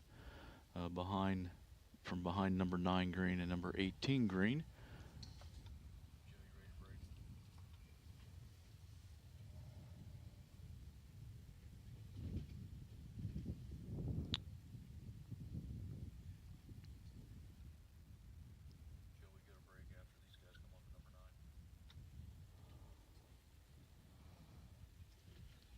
It looks like that would have been Hagen Witt just running his chip shot from just short of the green past the hole a little bit. Next to play here, Danny McDonald from the back edge of the green.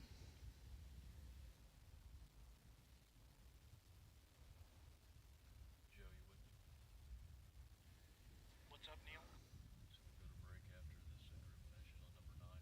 Okay, sounds great.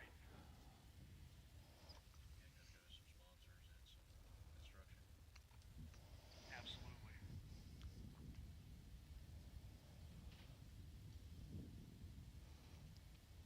Yeah, you can see there Hagen Witt. He's got about 25 feet or so from the right side of this green on number 9. Uphill putt, breaking from right to left. Not a ton of movement, but probably still has to start this outside the hole.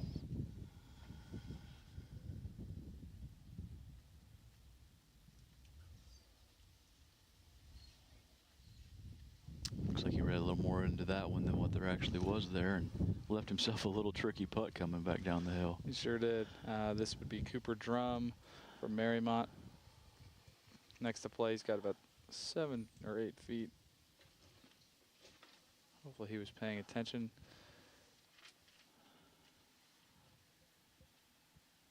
Had the right line, just needed to give it a little bit more speed there to make that one. Yeah, tough to be really aggressive from that above the hole area because we've watched aggressive strokes just run past the hole to a uncomfortable distance. So when you're hitting something so softly down the hill, it accentuates the importance of getting it on the right line. Well, Danny McDonald there pours that one in for a nice 2-putt on number 9 to finish his round. Yeah, definitely happy with that one.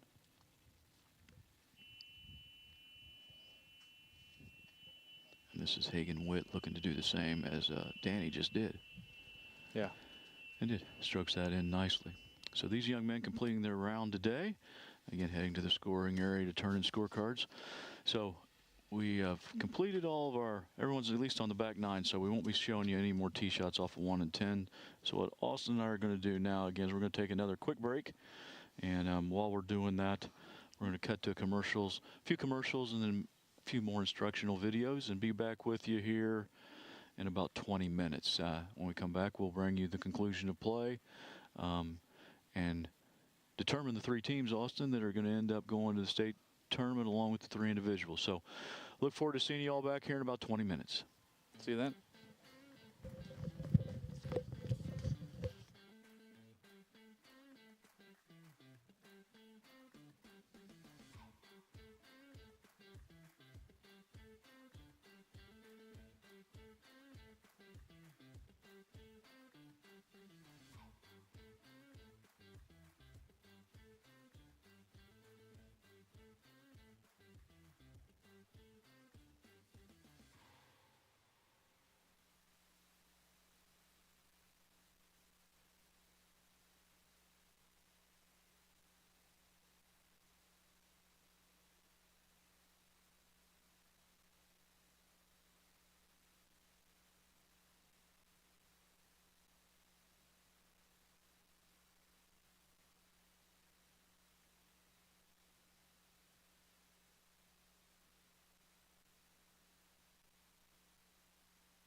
Welcome to Heatherwood Golf Club, City of Springborough's municipal course, where you can host the wedding or the special event of your dreams.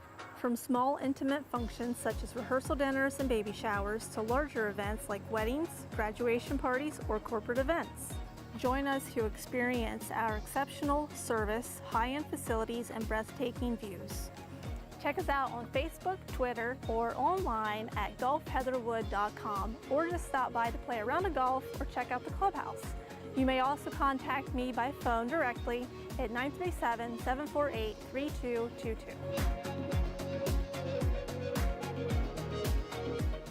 Brad Smith here, Director of Instruction at Heatherwood. I'm going to teach you how to do a little bit of chipping and get a little bit better. A lot of people hit it over the green, hit it thin, try to fly it to the hole, that kind of thing. You can learn the same technique with different clubs, okay? You can even putt it if you can. So whenever you can, try to putt it. And then we can go from there. So if you're close to the green, you can putt it, roll it there. What I'm looking at is about 3 to 5 feet on the green, trying to land it there. And then I'm saying, okay, is the pin very close? I'm going to use my 58 or 54. If it's a little further out, I'm going to use the pitching wedge. And if it's even further out, I'm going to hit the 8-iron.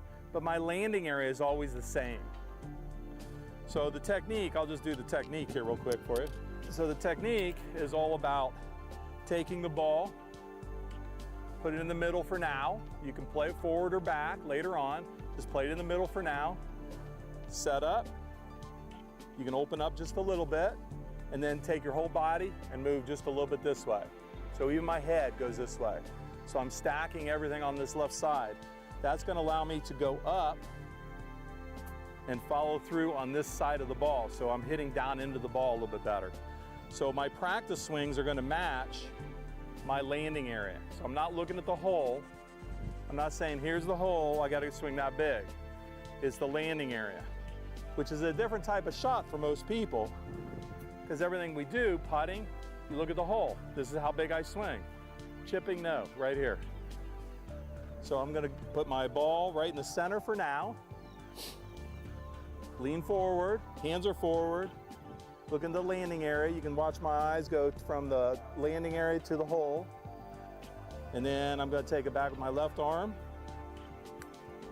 and follow through with the body. A little long. I have my 54. It should be a 58 for me. So that's kind of how we do chipping. If you knock it close, then you're going to be putting one putt, the most, maybe a 2 putt. So 2 putt or better. The worst you're going to get is a bogey. So that's how we do it to become a golf professional and when you become a really good player.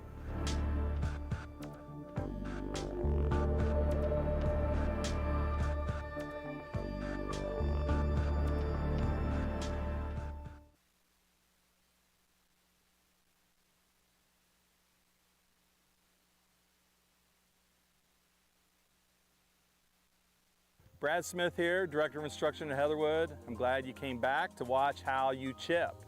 Some of the problems that I see is the weight transfer. People are still trying to lift it, whether they flip their hands or falling backwards. Trying to lift. Don't want to ever lift, because what happens, I hit behind it. So we're always trying to stay forward. So the best tip I can give you to try to learn how to stay forward is put this left foot back. You're standing on one leg basically. So hopefully you have pretty good distance, but you can see I'm bottoming out in the front here. So we're going to set up. So that ball is going to be a little bit more forward.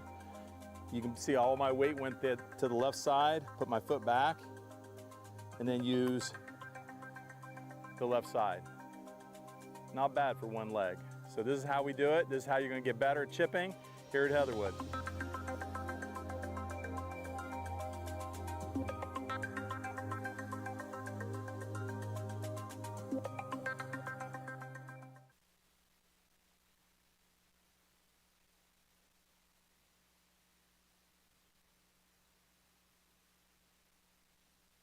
Brad Smith here from Heatherwood, Director of Instruction.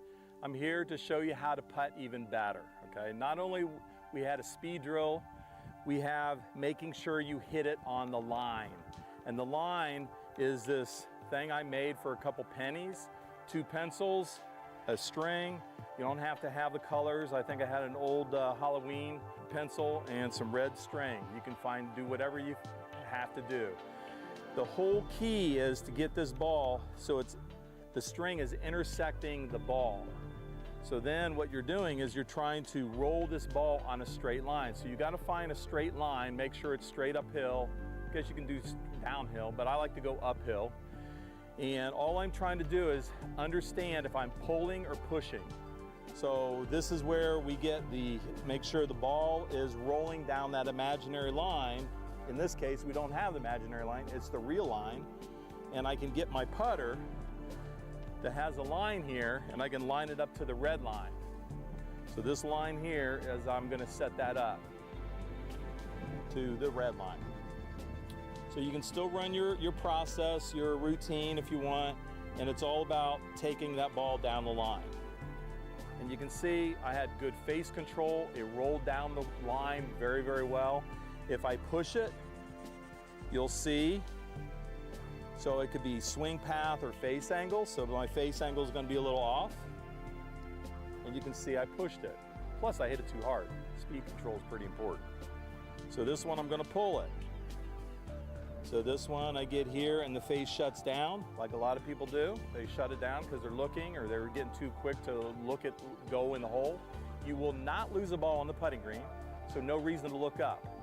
Keep your eyes still, take it down this imaginary line, and you'll start knocking in some putts. Let's say you're playing golf. You don't have this imaginary line. Hopefully you have it in your head, but you can put some lines on the ball.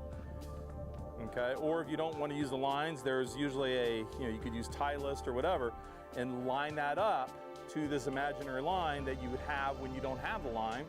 And we get set up here. I can get it lined up there. There you go. So that line matches the line I want to roll it down. So now I can line the line up of the ball with the putter. Again, the putter line. So if I didn't have this line here, I would line all that up if I'm out playing on the golf course, and now I can roll that ball, hit a little too hard, okay? And I did push it a little bit. So that's why you shouldn't practice what you're not pushing and the pulling, okay? I like to practice what I want to do, not what I don't want to do, okay? But at least I know the push and the pull, that kind of thing. But I can line that putter up. If you have good speed on this short of putt, the ball should only be this far away. Okay, anywhere from the front part of the hole to the back, about a foot past. Don't want a longer and you don't want a shorter, because you're not going to learn break. Very important. But that's how we win, and it's all about here at Heatherwood learning how to hit it like the pros.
Brad Smith here, Director of Instruction at Heatherwood, here to show you how you chip a little bit better with some of those problems that you may have that I see as an instructor.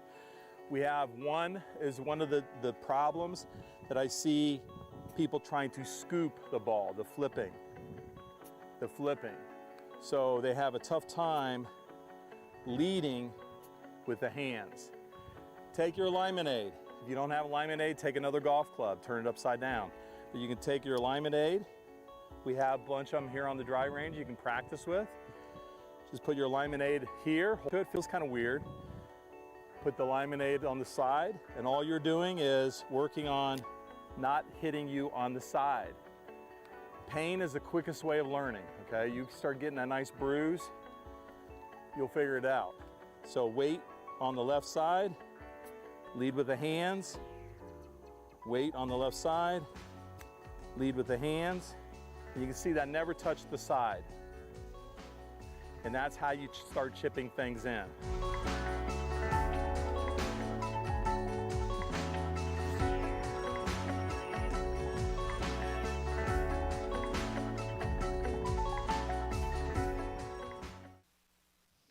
All right, welcome back to our live coverage of the Ohio High School Athletic Association Southwest District Division II Boys Golf Championships. I'm Neil Amberge. I'm here with Austin Schoonmaker, and we are going to bring you coverage for the rest of the day's play as we're trying to move 3 teams forward to the state championship next week. Also, 3 individuals are going to advance who aren't on those teams. So we're getting to that point where groups are starting to finish their round. Teams are starting to conclude play. So we'll get a better idea what's happening here. But we're going to take you through the rest of the afternoon here and hopefully show you a lot of good golf shots. So let's get back to the action. Looks like we've got a group coming up, number 18, Austin. So looks like they've hit some approach shots there, get some balls on the front of the green. So again, stick with us the rest of the afternoon here, and we hope to bring you some great golf. Yeah, this is going to be the group of Logan Rendell, Ben Colton, and Merrick Peterson coming up 18 here.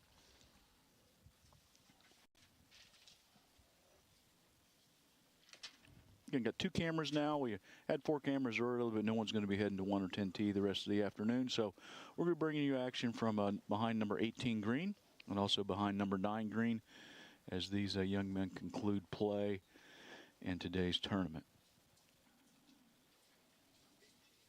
Again, this is Division II, so boys golf in Ohio has 3 divisions, so this would obviously be the middle division. We haven't really talked about school sizes yet today, Austin, but as I look at sizes here, looks like smallest size would be 147 boys, and that's in the 4 classes, freshman through senior. And looks like we're going all the way up to I see a 268 there as I look quickly at the list of size of boys. So anywhere from 268 to 147 would classify you as a Division II school for boys. So kind of the middle of the pack in school sizes is playing here today as we look at 18 green. This is going to be Ben Colton from CJ in the green shirt there. Putting from just off the green on the front here of 18. He's got a long way to go. Very straight putt though. Just looks like he bobbled a little bit coming off the fringe there, but had it right on line. From what we've seen earlier today, Austin, this is a difficult angle to come at this pin. Kind of a tricky little putt. You get it going to the left, it keeps going left, and if you start it out a little bit right, it doesn't come back. So very difficult to make this putt. Again, really from this distance, we're just trying to get this inside of a 3-foot circle. That's right. That's Merrick Peterson there from Greenan. Really good speed there. Just about a foot left for his 2-putt there. Yeah, he'll be real happy with that. Yeah, you could see there Logan Rendell from Indian Hill popping in there, grabbing the flag out there in the red hat.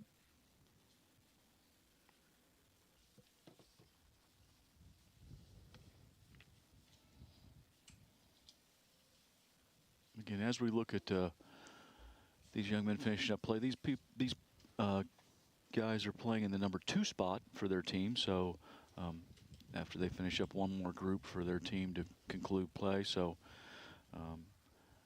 as Logan comes on up here, again looking to get this close to the hole, give himself a relatively easy tap in. Not too bad. Yeah, you still got about 3 or so feet left for the 2-putt there, but from that distance, really not all that bad, like you said, Neil. Again, looking at scores real quickly. Indian Hill at 43 over. Chaminade Julienne at 50. And Greenan at 51. Again, these young men finishing up play, so some scores are better than them, but those teams typically have a lot more players left on the golf course. Again, Ben Colton to finish up here. Looks like he pulled that one a little bit. Didn't really get that started on the line that he wanted.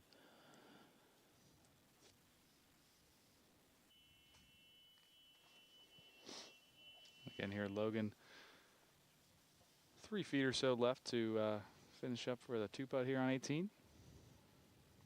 He does so very nicely.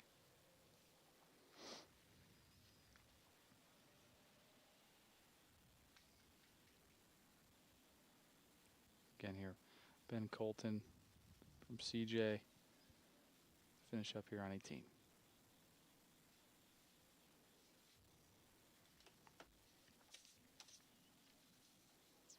All right, let's look quickly at the team scores again. Alter still in a very nice position as they work their way through the back 9, 1 under par as a team. So outstanding performance so far by the Knights. In second place right now. And again, these are the teams that started a little bit later, so they still have quite a few players on the golf course. But Wyoming plus 13, Madeira plus 18. Springfield Shawnee at 31 over. And Northwestern at 34 over, followed by Marymount, who is close to being finished. They are at 36 over, so Marymount's going to post a score in the clubhouse to give everyone the number to shoot at here in a few minutes. We'll know a little bit more about what that score is going to be, but obviously Alter in great position, and Wyoming and Madeira both playing pretty well today also. Yeah, for sure. You can see there Will Stevens from Marymount coming in with his 3rd shot. They're rolling on the green. He's got about 20 feet or so, 25 feet left for a birdie attempt there on number 9. You can see walking down the fairway there, Ian Reinhardt from Greenview, and then Luke Ferris from Fenwick with the push cart there over on the left edge of your screen. Again, this is the 10:45 tee time coming up, number 9. So this is the last group for Marymount, Fenwick, and Greenview. And then also let me give you a quick rundown here of the individual leaderboard. Again, we're going to have 3 individuals qualify who aren't on the 3 qualifying teams. So looking at the leaderboard real quick, Finley Bartlett is 2 under, leading it right now at this point. Again, we've shown scores through 12 for him, but he's a little bit farther along than that. But so he's at 2 under. Again, at this point in time, Wyoming would be a qualifying team. He's followed by Andrew Kuchenauer and Matthew Crush, both from Alter at 1 under. So it's kind of one of the reasons that Alter's playing so well. Those 2 kids have got it under par still today. So they are from Alter, and again, Alter is one of the qualifying teams. So really the first person we're coming across right now that might not be in that qualifying team position would be Alex Holzaffel. Again, even par from Indian Hill, followed by Davis Kuchenauer at even par, again, on a qualifying team at this point. And then Andy Steed from Clinton Massey would be the next person we come across that is not on a qualifying team. So if things were to end right now, and we're a long way from them ending for sure, but Alex Holzaffel and Andy Steed would be the first 2 qualifiers. Again, we're taking 3, so then we would jump down to, looks like Alex Fike from Roger Bacon would be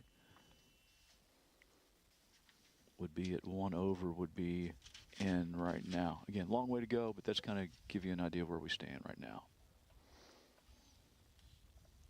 Yeah, like you said, Neil, still lots of golf left to play, but I do believe we have Alex Holzaffel. I know I didn't say that like you've been saying it. I really am not sure exactly how to say it, but he is actually coming up at number 18 right now, and if he's still even par, that would be a great spot for him to be in the clubhouse.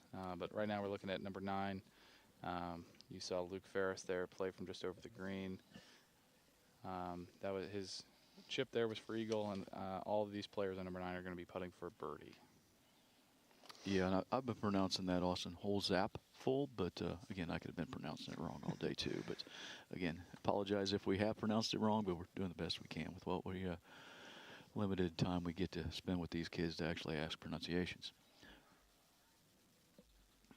All right, that was Will Stevens right there coming up, and we're going to go split screen here on 9 and 18.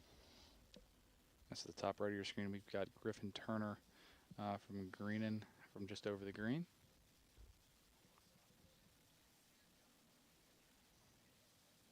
And on number 9, I've got Luke Ferris.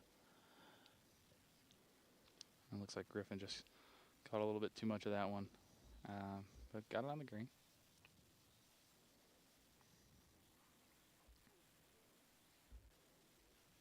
It looked pretty aggressive there. Again, getting above that hole. Haven't seen many make. Ian Reinhardt next to play on number 9 on the bottom left. And the top right, we've got Alex Holzepfel from Indian Hill there. Front left part of the green. Obviously, he's playing well today, so I assume this is probably his birdie attempt, but from long range here, just looking to get this one down in 2.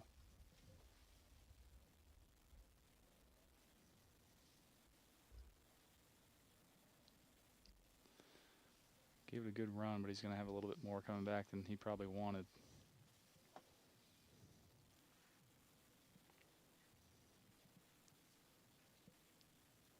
It looks like we're having a little bit of discussion here on number 9. Looks like someone may be waving in on a rules official or a coach to help maybe read, or a rules official to give him a ruling here on number 9. So kind of looking for someone to come in to give him either a bit of advice or a ruling. And again, that looks like that's Luke Ferris that's asking for, I don't know whether it's some help or a ruling there on number 9. Here on 18, we've got Griffin Turner. Again, we saw him his chip shot from just over the green, so this is his try for an up and down. That was the closest we've seen, honestly, from a putt made from that side of the green today. It's perfect where he just left it a touch short.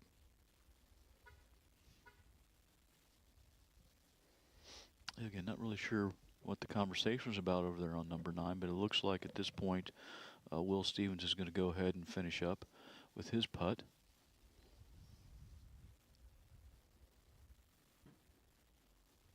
He rolls that one in nicely. Yeah, nice par there for Will. Yeah, whatever we were talking about over there seems like they've worked it out amongst themselves, because I didn't really see anyone come to their aid. So looks like Luke's going to go ahead and finish up here.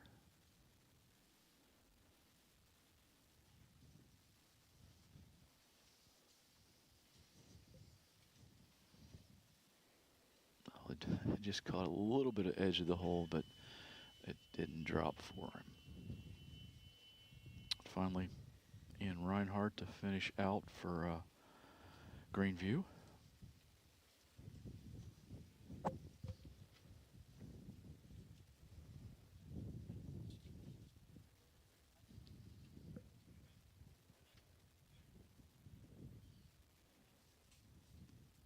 And a nice stroke there.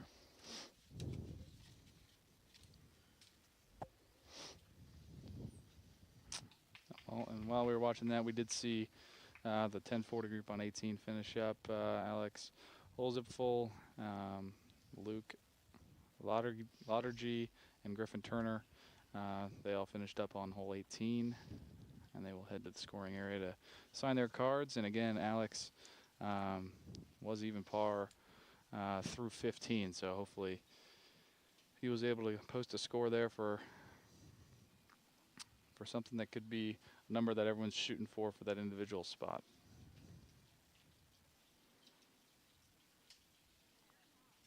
All right, so Austin, that takes the first wave of teams that we had out this morning. All their players have completed play, so once they get to the scoring area, get scores turned in, we're going to get a final number posted for those 6 teams. So here before too long, we'll be able to give you an official number that you need to beat in Clubhouse. And again, looking at the leaderboard here, Alter has, went up a couple strokes, but still in great position to move forward.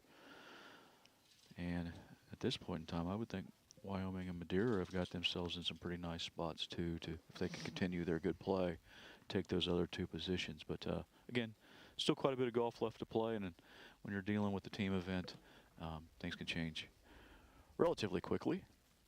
Yeah, for sure. And we talked about it a little bit yesterday, but back 9 definitely playing a little bit harder than the front 9 finishing on. Wyoming is finishing up on the front 9, or sorry, the back 9, whereas Madeira is finishing up on the front 9. So, I mean, obviously, like you said, both teams in a pretty good spot, and it doesn't really matter, you know, who finishes first, second, or third. They're all 3 advancing to the state tournament. But just something to keep in mind is you see some scores coming in. Typically, the front 9 will play a little bit easier. At least the last few holes will. Sure. And again, 16, 17, and 18 here, typically a very tough finishing stretch. And again, definitely more difficult to finish on those holes than finishing on 7, 8, and 9. Again, just waiting for some play to get to 9 and 18 right here. Again, we're bringing you coverage of the Ohio High School Athletic Association Southwest District Division II Boys Golf Championship here from Heatherwood Golf Club in Springboro, Ohio. Looking to qualify 3 teams and 3 individuals who aren't on those teams for next week's state championship. They'll be playing that next week. The Division II boys will be playing Friday and Saturday, the 13th and 14th, at North Star Golf Club, and that's in the Columbus area. You ever play North Star, Austin? I have not. Yeah, I haven't ever been up there either. I've heard a little bit about it, so I'm sure it's a fantastic facility for these guys to determine the state championship, but don't have any personal knowledge of the golf course itself. So, again, I don't think they care where they play. No. They just want to be playing, right? That's so right. that's the goal, just to get there and then and have your chance to win a state championship. Yeah. It's really what they've worked for all fall as teams and individuals to try to get that state championship trophy. Yeah, for sure. Definitely, that's all their goal. I mean, winning those league events and all that kind of stuff, matches is really nice, confidence building throughout the year, and definitely good accolades to care about. But the state championship's definitely the Super Bowl. So for high school golf, so that's definitely the end goal there for all these players, especially here today that are trying to get there. That's right. So I mean, they've made it through sectional qualifying, got here, so they've accomplished the first step in that journey and hoping to take the second step toward that here today.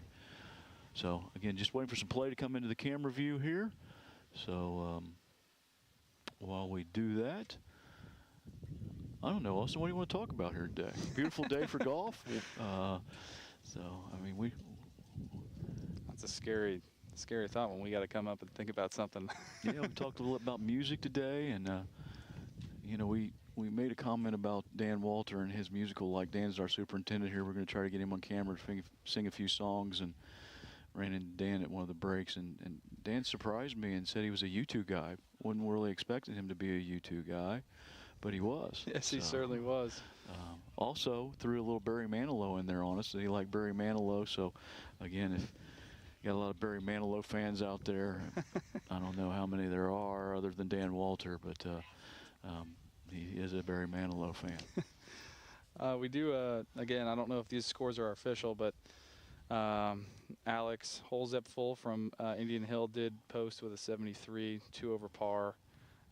Will Stevens from Marymount, 74. I don't think Marymount. No, they're just out of it right now. They're in 4th place, but they have posted a team score of 36 over, so that's the score in the clubhouse to beat. Yep. Let's see. We've got Carter McGahee also in there with a 75. All scores that we definitely keep an eye on for those individual spots. Obviously some of those lower scores are a part of teams that are likely to be advancing. So, but obviously we'll keep you guys in the loop with the possibility of a playoff. It seems like we've had, I think, a playoff.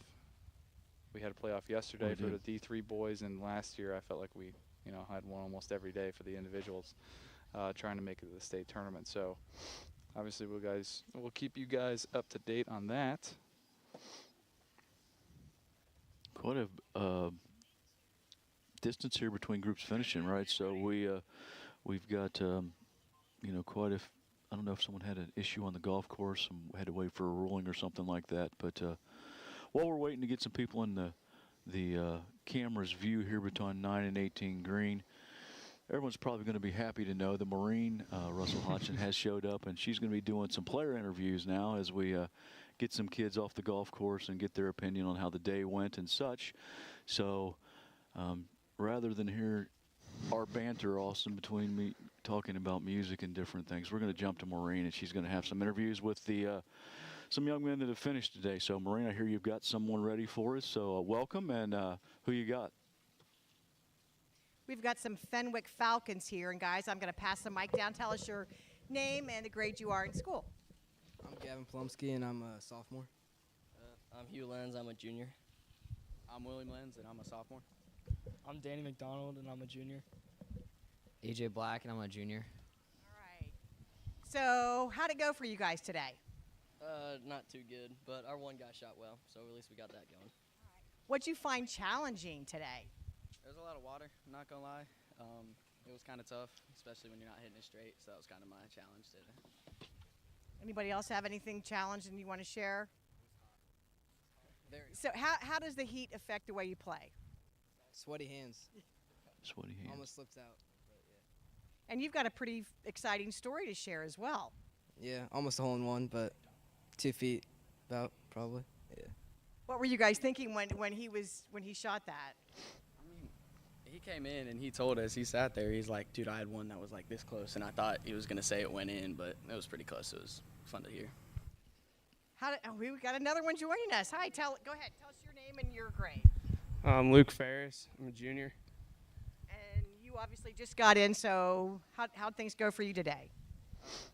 It's my best round ever. Shot 79, so had a few putts that didn't fall, but it was a good day overall. What did you find challenging today? The greens were pretty quick, so just holding the greens and trying to keep putts close to where your second putt's makeable. What kind of advice did your coach give you before you came out today?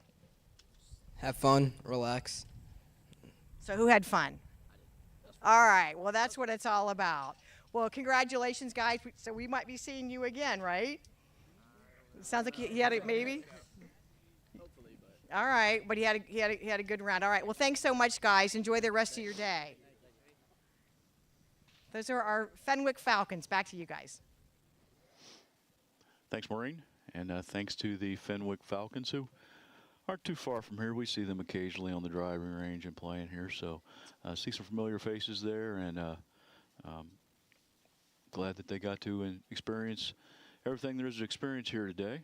Again, still waiting for players to come into view here on 9 and 18. So it's been quite a bit of time between the groups that finished up and these groups coming down these two holes. And so still waiting for some play to bring you some more action. But again, looking at the scoring, Austin, I guess that's what we should be doing here again, just to kind of run through it real quick. We're still kind of in the same situation. Alter, Wyoming, and Madeira in pretty good position to be moving forward. Marymount does have a 36 over posted in the clubhouse. So they have a score to beat. Individually, starting to see some scores come in. And again, Alex Holzapfel from Indian Hill, 73 posted is the low score that's posted to this point. And then Will Stevens from Marymount at 74. Carter McGahee at 75 from Marymount. A lot of the scores that are lower than that on the golf course are going to be out of qualifying teams. So those young men have an opportunity to move forward depending on how things play out for the rest of the afternoon. Got an interview here from Greenview Schools. All right, so as we're still waiting for play, again, Austin and I are wondering where the players are. So obviously we've had some issues with rulings and such on the golf course this afternoon. We've got Maureen. I think she's got some more young men to talk to. So we'll kick it to you, Maureen. All right, now we've got the Greenview Rams. We're going to have you guys all introduce yourselves and tell us what grade you're in. I'm Hagen Witt. I'm a freshman. Send it down. I'm Braden Gill. I'm a junior. I'm Andy Burkett, and I'm a junior. I'm Chase Allen. I'm a senior. And I'm Ian Reinhardt. I'm a senior. All right. So how'd it go today? Not great. Not great. I mean, through 11, I was +8, but then, you know, didn't finish well. Can I answer it or not? That was terrible. That's just it. I guess that's about all I can say about it. It was not the greatest day, but we beat the one team we really set out to beat here. Okay, so that's a plus. It was not good at all. Hole 12, I chipped in for birdie, and then tripled back to back, so that was not good. Overall, it's pretty good, but just one bad hole got me today. What did you guys think when you came and you saw that your play was going to be broadcast live on YouTube and that you were going to be able to watch things here on this video board? He's our lead spokesperson. I was excited to show off my work, but I kind of disappointed. I was excited. I mean, I was a little nervous, but it's what it is. It's exciting. It was fun. I felt like a professional out there. Went in, got the scores table, you know, felt pretty good. I was shaking on the first tee box, but after that, it was fine. Yeah, today with all the cameras and the drones, definitely brought the nerves, but it's nice to have that. What did you find, and I'll just ask a couple of you, maybe most challenging today? Who wants to take that? Okay, he's got it. We'll have our senior down there answer it too. Hole 4, the water's dangerous. The most challenging, probably the greens. They were a lot quicker than they were in the practice round, so that was an adjustment that had to be made. Hole 13, the water, I went in twice. And then the water again. On 14, I went in twice again. So I don't like water. Well, on that note, it sounds like water may not be your friend today, but maybe next time. Guys, thanks so much. We're glad you had a good time. Thanks for coming out to Heatherwood, and I'm glad you had a great experience. Thanks, Maureen. How are we doing with the ice cream up there? I know yesterday you had a hard time giving the ice cream cups away. Hopefully we're having a little more success for all the players as they finish up. So, again, providing free ice cream cups to them as they're getting done here. And as Austin and I, we're still in the same situation we were, but it looks like we finally have some players that are coming into view coming up 18 fairway there. So, going to get back to a little bit of golf action instead of our I don't know, Austin. Useless banter, I guess. So, anyway. This group coming up on 18 is going to be John Mees, Grady Tabar, and Landon McCloskey. John from Wyoming, Grady Alter, and Landon Shawnee. So, again, like we've been talking about, Alter and Wyoming holding 2 of the 3 qualifying spots right now. Alter in first place at 3 over, and Wyoming at 17 over. Got Graydon Schools ready for an interview. Yeah, Grady Tabar here, who's a member of the Alter Knights, actually playing pretty well today, but Alter's playing so well that his score isn't counting at this point. He's only 5 over par, but that's not a counting score for the Knights because the rest of the team is having a great day. That seems like a good problem to have if you're throwing out a 5 over score at the moment. Exactly right. So. And definitely good for their hopes of holding on to that #1 spot. If hopefully nothing bad happens, but if one of them does stumble a little bit, all 5 of them are playing so well that they should be in good shape. Yeah, I think we're pretty safe making the early call on the Knights moving forward here. I think that's safe. I don't even think me or you could jinx that at this point.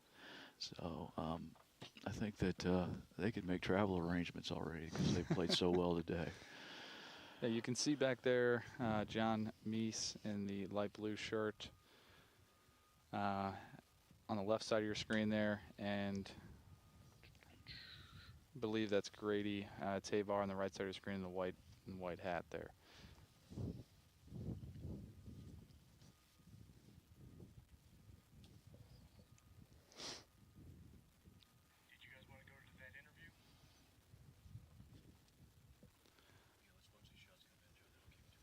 Yeah, and that was Landon McCloskey's shot coming in there that you could see. His ball just trickled onto the front edge of the green. Again, Landon not actually pictured for his second shot, but hit a nice shot in there. He's probably got 30 feet or so for his birdie attempt on 18.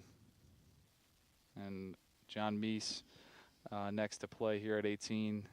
Probably got 130 yards or so. Hard to really tell. Looked like that one started off a little left.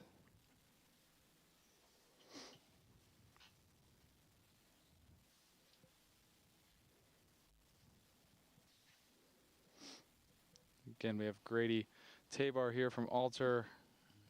Probably doesn't have much more than 100, if not less than that here on 18. Really great drive down the left side of the fairway here. Looks like he's going to switch clubs.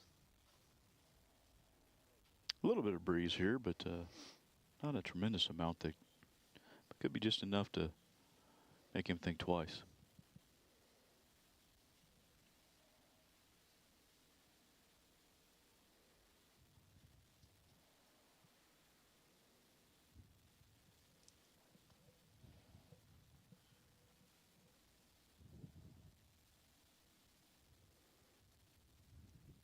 And Grady's shot's on its way. Looked like it started off really nice. It stops, and I can see it from here also. Yeah. It's pretty close to the hole. Yeah, So it's a great shot by Grady there. Definitely the best shot we've seen so far today. Excellent chance to finish his round with a birdie. Yeah, and as this group walks up to 18 green, I think Maureen's got someone else to give an opportunity to give an interview to. So who you got, Maureen? Here, and we're going to have them introduce themselves. I'm Griffin Turner. I am a senior. I am Merrick Peterson, and I am also a senior. I'm Derek Ness, and I'm a senior. I'm Colton Slater, and I'm a senior. I'm Jackson Wilhelm, and I'm a junior. So before we really get in talking with these guys, we talked with him last year. Yeah. He needs to redeem himself from the interview. He's been waiting 364 days, something like that. However many of the time, or how many times, you know what I'm trying to say, guys. So last year I was sitting here, standing right here with her and my man right here, and we were like, she asked me how the course was, and I said it was very hard, not very dry. It was hard, not very dry, or something like that.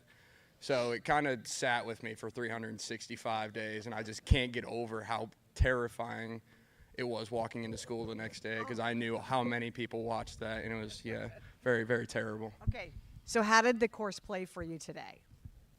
Hard and dry. Oh, boy, I walked right into that one. All right, I had no idea. Okay, so how'd you guys do overall? What'd you find challenging?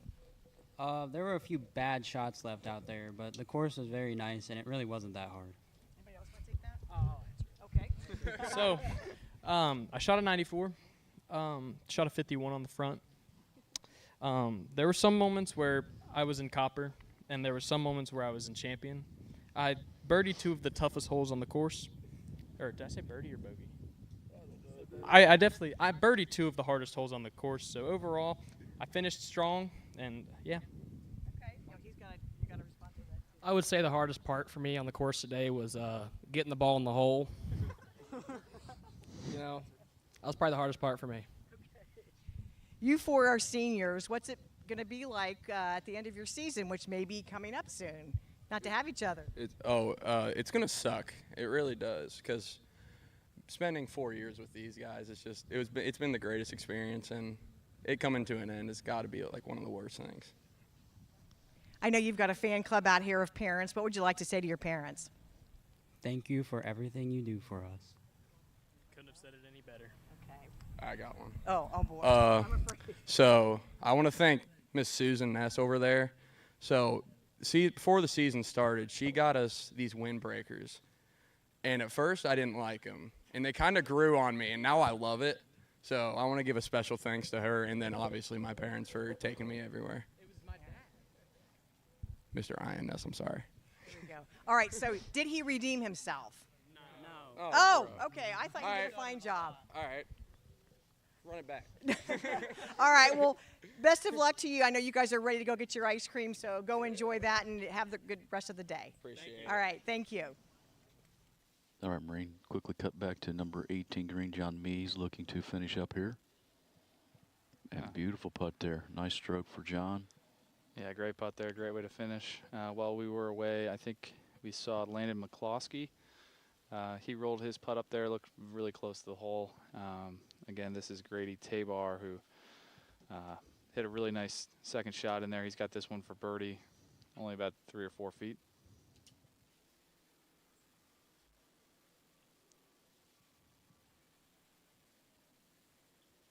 Plus, we had to love one of the Green Knights rocking the Heatherwood hat there in the interview. Yeah, we did. Love to see that.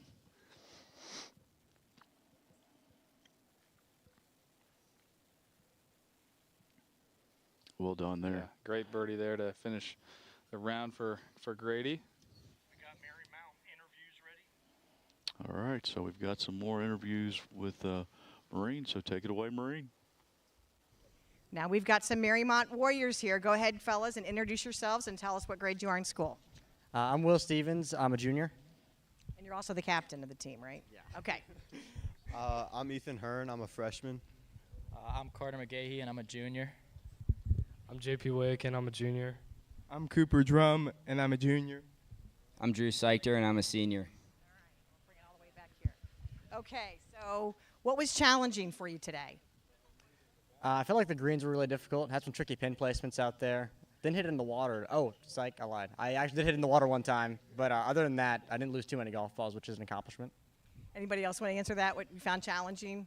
He's ready, okay. I agree with Will. The greens were very fast today. The pin locations, all of them were like in the corners. So when you were out there playing, what did your coach give you any kinds of tips or any advice before you hit it today? Oh, he's got it. Yeah, he told me to take my distance a few times, and I didn't. So yeah, I might need to do that next time. You know, our coach, you know, no matter how well you're playing, he's always going to tell you to keep grinding. And I really took inspiration to that over the past, whole season. And I guess, maybe it shaved a couple strokes off my score today. Boy. Anybody else? Is anybody here last year? Did any of you guys come and play last year? You did? Okay, did you find yourself better prepared then for this? I would say so, yeah. There's definitely some holes where you're not going to hit driver off the tee. So I was a lot more confident in my lines, hit the driver really well today. So I feel like that was beneficial. Yeah, especially after playing the course more, you get, you know what clubs to hit and stuff, and I dropped my score significantly from last year in the district tournament, so I'm pretty happy with that. All right, so everybody's happy, and you're going to keep on grinding. All right, thanks, fellas. Appreciate your time. All right, thanks, Marine. Again, it's been a few minutes since we've seen anybody come down 9, but we've finally got a group working their way down 9 again in a familiar location behind the trees there. I believe this is Colston Morgan getting ready to play from there.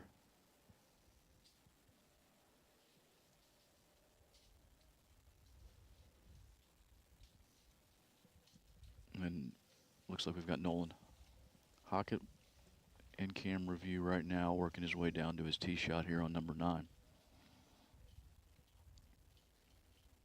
Again, if you're just joining us, number 9. Relatively short downhill, downwind at this point, par 5. So 2 solid shots get you at least up and around the green. Relatively difficult pin location today on a slope on the front part of the green that we haven't really seen. I don't think we've seen much made from above the hole at all today, Austin. Yeah, no, all the putts that we've seen made are usually from just pin high right, which is normally their second putts. That's right. Or they've chipped to there. So, but yeah, definitely not an easy pin to get the ball close from any sort of distance. I think we may have seen one eagle there today, maybe. Yeah, I think it was Finley Bartlett hit a really nice shot in there to, 10 feet or so. But again, he hit it below the hole and was able to make that putt for an eagle. But yeah, definitely haven't seen a lot of putts go in from above the hole. All right, quick look at the scoreboard as we're getting ready to watch some shots on number 9. Alter still in great position. Wyoming separating themselves from Madeira a little bit. Madeira is actually up to 24 over, so getting into that danger zone of letting Marymount's 36 over come into play there. So again, early on for them, they've only posted scores through 15 holes. They don't have anything there after 15. So quite a few holes left to go for Madeira and only a 12-stroke advantage at this point. So that's going to come down to the wire, I think, Austin. It certainly could. We got Nolan Hockett here on number 9, coming in with his approach. I believe if that's his ball, it's a wonderful shot in there. Yeah, one of the best we've seen today from, if that is his second shot. Now you can see Colson Morgan over there in the left rough, short of number 9 green. He probably has about 70 or 80 yards left. It's going to be a tough angle coming in from the left rough there, but should see how he is going to do. Yeah, again, very difficult to get this close just because of his angle of attack. As we jump over there, I believe that would have been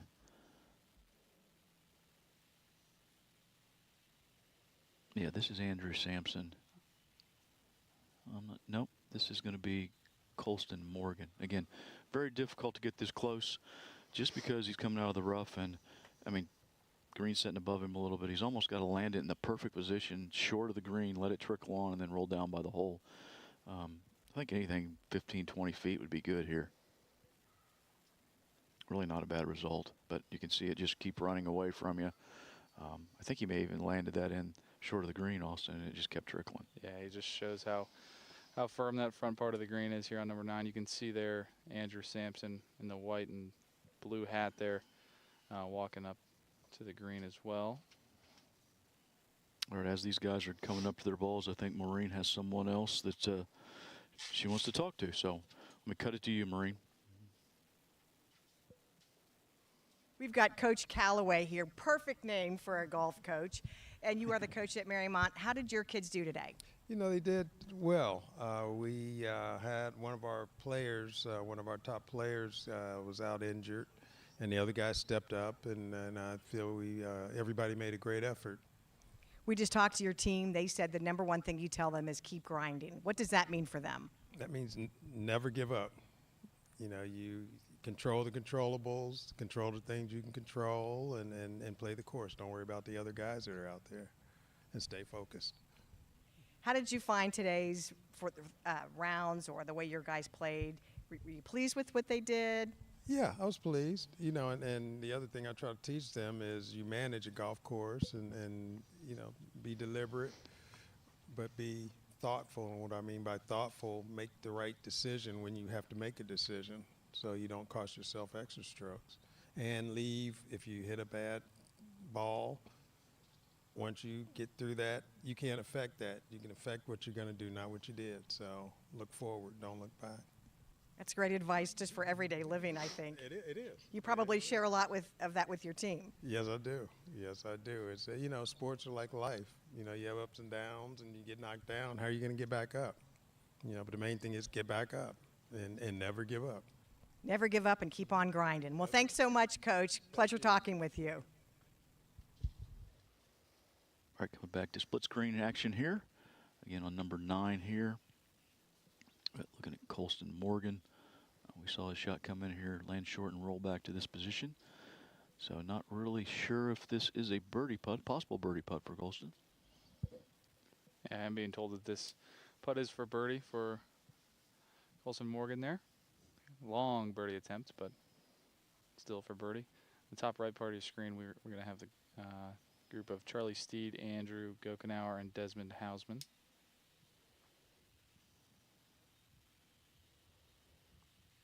It's going to be at the bottom left. I'm showing Nolan Hockett from Northwestern. Pretty good angle to come at this hole from below the hole. Just leaves it out a little bit there.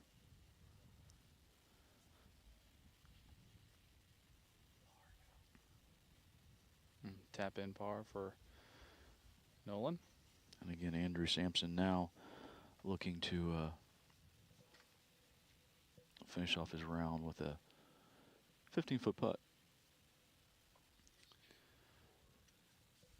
Top right part of your screen, we have Desmond Hausman from Shawnee, just over the long of 18 green. Yeah, as Andrew Sampson rolls one in. Nice putt there to end his day for Andrew. Chip for Desmond is for par. Looks like he's got it up there close to 3 feet for his bogey. Colston Morgan just runs his par putt by there.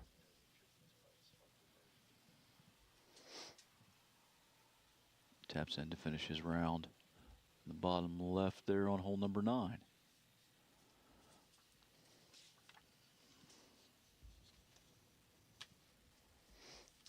Next to play on number 18 on top right part of your screen is Andrew Gokenauer. His putt is for birdie here on number 18.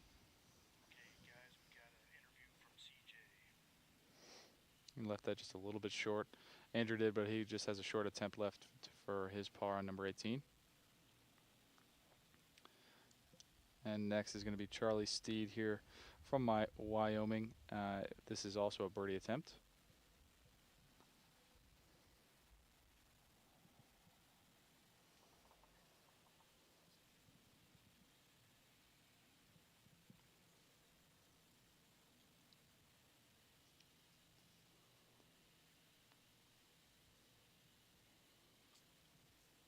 Again, we've definitely seen some tough reads from this angle where Charlie's putting from. Should be a very straight putt. Just not many putts made from there today, Austin. No, it's just right along a ridge line, so hard to find the right line to play where it's not going to break. Yeah, I think we called that the impossible putt earlier today, and not that it's impossible, but obviously very difficult to get that started on the right line. Again, Charlie Steed here, just a couple feet coming back for his par on 18.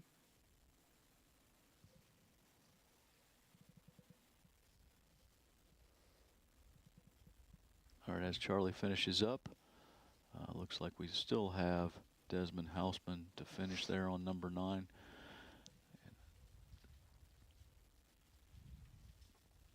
Bottom left, we have the group of Tanner Timar, Evan Davidson, and Bishop Brock hitting their approach shots in. But as as Desmond goes and taps in there, I think Maureen's got someone else she's going to talk to, so we're going to jump over to Maureen real quick and then come back for some more action. I'm talking with Carter Westendorf. He's from CJ. You had a rough day, you said, but what did you learn from this experience? I learned just to come out here and play your best. Don't worry about anything else. Just play how you can and do what you can. Forget the last shot. All right, so let's forget the last shot because you already said you're looking forward to 2024, right? Yeah, we'll be back. We'll be back. You were telling me earlier that you really liked the drones and you thought the video board was really cool. Tell us about that experience because a lot of kids kind of get nervous about that. I mean, yeah, it was really nerve-wracking, but overall it was fun just to see yourself up there, like if one of your friends sent you a video, but it was still really scary because you might chunk the ball 3 yards or thin it into the water, but still pretty cool. And I know you mentioned you had a little bit of a rough day, but how did the course play for you? It's a beautiful course. I love the course, but it's just a shame I couldn't play it well. Greens were nice, fairways were nice, rough was nice and luscious. Overall, good course. We know you have a senior player on your team that you really like and respect. What do you want to say to him? Luke, I love you. You're my favorite player on the team. I love everybody else, but Luke, you're my favorite. Sorry we let you down. You've got a buddy over here who feels left out. Chuck, I love you second. Well, we love everyone who's been here today. Thanks so much. I know we'll see you again in 2024. All right, thanks. A lot of love going around there with you, Maureen. All right, so back to number 9. Got some players coming down to number 9. Also some players hitting short approach shots into number 18 here. So we'll go split screen here in just a second. And also now I'll figure out who we're looking at here. So yeah, top right of your screen on 18, we've got the group of Hagen Kaler, Matthew Crush, and Cameron Kuzmierzik. And on the bottom here at number 9, Trying to see who we're panning into view there. I believe that is Evan Davidson right there.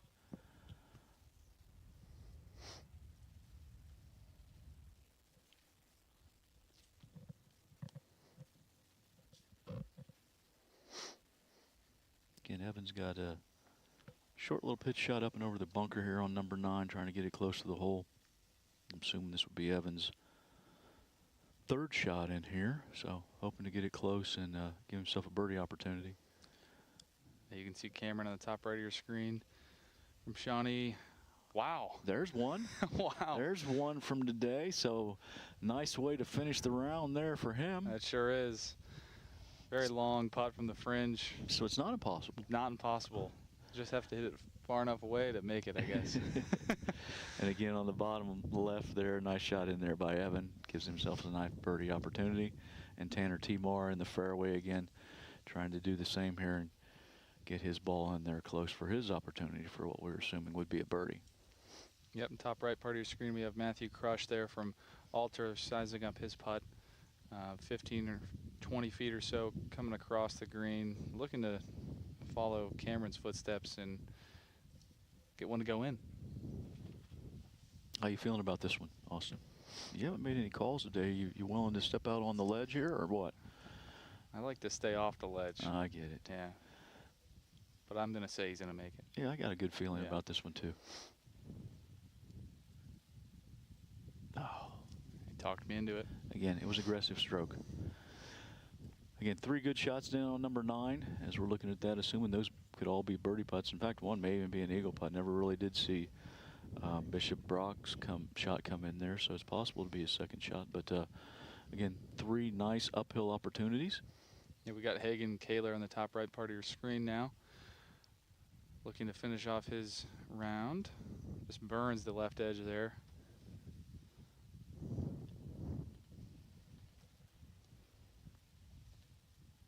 And Hagen will wait for Matthew to finish out here.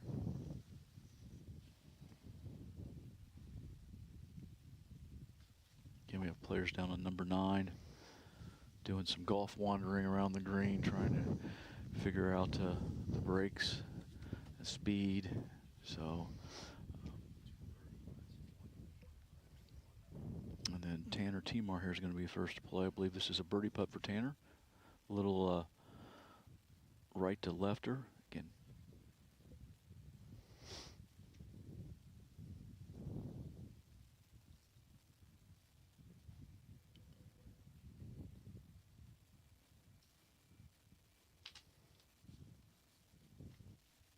good stroke there. Had a chance for a long time. It looks like he left it just a titch short. You see Matthew Crush there finishing up his round on number 18. This is Hagen Kaler now looking to finish.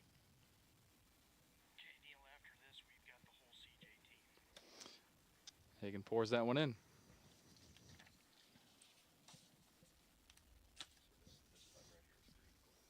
All right, being told that Bishop Brock here has an eagle putt on number 9. Great spot to be putting up at.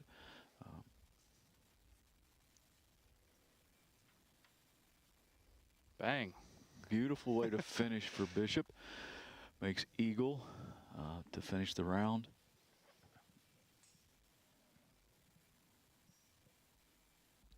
And finally, Evan Davidson for his birdie attempt. Ooh. Power lip out there, caught the hole but didn't fall.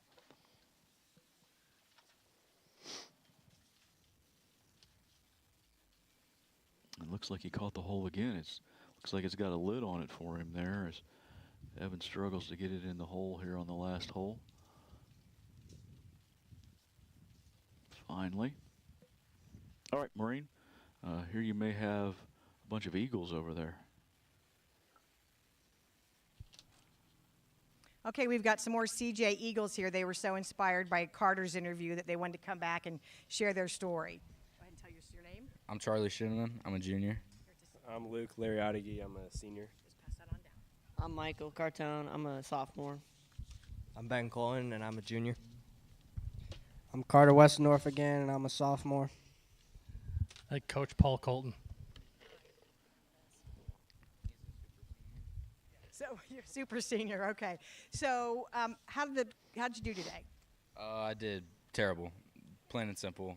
Course was great. I just wasn't, and gained a lot of shots with the irons. Everything else was okay. Greens were rolling. Putter was hot, but game wasn't. You're a senior. This was your maybe last time to play, going to try to get to states, right? Yeah. How'd it go for you? I didn't play the West, the best I could today, but I left a lot of shots on the table, especially on the front nine. A lot of missed putts, a couple of doubles, and 3 putts, but back nine I cleaned it up a little bit, but still wasn't great. Anybody else want to answer that one? I will. Oh, you. I mean, I didn't tell you what I did wrong. Okay, he really wants to share his story, so go ahead, Carter. Today, I would say driver, I had a little bit of a fade today, but I kind of got it together towards the back nine. Irons, got them together today, actually. And then short game was just, I just scolded a few. It was embarrassing. I almost cried on a few holes, but is that all? Yeah, putting wasn't so great today. The course was beautiful. My irons were, I'd say, pretty good. My drives weren't all there, but again, tough course, but it was great. So I had a lot of fun. Coach, sounds like your guys tried their best, but they're a little disappointed. What do you tell them?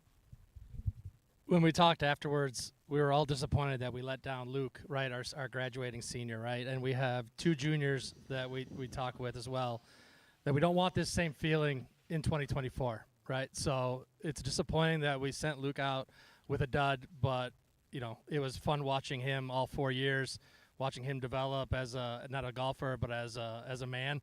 He's a very, very great individual. It's fun to be around him every single day. We're really lucky to have you a part of our program, Luke. What does this team mean to you, Luke? It's basically, I mean, it's been my home for the last 4 years, so I'm proud to call myself an Eagle and be a part of this team. So how did you find the course today? Oh, I found it fine. It's just I didn't have the right game to match with it today. I mean, swing felt off today. Everything else, putting was decent. Driver and off the tee box were okay, but it was mainly irons. I couldn't keep them straight and hit them as well as I wanted to. What did you find was the most challenging play or shot? Let's see, probably my tee shot on 10. I went left into the woods, and I had to grind. I peered a hybrid after that, and I made a double bogey. So that hole 10 was probably the hardest. You're the lone senior on this team. What are your plans after high school? I'm planning on going to college, but next summer I'm still playing some tournaments. Just get a little better, and just keep playing golf. What advice do you give to your fellow teammates for next year? Just try your hardest and commit to every shot. And if you make a bad score on one hole, you can always get it back. You're never out of it. And then finally, I have to ask you, what does your coach mean for you?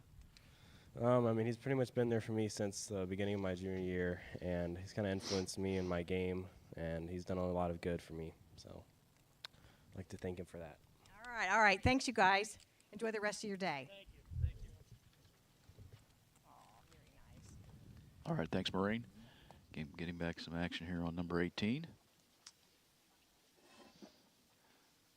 That would be TJ Crush there for Alter, playing from just short left of number 18 green, electing to go with putter. So he probably isn't too far off the front edge. Hard to tell from this camera angle, but certainly got a long way once he does get on the green.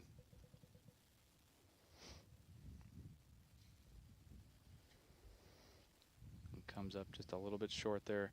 You can see Sean McAfee there in the black bucket hat for Shawnee, and Jack Webb in the light blue there for Wyoming. Looks like Sean is going to be next to play. Again, Alter in Wyoming in good position to move forward in the team competition at this point. This is Sean's birdie attempt here. He did just probably see a little bit of his teammate pour one in from this. Yeah, he could have seen that from the similar fairway. spot. Yeah. Doesn't look like he's going to have the same fortune, but still has a chance for a good finish with a par on 18.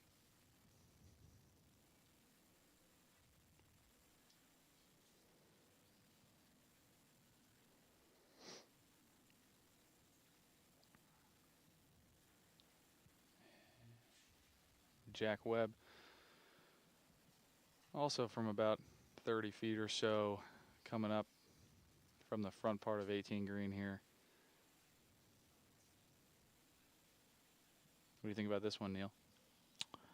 I think he'd be happy just to cozy this up next to the hole and then tap it in. I agree. I know you want me to make the call, but I haven't seen enough of those go in today to say he's going to make it. Oh. But I tried. he almost proved me wrong, didn't Yeah, he? really good putt there by Yeah, Jack. fantastic putt there.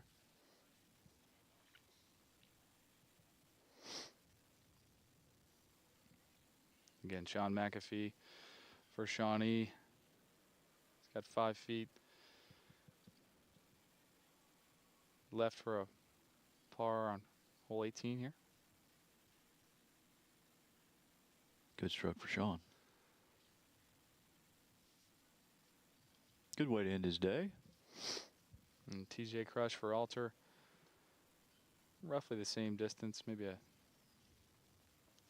This looks like it's a little bit further from this distance, from this angle, but sure they're about the same, 5 feet or so.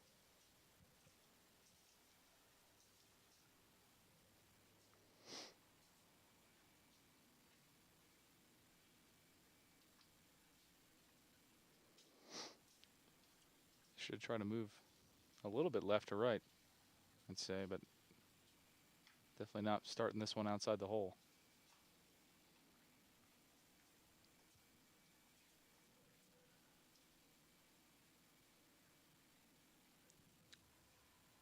I think that actually went the other way, Austin. That's the ridge. Seen, Yeah, it seen is quite the a ridge. few, Yeah, seen it's quite a just few kind of balls right move there. Right there, it's just crazy.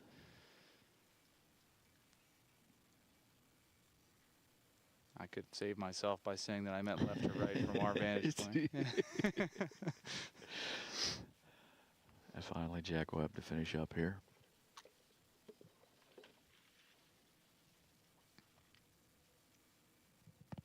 Again, Jack and TJ both from Alter in Wyoming. Sean from Shawnee, Alter in Wyoming, in pretty good position to move forward still at this point as we're getting down closer to the end of the day's action. Alter in first place at this point with a comfortable lead. Wyoming in second in pretty good position. Madeira now has moved up to 28 over, getting closer to Marymount, who's in the clubhouse at 36. Still in a pretty good position, especially considering that they've got the easier ninth hole to finish on, so some birdie opportunities should be there for them. But again, I don't think they want to get any closer or make any more bogeys on at this point.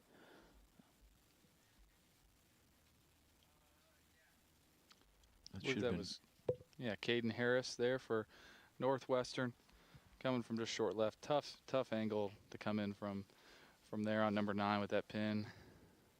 You do see Jackson Cunningham there for Madeira in the white shirt, blue hat, sizing up his putt. And again, like you said, Neil,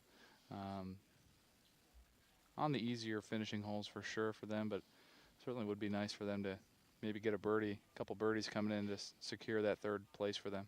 Yeah, I'm sure they'd feel a little more comfortable not getting any closer to that 36 over number. Keeping it under 30 over would be a lot more comfortable for everybody involved. Yeah, again, this is Caden Harris for Northwestern. Not a bad little pitch shot there for him. You can see Logan Miller there for Clinton Massey. Looks like that's his ball there, just off the green in the fringe.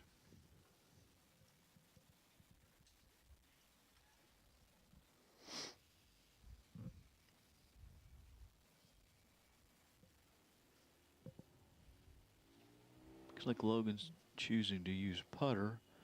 It can be kind of tough here if that ball is, directly up next to the fringe. You may have a little bit more room there than what it looks on this camera angle. Looks like he's got it on a good line. Yeah. I think he thought he hit it way too hard when he struck it, but it turned out to be perfect there and almost just fell in over the edge. Yeah, really good putt there for Logan. I believe Jackson's over to the camera's right here.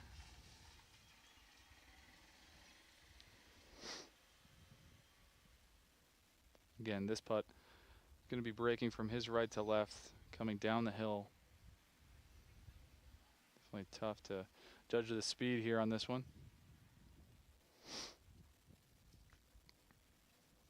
You can see just runs out by the hole just a little bit more than he probably would have liked. Yeah, kind of typical from up there today. We've seen quite a few balls do that.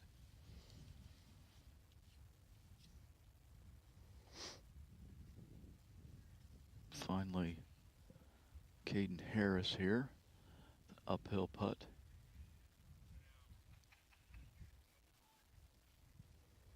And Yeah. nicely done.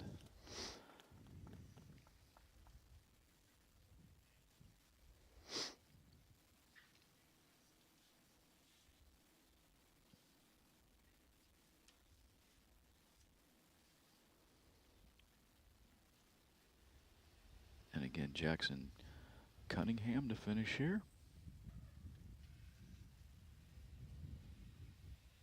Yeah, nice putt there. All right, that's the 11-15 group completing play this afternoon. And as they're shaking hands, let's look at the leaderboard real quick. Let's look at the individual leaderboard, Austin.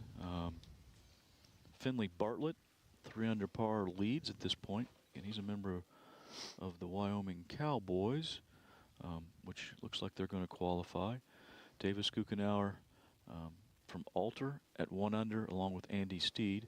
Alter again looks like they're going to qualify. Andy Steed at this point would have an individual qualifying spot if he could stay at that 1 under number. Matthew Crush in the clubhouse at 1 over par for Alter. Again, also at 1 over par, Alistair Fike from Roger Bacon. So that would be an individual qualifying spot at this point, along with Grant Woodruff from Graham Local at 1 over. So if things ended exactly how they are right now, Grant Woodruff, Alistair Fike, Andy Steed would take the individual spots.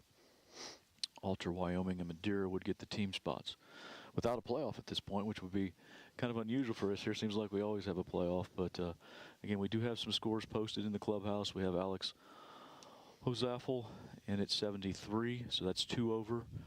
So if Alistair or Grant would falter by 1 stroke, again, there could be a playoff still in the works for that 3rd spot. Again, we will definitely determine 3 individuals to advance and 3 teams to advance.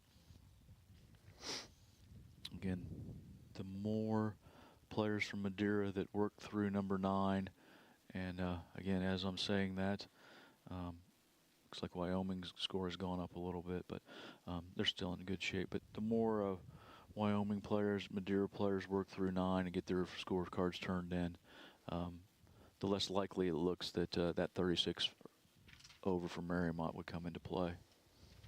Yeah, it looks like Wyoming's only got 1 player left to come through, and that's Finley Bartlett, who's 3 under par. So provided he keeps up the good playing, I think it's pretty safe to say that Wyoming has almost secured that 2nd place spot, or at least definitely an advancing spot to state next week. I would agree, and also, I mean, I'm feeling pretty comfortable about Madeira also at this point. Yep. You know, they've only got a couple players left to finish, and again, we're only seeing scores posted from 2 up till through their 15th hole, so they've got 16, 17, 18 again, but they're on definitely the easier side, so they've got pretty good cushion to work with right here, right now. All right, looks like we've got a pretty nice shot in on there on number 18. Again, from our angle, it's tough to tell how close it is when you see the screenshot or what you're seeing on camera. Looks like to be a little farther away than what it looks like to me in Austin from our vantage point. Yeah, I believe that was Finley Bartlett there, the individual leader right now. He's got probably 20 or 30 feet there for his birdie chance probably. Also in that group, Davis Gokenauer from Alter and Lucas Berry from Shawnee. Yes, that's some good play in this group here. Obviously with Finley at 3 under, Davis Gokenauer at 1 under.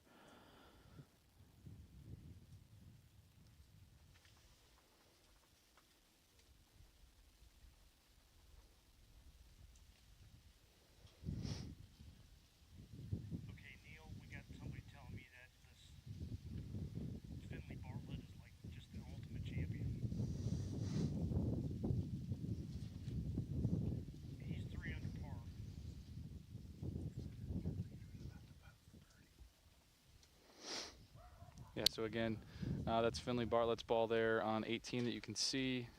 That is a birdie attempt. Over there we have Lucas Berry for Shawnee coming up with his chip shot from just short left of 18. And it looks like Davis Gokenauer has his putter out. Not entirely sure. Yeah, he's got about 20 feet or so for his birdie attempt, does Davis.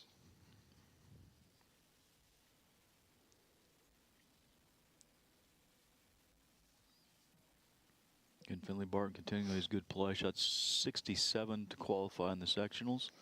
Again, continuing that trend, playing really well here today. Also, Davis Gokenauer, 72 to go ahead and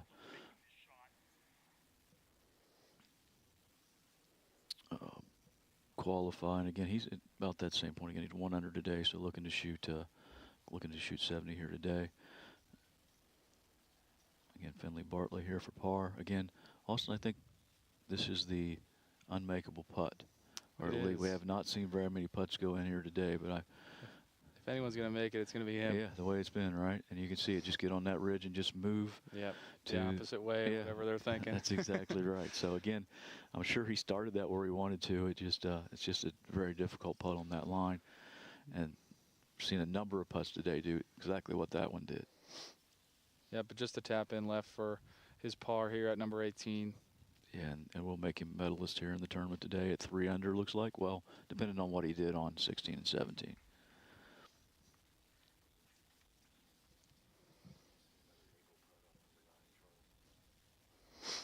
Again, this is Lucas Berry for Shawnee. For his par attempt, he did have a chip from just short left, the green that he left right here. So his par attempt.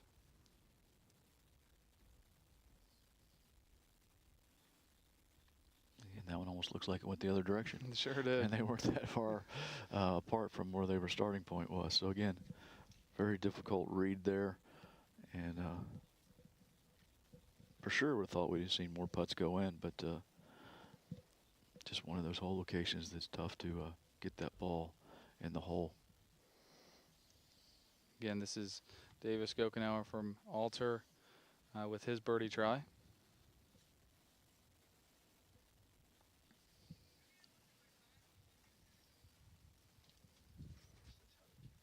I guess it's not out of the realm of possible that Davis makes this, get him to 2 under, and again, depending on what they did on 16 and 17, they may actually be closer. Yeah, without a doubt.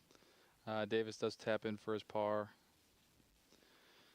However, we shall see how the leaderboard scrambles up here for those players putting in their last 3 holes. Again, Lucas Berry here for Shawnee finishing up his round.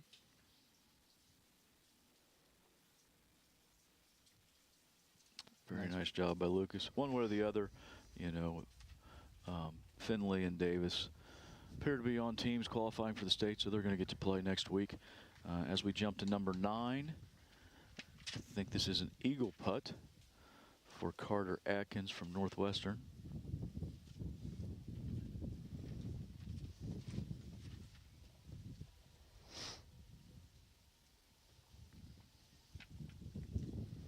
Got to go start on a good line, Austin.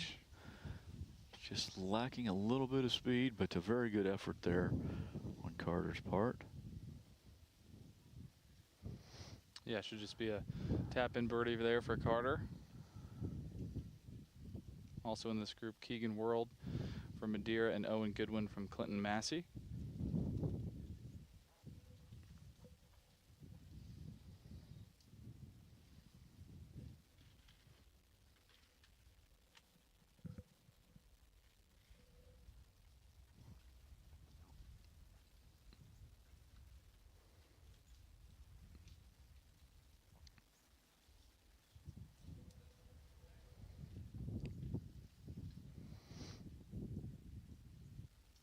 This would be Owen Goodwin.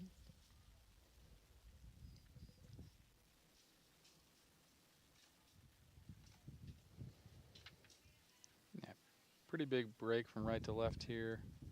Just creeps by on the low side.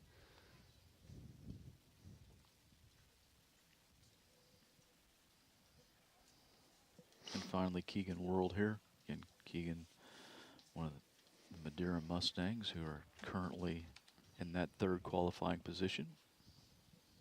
We think comfortably, but I'm sure it wouldn't hurt if Keegan poured this one in.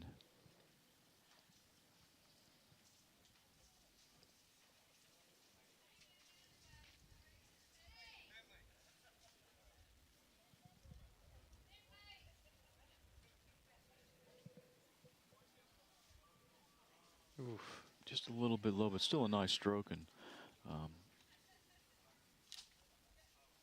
nothing to be too concerned about for Madeira.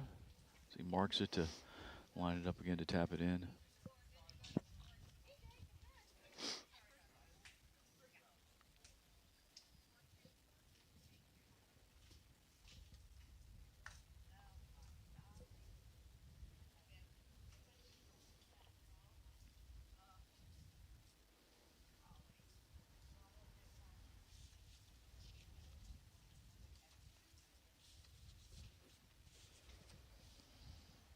All right, so as Keegan taps in, only a few groups left to finish out on the golf course. We've got 3 groups to make their way through number 9. Only 2 groups to get through number 18. Again, only 1 group left in the team competition. So 1 group from Madeira, Clinton, Massey, Northwestern still out there. And as we pan back up, this is going to be Andy Steed from Clinton, Massey, looks like. Again, Andy at this point is qualifying at the individual spot. 1 under for the day. So important shot for him here. Would think this is going to be his second shot to try to get it down there around the green, give himself an eagle opportunity. Try to get in as comfortably as possible in that spot.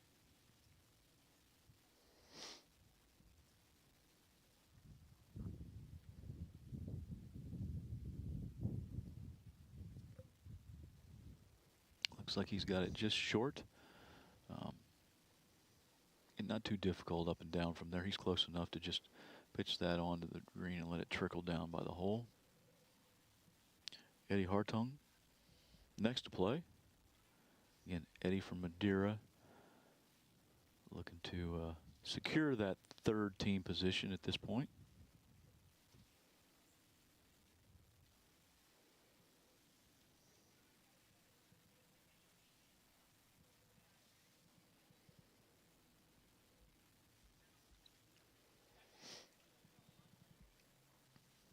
Not a bad leave there, honestly. No, again, good position. Yeah. Going back uphill at it, and again,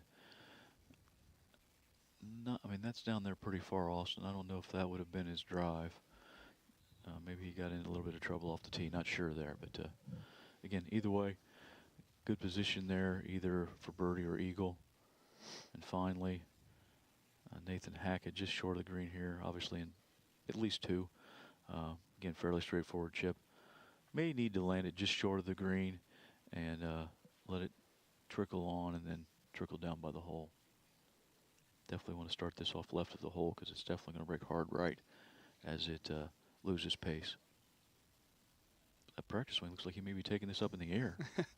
He might be a little bit further away than we think. That's Yeah, good. yeah. That's true. Camera angle could be deceiving here. But yeah, I agree with you. That swing was much bigger than I thought it was going to be.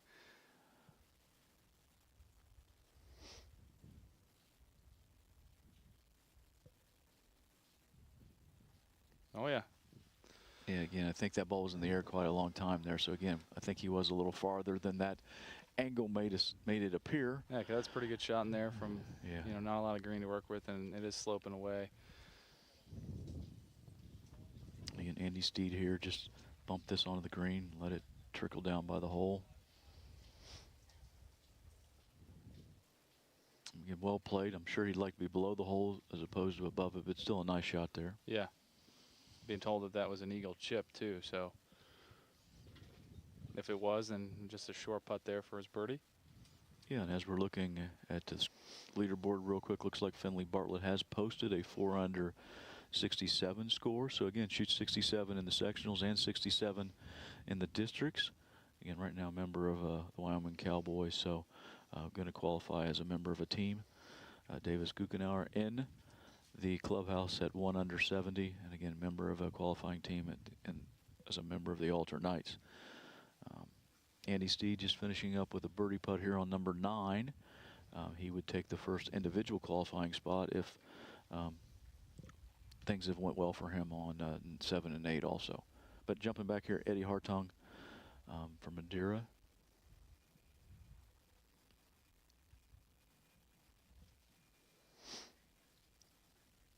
Oof.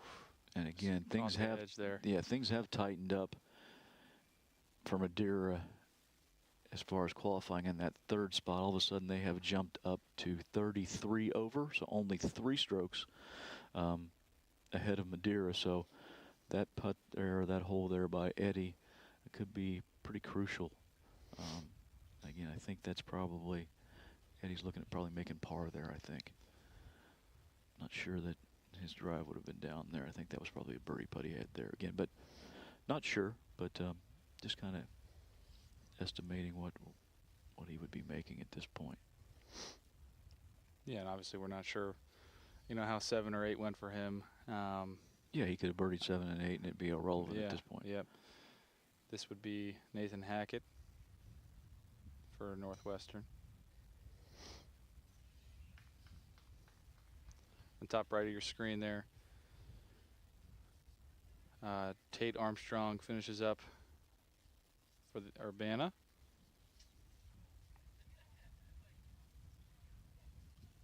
Again, we've got individual players up now on 18, last team group here on number 9.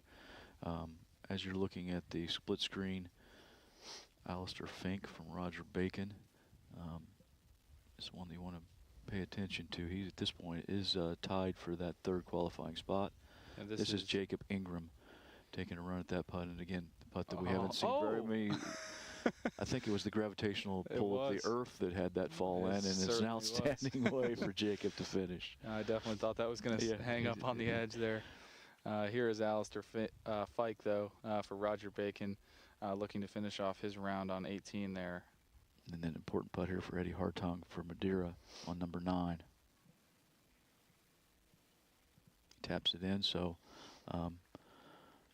guess we just have to wait and see how they finished up and how the team competition will play out. But Madeira right now in by 3 strokes over Marymount. As we look back up the fairway on number 9, we've got the group of Caleb Bessler, Matt Brugger, and Josh Fieri. And again, there is a scoring area, so these young men will be going to the scoring area, turning their cards in at the completion of play, and we'll get a better idea of how this is playing out as far as individual competition, and definitely we should know the team results here shortly. Again, right now, if it ended the way we're showing on the leaderboard, Andy Steed would qualify individually, along with Alistair Fike, who just finished up on number 18, and Grant Woodruff. Yeah, and Grant Woodruff is next to come up on 18, along with Jack Noon and Micah Powell. We've got an interview if you guys want to take it. Yeah, and as we're waiting for these shots to come here, we're going to kick to Marine for another quick interview and come back to live action shortly after that.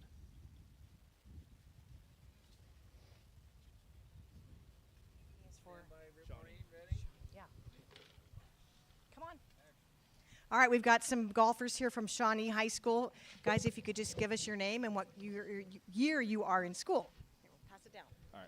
All right. Desmond Houseman. I'm a senior. Lucas Berry. I'm a senior. Cody Seaman. I'm a senior. Logan Earls. I'm a senior. Leda Viklowski. I'm a senior. Cameron Kazmierzik. I'm a senior. Sean McAfee. I'm a sophomore.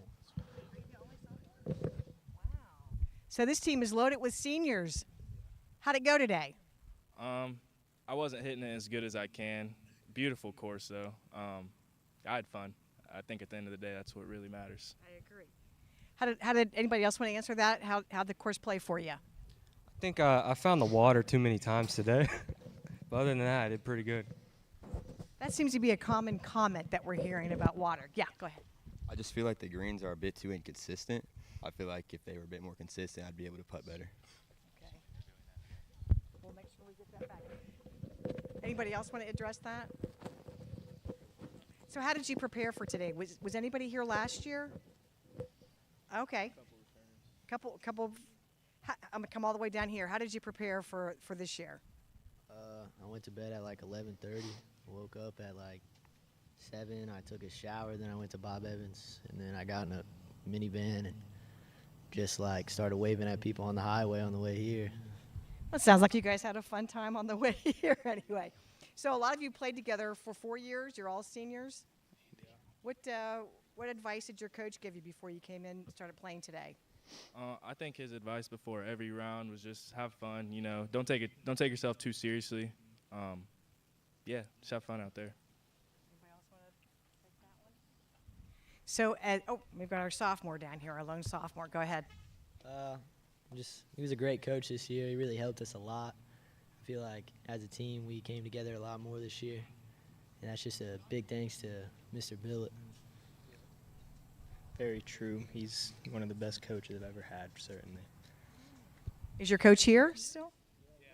We'll make sure we have him come on over. Come on, coach. Yeah, come on. Hurry up. Get over it. What? How did your coach help you this year? Just trying to keep me out of my head, really.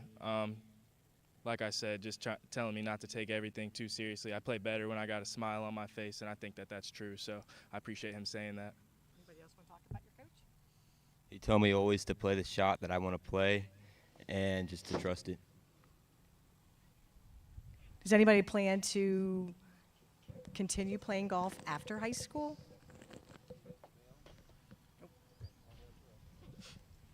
All right. Well, you don't have to. They're walking away. All right, guys. Well, I hope you had a good day today. Thanks for coming. Thanks for all your good words for your coach. Any final words for your coach? He's really awesome. All right. We'll catch up with you later. All right, thanks, Maureen. As we jump back to number 9 here.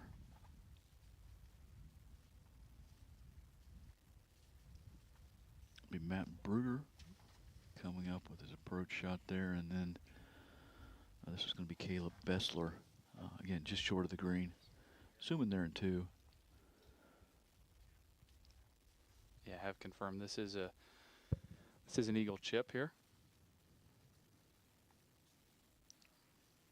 Again, pretty well played. Again, just running away a little bit.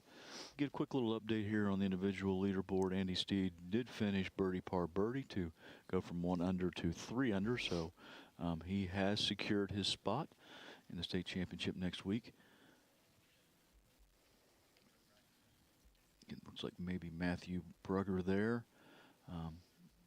Again, with a tricky little shot there, and it gets hard to tell the angle of how far he was away. Josh Fieri, looks like he was probably in the bunker here. Not a bad angle, just has to carry the bunker shot pretty far. But really well played there for Josh. Yeah, be real happy with that. And that was also an eagle shot there, so he'll have a short putt there for his birdie. And again, update a little bit here on the individual leaderboard. Alistair Fike has posted a 1 over score. Again, Alistair wouldn't be on one of the 3 qualifying teams, so he would have secured his spot in the state championship next week by an individual qualification. Right now, Alter and Wyoming are definitely going as teams. Still waiting to see a couple scores posted for Madeira to see if they're going or if Mariemont's going to catch them. And then finally, Grant Woodruff, who's actually coming on to number 18 green now, is vying for the final individual spot. So if we could go to split screen, we could probably see how Grant's doing. Thanks, Joe. Again, this is going to be Micah Powell from Carlisle. You saw just there. Yeah, Grant Woodruff would be there in the gray shirt, black shorts, walking away from the camera there. And Jack Noon in the white shirt that looks like he's going to get ready to go next. Again, as we're watching play on number 9, it's Caleb Bessler with his putt. Again, breaking right to left, but back on number 18, Grant Woodruff's the one we're going to pay attention to again right now. He is in the third individual qualifying spot. Yeah, and again, this is Jack Noon from McNicholas with a long attempt here on number 18 on the top right.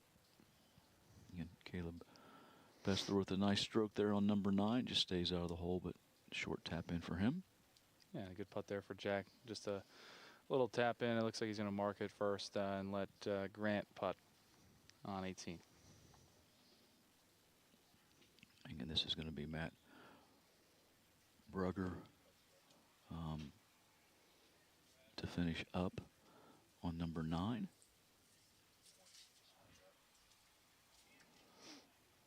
Well done there. Again, this is Grant Woodruff on 18. This is a birdie attempt, and again, he's only through 15 on our Golf Genius link, but this is for birdie.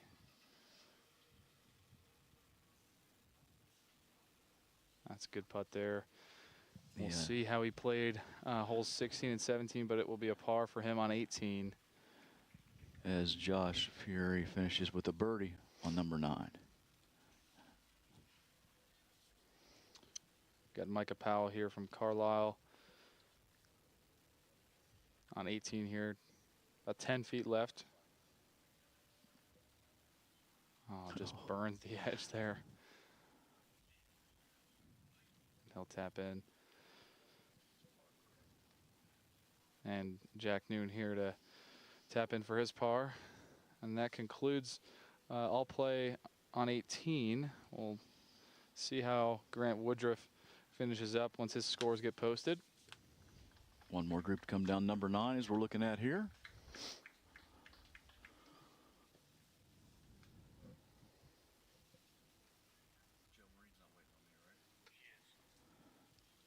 All right, as these young men are finishing up the round here, we're going to kick it to Maureen real quick. We'll come back and watch their final putts. But Maureen, go ahead and take it away. Okay, we've got some alternites here, and they've got some breaking news. We're district champions, 7th year in a row. How about that? Congratulations, guys. Thank you. We'll start by having you all introduce yourselves and tell us what year you are in school. All right. I'm Andrew Gokenauer. I'm a sophomore. Matthew Crush, freshman. I'm Davis Gokenauer. I'm a senior. Gray Tabor, junior. Gavin Lean, senior. TJ Crush, junior. And you've got some other little bit of information to share with us as well, right? So our coach just told us we got a school record most consecutive years going to Columbus for state. So. Wow. So you obviously have a good coach. What kind of advice did your coach give you before you came out and played today? He just makes sure we gotta keep us in a good headspace and make sure our body language is good throughout the whole round and is good for course management stuff.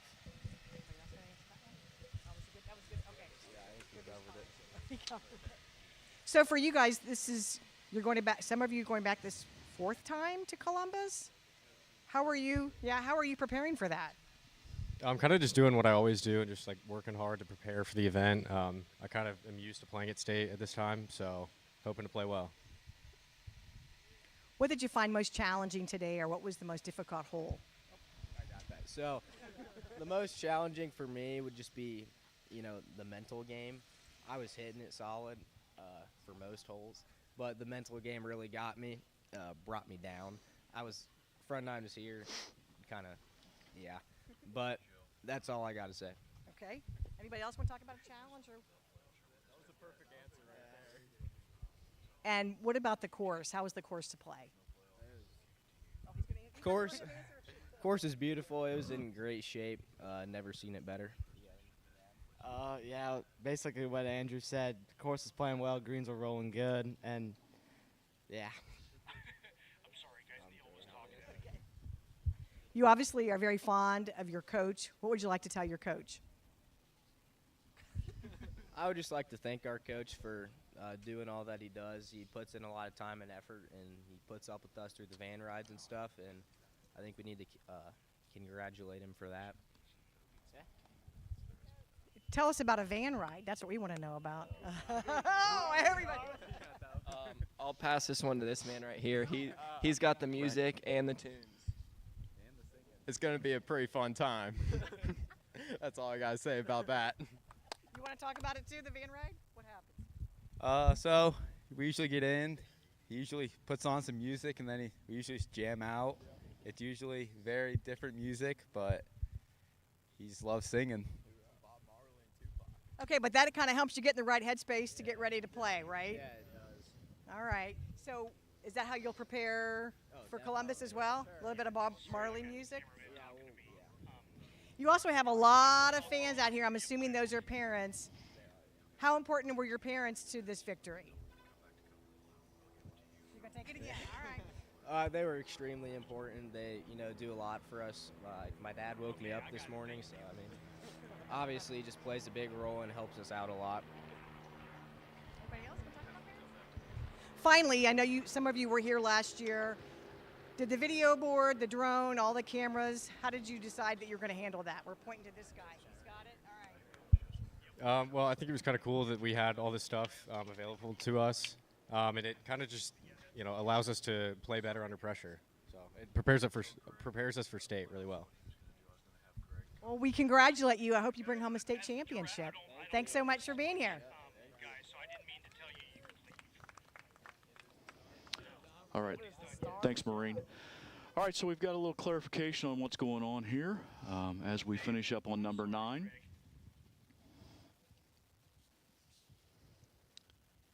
We've got Trevor Huffman here on number 9.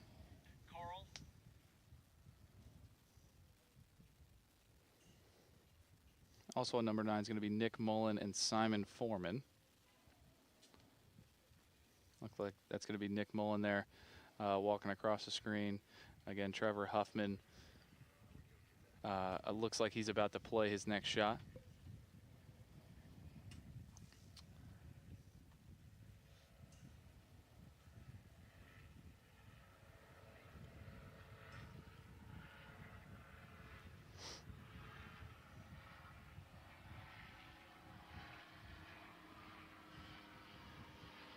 Little aggressive there.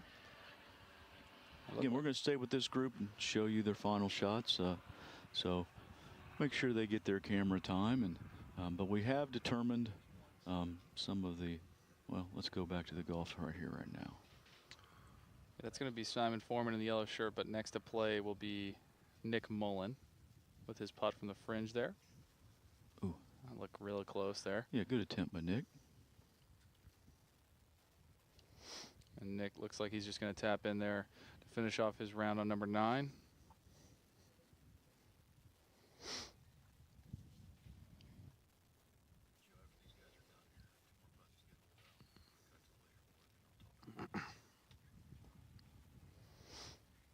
Again, this is Simon Foreman from Kenton Ridge. Okay, they've got an interview, Neil. Do you want to do that?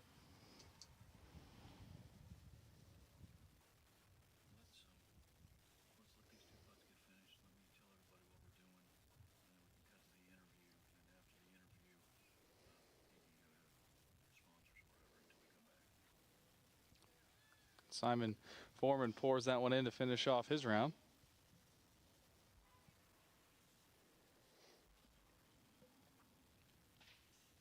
Again here, Trevor Huffman from Dixie. The last to putt out here on number 9, and our last group of the day. Oh, burn the edge. Coming back again. I've seen that numerous times today from that side of the hole. Yeah, just a couple feet left here to conclude our regulation play today.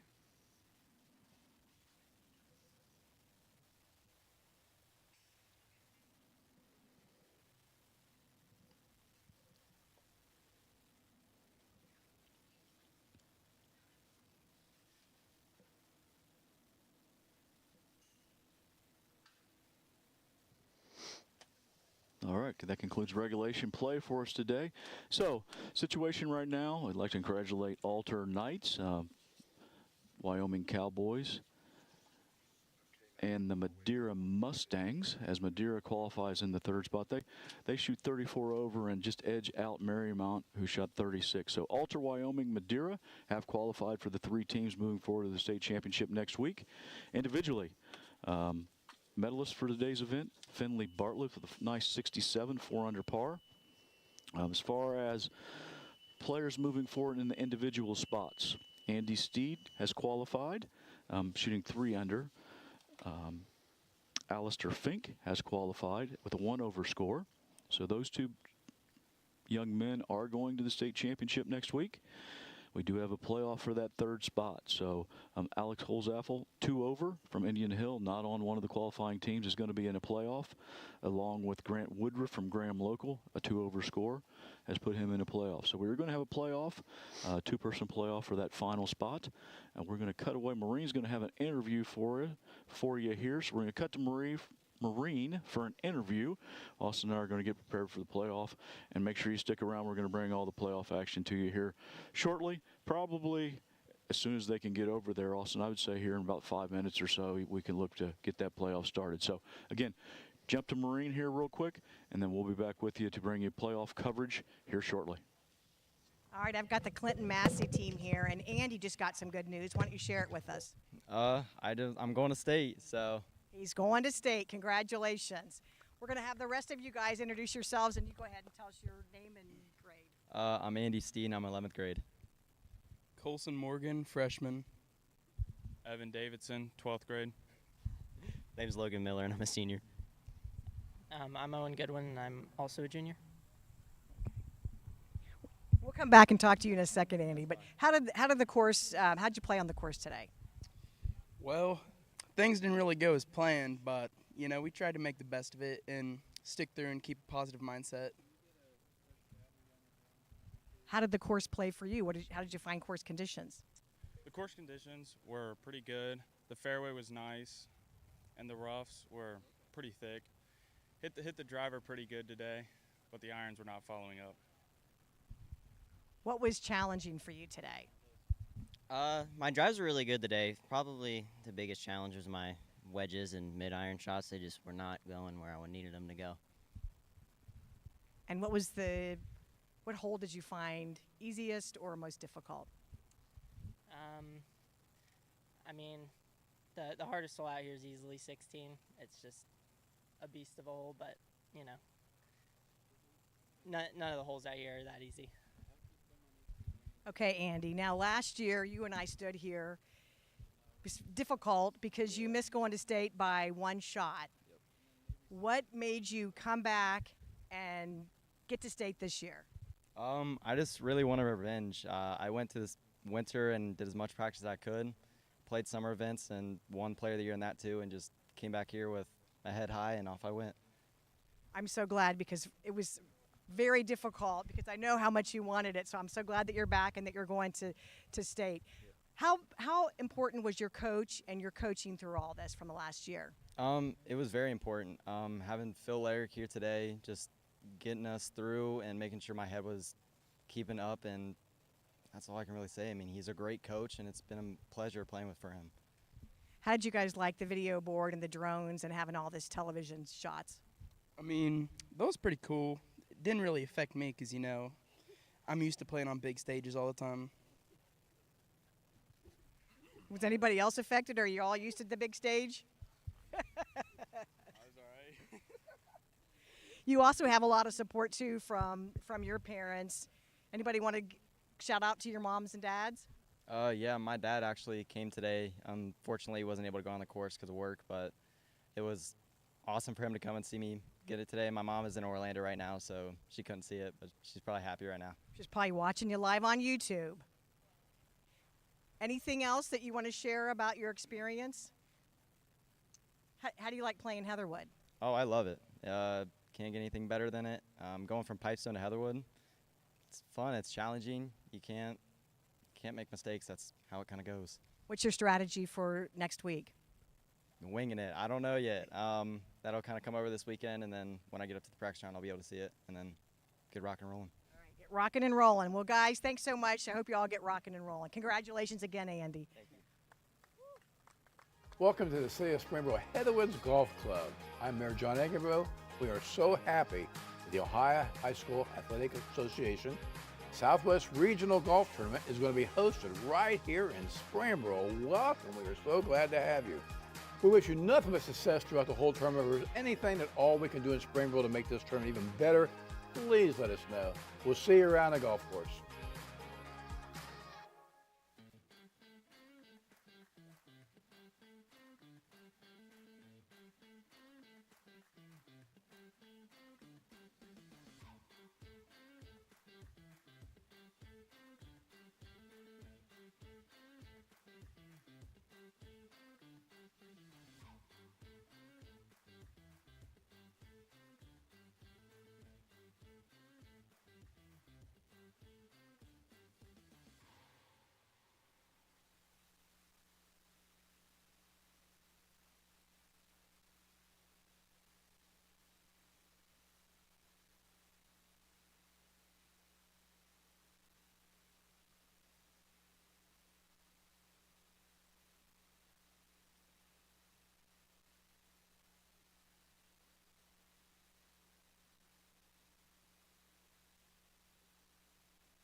Weibel Energy Systems is a full-service mechanical contractor and building services company focused on making buildings work better.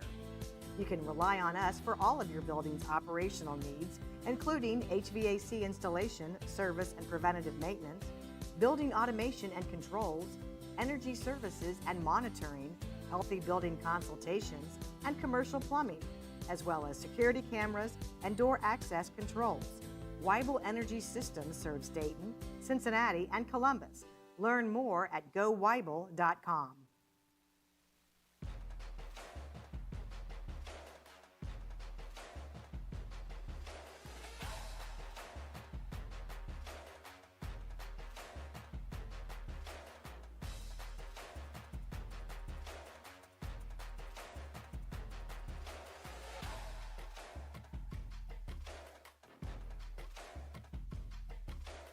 Welcome to Heatherwood Golf Club, City of Springborough's municipal course, where you can host the wedding or the special event of your dreams. From small intimate functions such as rehearsal dinners and baby showers to larger events like weddings, graduation parties, or corporate events. Join us to experience our exceptional service, high-end facilities, and breathtaking views. Check us out on Facebook, Twitter, or online at golfheatherwood.com, or just stop by to play a round of golf or check out the clubhouse. You may also contact me by phone directly at 937-748-3222.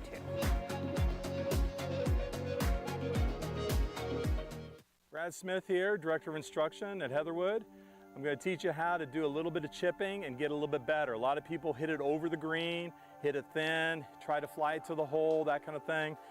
You can learn the same technique with different clubs, okay? You can even putt it if you can. So whenever you can, try to putt it. And then we can go from there. So if you're close to the green, you can putt it, roll it there.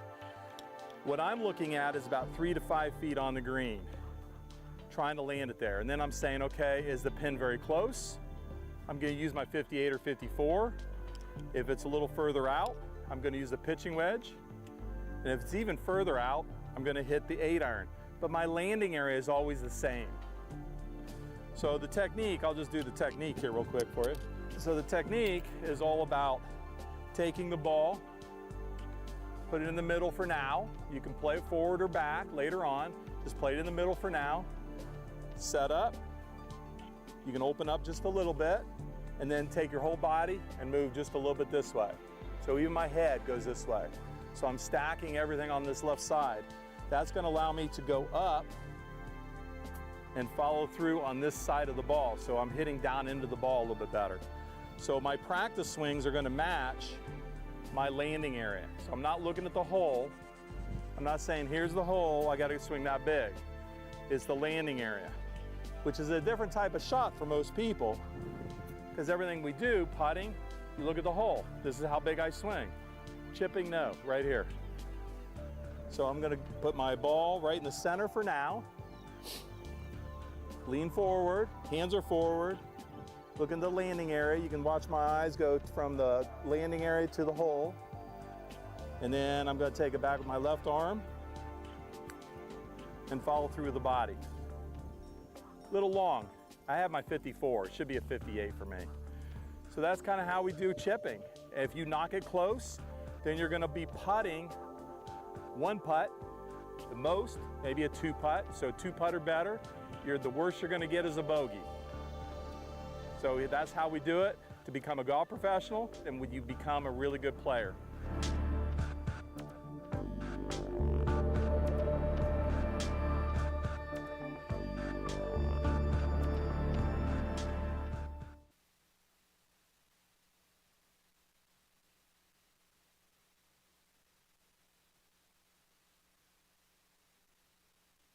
Brad Smith here, Director of Instruction at Heatherwood. I'm glad you came back to watch how you chip. Some of the problems that I see is the weight transfer. People are still trying to lift it, whether they flip their hands or falling backwards. Trying to lift. Don't want to ever lift, because what happens, I hit behind it. So we're always trying to stay forward. So the best tip I can give you to try to learn how to stay forward is put this left foot back. You're standing on one leg basically. So hopefully you have pretty good distance, but you can see I'm bottoming out in the front here. So we're gonna set up, so that ball is gonna be a little bit more forward. You can see all my weight went to the left side, put my foot back, and then use the left side. Not bad for one leg. So this is how we do it. This is how you're gonna get better at chipping here at Heatherwood. Hello and welcome to Heatherwood Golf Club. My name is Tom Bach, PGA professional, owner of the Bach Scoring Academy located here at beautiful Heatherwood Golf Club. Today we're going to work on our putting stroke a little bit. And all the best putters in the world have great tempo and great rhythm to their stroke. An ideal tempo and an ideal rhythm is the backstroke takes twice as long as the forward stroke, or a 2-to-1 ratio. Today I have my Blast motion sensor with me in my iPad, which is a great device that we use in the Academy to help train tempo along with many other features in the putting stroke. So in a perfect world, on average, tour players take about 0.6 seconds on the way back and about 0.3 seconds on the way through. We're going to try to mirror that tempo regardless of how long or how short the putt is, so that we have a consistent rhythm and a consistent tempo to our stroke. It will take the same amount of time to complete our backstroke. What impact will be at the same time, and our follow through will finish at the same time. So we're going to set up. We have a pretty straight putt here. We're going to get into our athletic posture. I'm going to make some practice strokes to feel the tempo and feel the amount of stroke or the amount of swing that I want to put into the putt. Then we'll set up and aim it, get back into our posture, and just have a nice rhythm to our stroke. The more consistent your rhythm to your stroke can be, the more consistent you will be on your distance control. All right, welcome back to live playoff coverage here at the Southwest District Division II Boys Golf Tournament. We've got a two-person playoff here for the final individual qualifying spot. First to tee off here is going to be Grant Woodruff. Grant's from Graham Local, a senior. And again, got into this position by shooting 2 over today. His opponent in the playoff is going to be Alex Holzaffel. Again, Alex is from Indian Hill. So 2 players here trying to complete the road to the state championship next week, Austin. Yeah, that's right. Definitely going to be some excitement. 2 days in a row playoffs. Yesterday 3 for 1, today 2 for 1. Yesterday was 1 with a birdie on the first hole, so we'll see.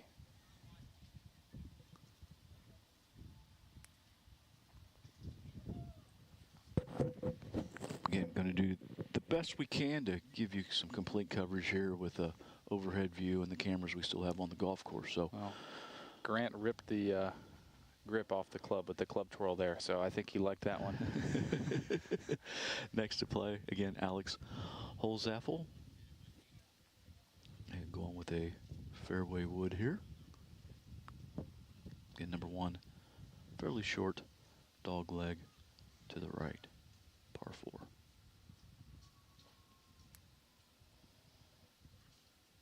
Definitely started on a good line. Watching a little anxiously, though.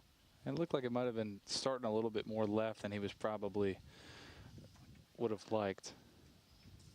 All right, so again, situation here, 2 players in a playoff for that last spot in next week's state championship. You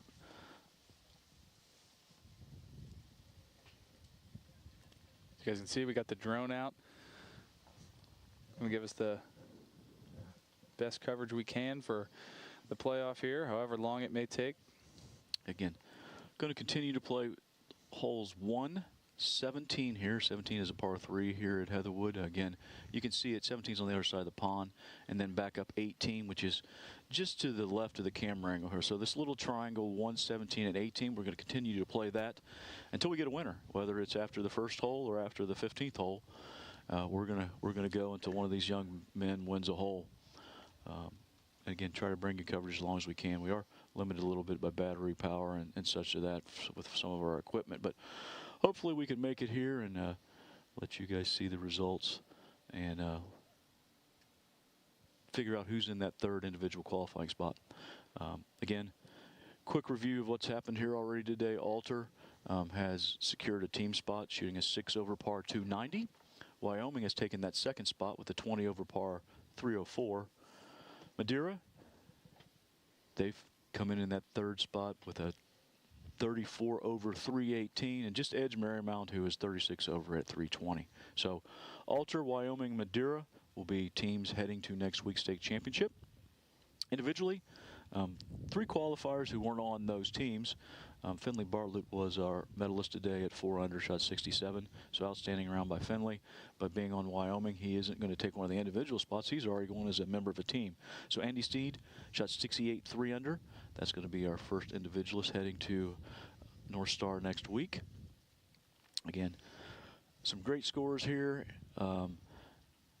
Davis Guckenauer 1 under, Matthew Crush +1. Both members of the Alter Knights, so they'll be going as members of teams. Alistair Fike would be our next individual qualifier. He shot 72, 1 over here. He's from Roger Bacon, so he's going to take that 2nd individual qualifying spot. And that takes us to where we are right now. TJ Crush, Matthew's brother, shot 2 over, but again, member of the Alter Knights and already going as a team member. The other couple guys who have shot the 2 over score, Alex Holzapfel, Grant Woodruff, are here in the playoff now. So we're kind of showing you where their tee shots are, both in good position here, Austin. Yeah, both in the fairway. I believe that's Grant Woodruff first to play there. As you can see, the 150 pole, that black and white pole, he's only sitting 130 yards away from the hole. And then you can see there Alex in the red hat there, just a smidge closer. Yeah, and again, very similar position to where J.J. Meyer knocked it to about 6 feet yesterday and qualified in a playoff. So it certainly is. Definitely a birdie opportunity here for Grant. Yeah, I don't know. Did you see where the pin was when we were flying over there? I didn't happen to notice it, but we're going to see it here shortly, I'm sure.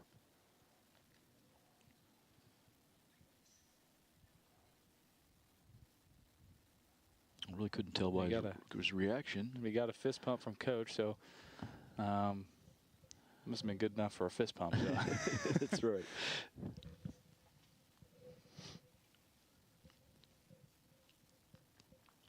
Again, Alex Holzapfel from Indian Hill here with his approach to number 1, first playoff hole.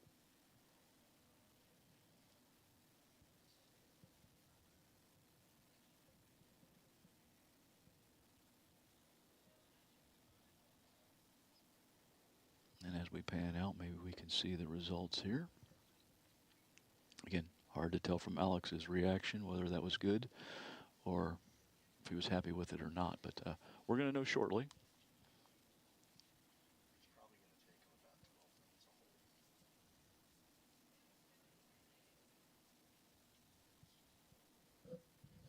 Again, Alex, senior from Indian Hill. Grant is a senior from Graham Local, so one of these young men's career is going to continue next week on Friday and Saturday at the North Star Golf Club in Columbus, Ohio in the state championship. One of their high school careers is going to end here at Heatherwood Golf Club in Springboro, Ohio. You can see the pin there located pretty much in the center of the green, but tucked in the back. Yeah, definitely accessible though. Yeah, lots of green to work with. you know, to bounce it up or however you want to attack that flag. Again, too far away to see. Yeah, hopefully we'll see some balls coming into sight, but I'm with you. I can't tell if there's one. I'm not even going to try to make a fool of myself by trying to guess, but we're going to find out shortly.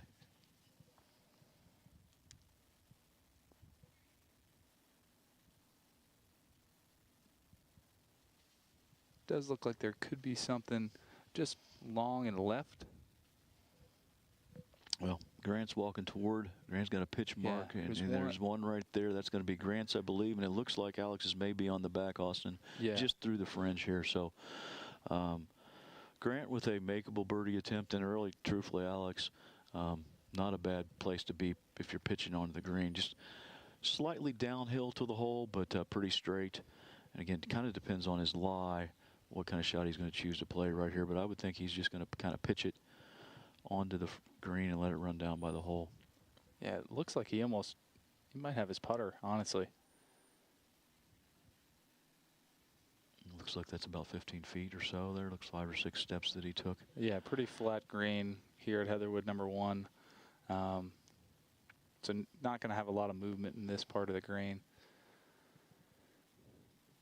Obviously, love to make it, but most importantly, make sure you secure your 4 here and put a little pressure on Grant to make him have to make that putt to keep from the playoff, or to win the playoff, I guess is the word I'm looking for. Yeah, definitely. Obviously, like you said, love to make it, but would love to at least already be in the hole for a 4 for sure. Good line, just burns the edge. Burns the and right again, edge. Probably a little more than he'd like to see left, but again, he was going to be straight up the hill, and if he watched it roll by the hole, he knows that's pretty straight. Yeah, there's not going to be a lot of movement coming back for that. All right, so comes down to this for Grant right now. Chance to birdie the first playoff hole and move forward to qualify for the state championship next week. It looks like about 8 feet. There's maybe a little bit of break from left to right in it, but kind of depends on how firm you go at it. If you pick out an aggressive line, I would definitely not give the hole away here. No, definitely not.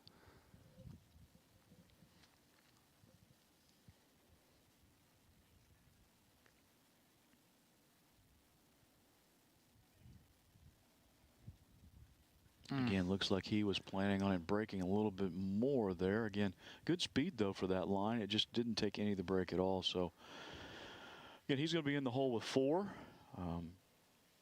Putting the pressure back on Alex. Again, Alex has got about 4 feet straight up the hill here to continue this playoff.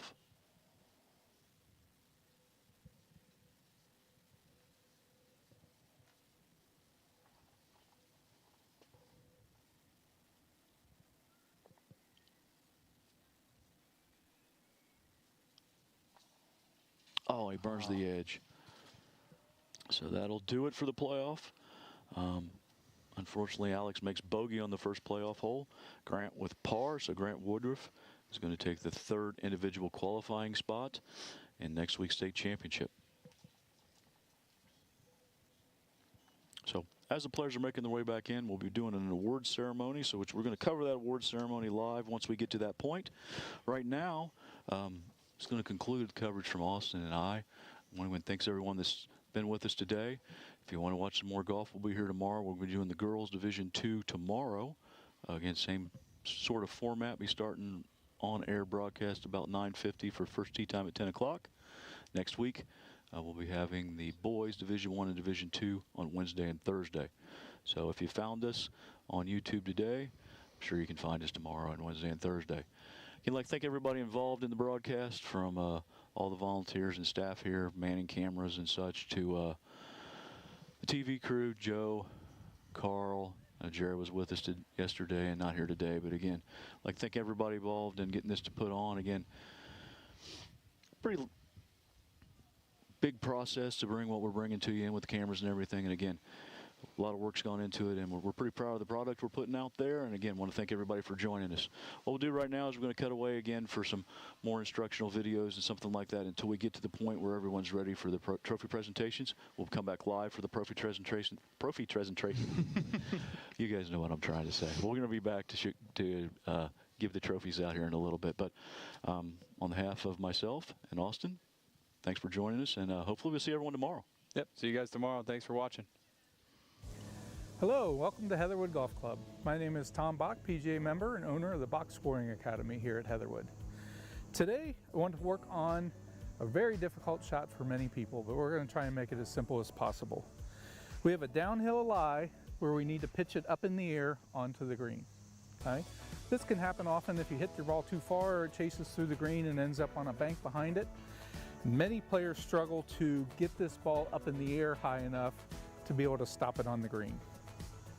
One of the most important things with this shot is, again, we're going to use the bottom of the club and make sure we use the sole of the club, but we have to hit down under the ball in order to let the loft of the club shoot the ball up in the air. The more we try and help it up or lift it up, the more likely we are to not get all the way underneath it and perhaps thin it and send it across the green. So, since we're on a downhill slope, it's going to be real easy, and gravity's going to want to pull us towards our front foot. So we're going to set up on our left side if you're a right-handed player with our weight, with our ankle, knee, hips, and shoulder joints all lined up. So we're going to stay forward. I like to go a little bit wider in my stance for this shot, call it a trick shot, just to help keep my lower body real stable and real quiet. From here, we're going to keep the club face square or slightly open to add a little bit of loft. And we're simply going to swing this club down under the ball, making sure that we get the sole of the club underneath the bottom of the ball. And we're going to let the loft of the club, or the angle of the club, throw it up in the air. Okay? So face slightly open, weight forward, ball slightly forward of center to match the center of our gravity, where our weight's set up here at address. Swing the club back, and let the club go down right into the ground. That's how you hit it up in the air with a soft shot off of a downhill lie. Thanks for joining us today, and have a great day.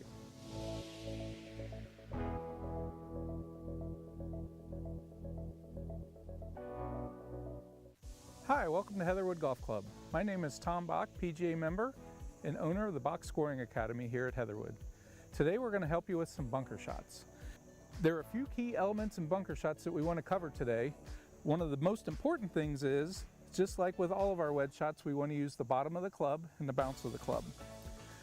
The setup in the bunker shot is going to be a little bit more of a wider base than we would normally have, and we're going to set all of our weight forward, or for a right-handed player, on the left side, so that again we're lined up over our ankles, knees, hips, and shoulders.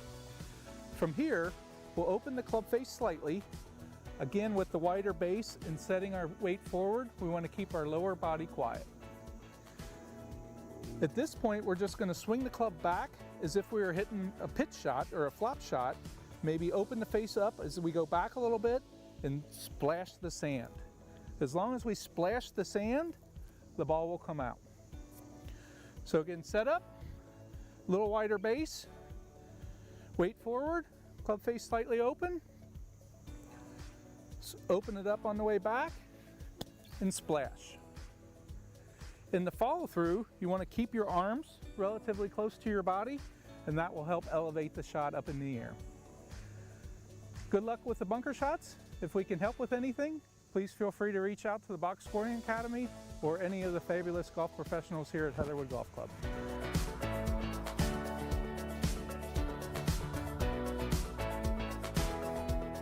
Hi, welcome to Heatherwood Golf Club. My name is Tom Bach, PGA professional and owner of the Box Scoring Academy.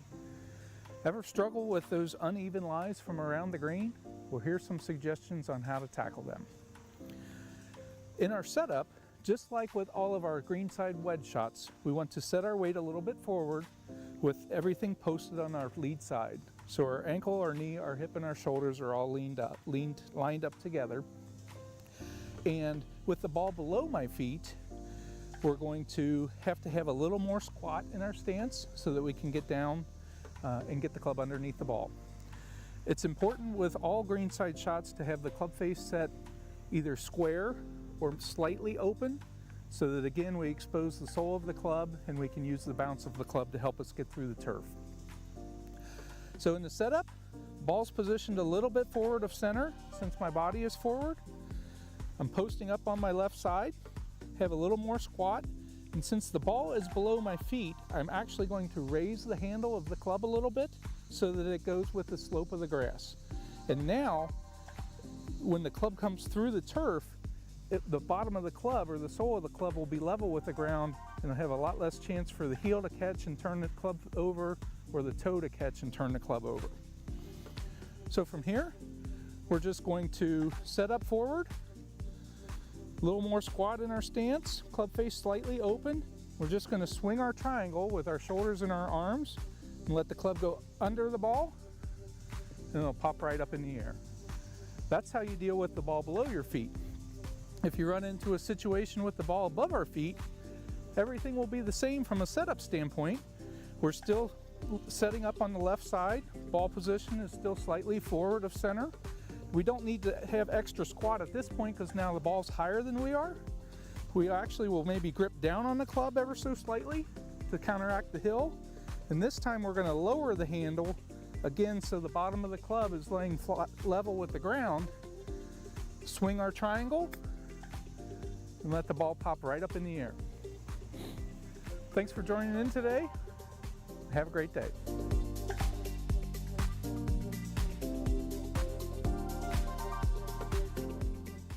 Hi, my name is Tom Bach, PGA professional and owner of the Bach Scoring Academy here at Heatherwood Golf Club.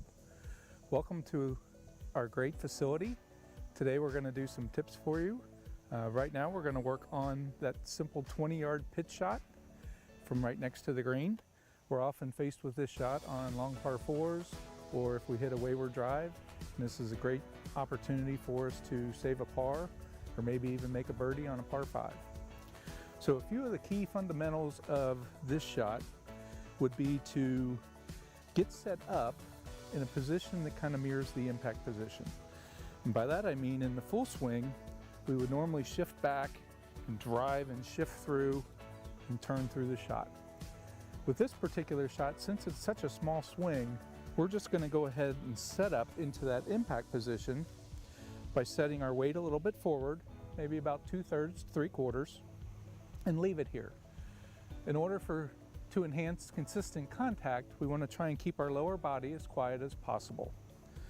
From here, the club face should be set square or slightly open, just so that we expose the sole of the golf club and the bounce of the golf club so it can work properly. At that point, it's just going to be a matter of simply keeping our weight still and our lower body still, making a small swing back and a small swing through with our torso, so that as we finish the shot, the end of the grip is still pointed into our hip. You don't have to feel like you need to keep your arms or your hands or your wrists stiff or straight or locked. Let them do whatever they want to do. We just want to make sure the engine of the swing is our upper body. Let's try it. So face square to slightly open, weight forward. Notice with my with my position here, not only is my weight forward, but everything is lined up over ankle, knee, hip, and shoulder. I'm not tilting back. Everything's set forward. And then it's just a simple swing back and a simple swing through with the end of the grip pointing right into our hip. And that's how you hit the simple 20-yard pitch shot.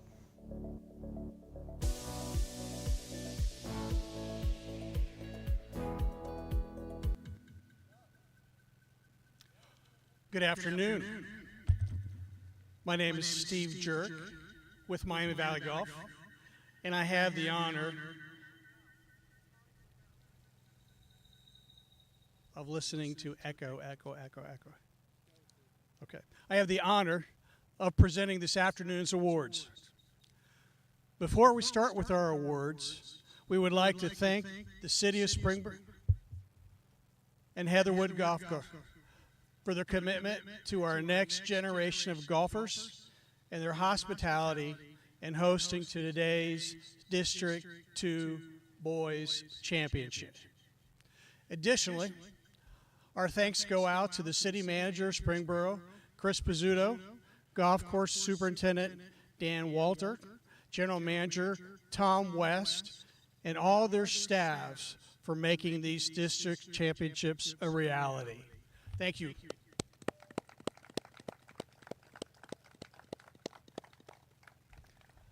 We would like to recognize as well all of you, our players, coaches, volunteers, and just as importantly, those supporting teams and individuals, i.e. moms and dads, grandma, grandpas, for all their efforts and energy supporting our next generation of golf. Thanks, mom and dads and coaches and volunteers. Now, for those representing our Southwest District in this year's state championship next Friday and Saturday at North Star Golf Club. Our low individuals, not on qualifying teams. In third place, Grant Woodruff from Graham. Come on up, Grant.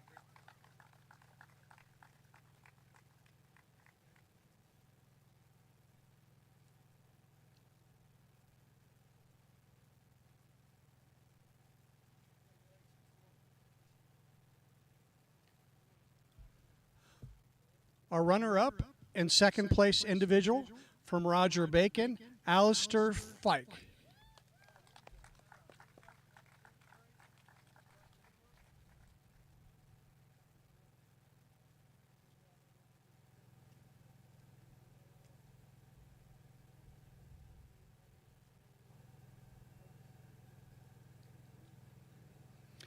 And our medalist from Clinton, Massey, Andy Steed.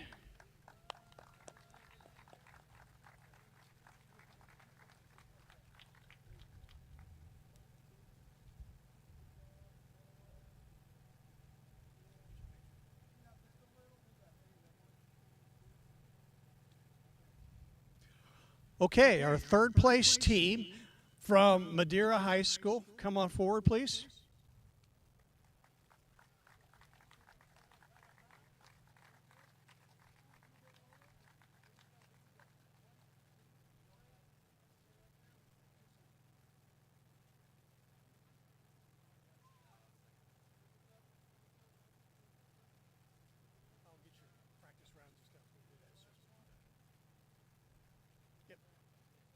Yeah, let's go over there and he'll. Perfect. Our second place team is Wyoming High School. Come on forward, Wyoming.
And our first team last year's state champion, Alter. Come on up.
Okay, that concludes our boys D2 District Championship for the Southwest District of OHSAA.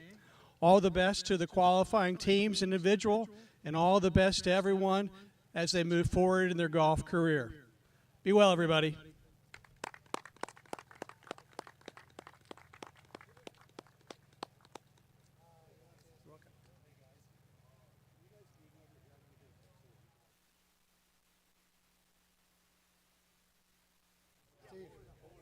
Thanks again.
I'm going to do this. Hello and welcome to Heatherwood Golf Club. My name is Tom Bach, PGA professional, owner of the Box Scoring Academy located here at beautiful Heatherwood Golf Club. Today we're going to work on our putting stroke a little bit. And all the best putters in the world have great tempo and great rhythm to their stroke. An ideal tempo and an ideal rhythm is the backstroke takes twice as long as the forward stroke.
We've got Madeira High School. They are headed to the state championship. How's it feel, Coach? Feels great. Great group of seniors, great group of team. These guys have done everything we've asked from the beginning of the season to the end, and we're so excited to be making that last final step. Well, let's meet your players. Let's start, and all of you introduce yourselves, please. Coach Brad Connor, Madeira High School. Pass it on down. Nate Highland, grade 9. Eddie Hartung, I'm a senior. Keegan World, I'm a junior. Andrew Sampson, I'm a senior. Tanner TMR, I'm a senior. Jackson Cunningham, I am a senior. So obviously you all played well today. How was the course for you? The course was great. It was in great shape. The greens were rolling nice, and it was just, I think, speaking for everyone out there, is a grind to get it done today. What did someone find challenging? Was there a certain hole or area that was tougher than another? Drive on 9. You got it. Okay. The bunkers. Yeah. Anybody else? We had a difficult time coming down the 9th fairway. Had to dial a few guys back and did the right thing for the team. How important is your coach to your team?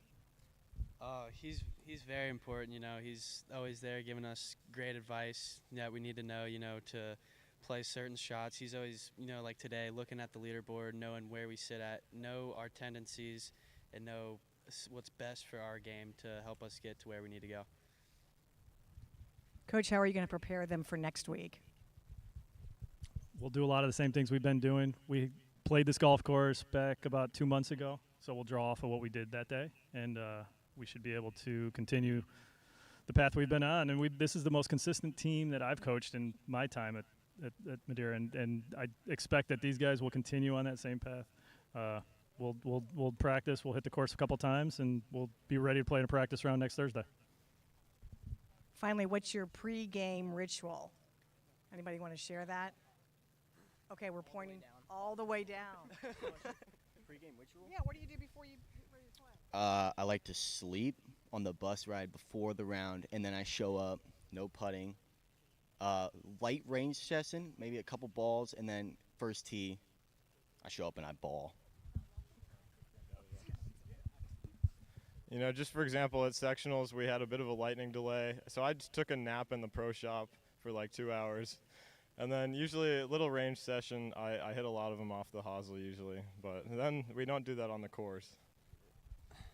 Well, speaking for the team, I know a lot of people don't like the decision, but I tend to head the decision of us going to Waffle House before most of our tournaments. I like to eat a big breakfast, get that all-star special, and then get to the course, hit some balls and putt, and get ready to go. Well, congratulations to you all. We're very excited for you. We hope you do super well in Columbus. Thank you.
Now we've got the crew from Wyoming. Congratulations. You're headed to Columbus also. Yeah, that feels great. This is our third time that we've done it in the last 3 years with these guys. We've only got one senior, so I'm really proud of all of them. And well, actually, I got two seniors. Oh. One senior that's here, played today, but he's my sixth man, and he's the man. All right, you're the man. Well, why don't we go ahead and start with you, Coach. Everybody introduce yourselves, and we'll send it all down the line. My name is Scott Webb. I'm Spencer Lynn. I'm a senior. I'm Finley Bartlett, and I'm a freshman. John Meese. I'm a freshman. I'm Hagen. I'm a freshman. I'm Jack. I'm a freshman. I'm Charlie Steed. I'm a freshman. Coach, a lot of freshmen on this class, This this is our group. JV team, I think. This is not the right team up here. This team was right. So what did you guys do to bring home this wonderful award? What was it like today? Just maintain on all the holes. No double bogeys was big today. We all battled it out even through the tough stretches, so I think that was key to our success. What did you find challenging today? What did you find challenging? Nothing. Oh. It was pretty easy course today. Easy money. Easy money, okay. I will say, I thought the course was in fantastic shape. This place is what high school golfers should strive to get to. Heatherwood does a fantastic job. The staff, the course is in perfect condition. You can't say anything. I'd rather come here than go to state. Yep. Well, thank you. We love to hear that. We know, and we should give a shout out to our grounds crew, our Heatherwood staff who's working behind. Everybody here has been working. This is not just a week event. I mean, we've been working all year to pull all this together. So we certainly appreciate your kind words. So we have 2 seniors, we said. You're one. So what are you going to do after graduation? I'm planning to go to West Virginia. Okay. Business. I don't. That's You're going to go to college. Tell us about your coach. He's the best. He's always there for us no matter what. We've been through a lot together so far in the last 3 years, and he wants nothing but good stuff for us. He's probably got big expectations next year, I'm assuming, too. I do, from all these kids, and they know how to do it, so easy ride for me. Finally, how about your parents? I'm sure they have a little stake in this as well. My mom wasn't here today, which kind of sucks, but she normally comes to everything, so yeah, she's very helpful. She's like some emotional support. Yeah, I'll add on that. Family members have been key. I mean, Charlie's side, especially his girlfriend Rachel, has been very, very helpful. Well, we'll say thank you to Rachel. All right, guys. Well, congratulations. We wish you all the best. You've been wonderful to talk with, and we are so glad you all were watching right here. We'll hope to see everybody again tomorrow, live from Heatherwood Golf Course in Springboro, Ohio. Thank you.